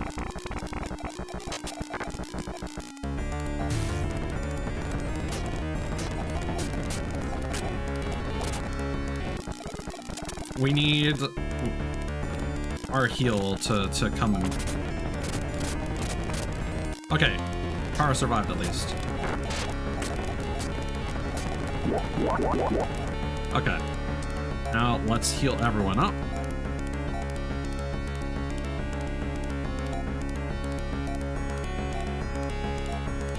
Still can't use Megan for whatever reason.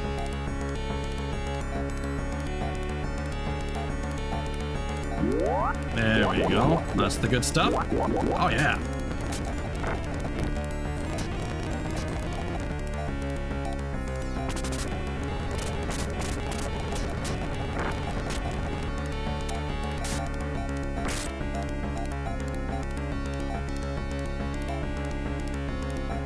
And we'll just double heal.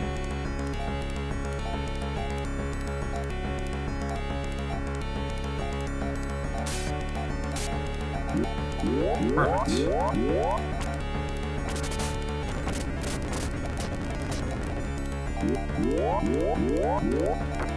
Good stuff. Oh, no. That's maybe...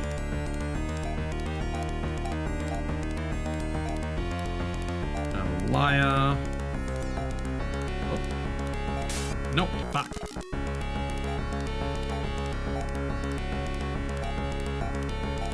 There we go.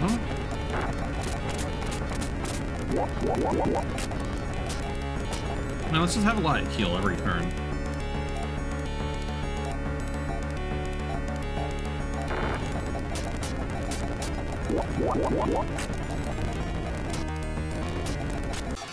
There we go. That was very sudden.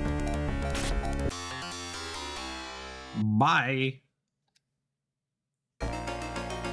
Not regret smashing only one moon. Never fear, I'll return again in 1,000 years. You'll be dead, but I'll visit your descendants. It'll be a merry reunion all around, I promise. Dark Force disappears. This city is too evil to leave standing. Fucking nuke it from orbit! Is he just using Megiddo to blow up the fucking cult city? Alright. Sean's anger triggered the Megiddo technique. You don't even use it against Dark Force. Megiddo is tearing the whole city apart. Hurry! We've got to get out of here. There's no time. We'll never make it. You used the Grants technique automatically. The entire party was instantly teleported to a place of safety far from the falling city. The evil city seemed to scream a hideous cry as it fell from the sky and sank deep into the lake.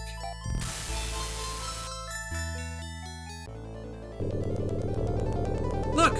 A spaceship that's just like ours! It must be the other surviving spaceship. That spaceship is sending us a message.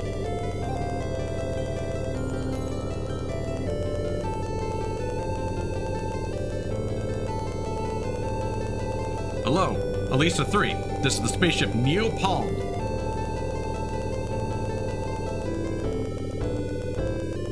That explosion earlier attracted our attention.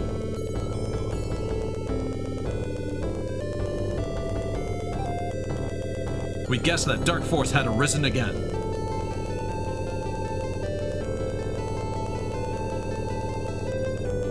And we came over to lend any help you needed. A little late for that, man. Also, I can't hear you over that. Plumb your muffler. Since you're still here, we assume you've won. So did you guys, like, not lie to your population about the spaceship? In 1,000 years, Dark Force will arise again. Let's get rid of it for good next time. I mean, if you know how to share, all right, that's the game. Whew, what a slog. Toyo Ozaki! They actually properly credited them.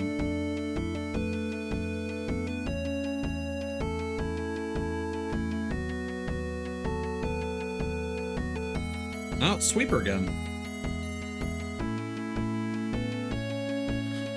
Special effects from the FGC. Oh, this was... It looks like this was mostly made by like a Western team. Like a half and half. Bros 400. 400 bros. Oh, special thanks to Asala Kota. Yeah, all the original developers from the previous two games. Yeah. Papa. the Bros 400, the other ships that got blown up. 398 dead ships. I am Iraqian.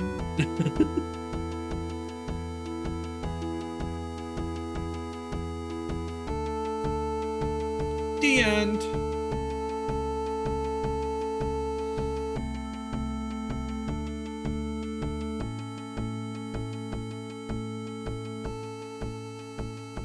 Part of me wants to go back to Phantasy Star 2 to unlock Megiddo to see what it looks like, but I don't know. I might just YouTube it. Alright. Sega. Trademark.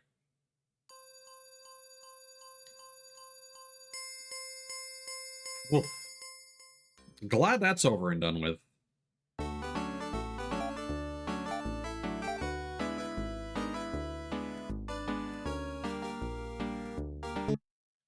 All right.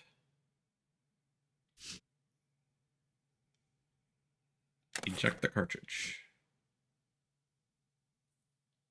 And unfavorite. And now, boom. I don't know. Should we play that tonight? Or do something else? I don't know. Well, we'll get there when we get there. But that will certainly be that for me tonight. I'm gonna get myself something to eat. Gonna make up some garlic Texas toast. Try a slice of that fucking Velveeta. Probably gonna ruin it. I'm gonna try spreading some bousson on that. Yeah, so I did decide to change my credits a little bit. Not sure if I'll leave it like this. Not sure if I should bring over the rain sound effect. But, you know, I dig it. Something different. Anyway, thank you for watching. And maybe later tonight, we'll start Phantasy Star 4. No promises. Might find something else to do, but we shall see. Peace.